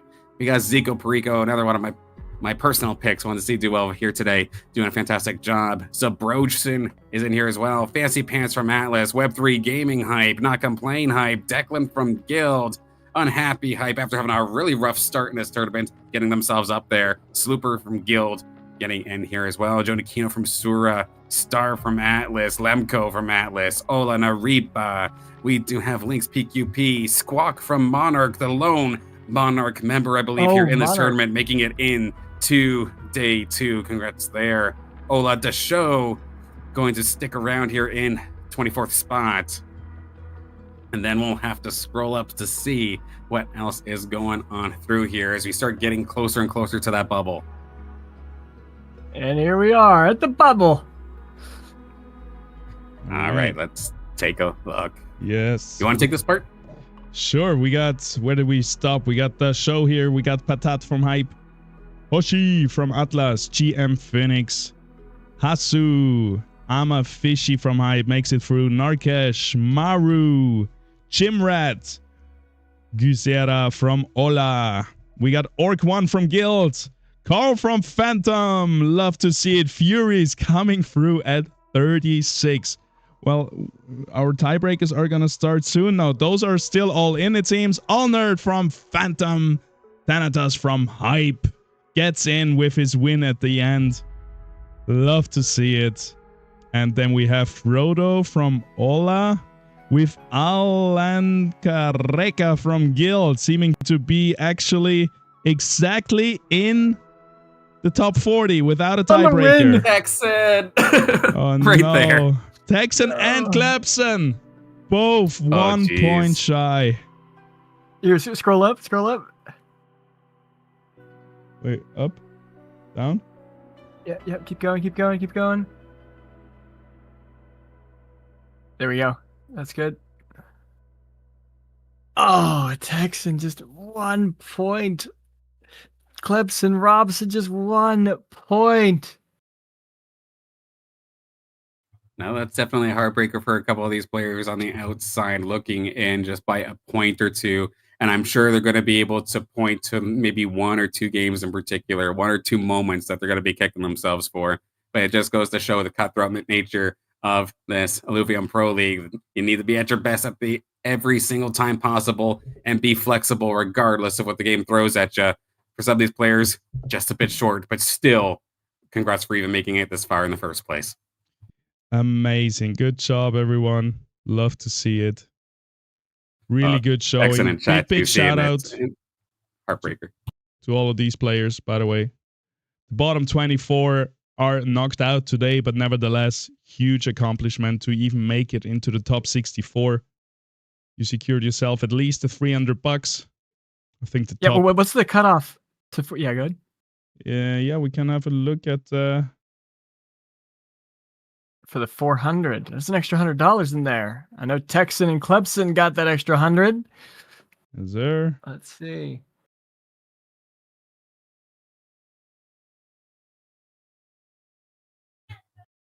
$48. All right.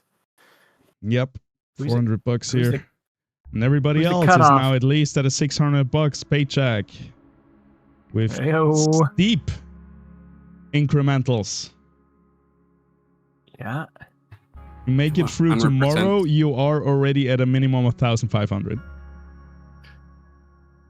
And of course, like I was mentioning before, these are the unofficial results. Please do wait for proper announcement from the actual Illuvium tournament organizers before, I guess, confirming either way. But based off of how it stands here right now, our top 40 are here with Alan Kirka from Guild being the last one, making it on in there with 25 points being the cutoff. Oh, he's got to feel so good getting that win. Same with Thanatos coming in with that clutch win. I mean, Jim Rat also, like, I mean, you got to think, okay, how many is 4 points? Anyone who made 4 points in their last game managed to just barely squeeze in. Like Furies making 3 points, that's barely making it in. 2 points from Frodo. Oh my gosh. He probably was sweating. He's like, oh my god, I had 7th. I'm knocked out. And then he's like, if you know, obviously making sure these are if Frodo was last place, he was knocked out. If Furies was last place, he was knocked out. Carl coming in with a win in his last game. Ooh, getting in. Carl, yeah. Love to see it. in particular, too. We saw how that game happens. We basically saw 4 people all get eliminated all at the same time. That could have been absolutely catastrophic had it not gone into Fury's favor. But we're still going to see our number 1 seed going into the tournament hanging on. Again, lots of work to be done because, of course, these points don't reset tomorrow. If you barely squeaked in, you have a lot of work to do still. If you want to not get cut going into the next cutoff, I think it's every 2 games after now. We're going to be cutting off, I think, like 8 or something like that. What is the spread? 25 to, 36? Have an 11-point advantage over your opponents. That's got to feel good. Oh, yeah. Yep. Because, yeah, little reminder for what's going to happen tomorrow. Every 2 games, it's basically the same as today, but this time, instead of cutting the people after 6 games, we cut 8 players after every 2 games. So it's gonna be a deadly match, a deadly auto-battler fest tomorrow. It's gonna be really cool. So we play 2 games, scores carry over, and then we already kick out 8 players. So we're gonna say goodbye to a lot of players, and there's gonna be constant excitement, especially for the people on the bubble. Of course, big congratulations to everybody for, first off, making it this far in the first place. I know competitively, if you got eliminated here today, you're still probably hungry and wanting more. But again, this is just season 1. I definitely look forward to more events and seeing you compete once again in the near future. That is it. And with that, we're gonna call it a day because we have another day tomorrow. This was day number 1 of the IPL World Finals, $150,000 on the line. Tomorrow we have another 6 games where we go from 40 players down to 16, which is gonna be another 24 people gone. And then we have next weekend, we're gonna find our grand champion. But it's still a long time until then, but not so long time until tomorrow. So we all see you there in our next broadcast of day number 2 of the IPL World Finals. Big shout out to our backend team carrying this in the shadows. Also shout out to Philo, who has been helping a lot from the side of Illuvium. Huge. And shout out to Illuvium as always. Shout out to the viewers, to the players. We see you tomorrow. Have a good one. Goodbye. Adios.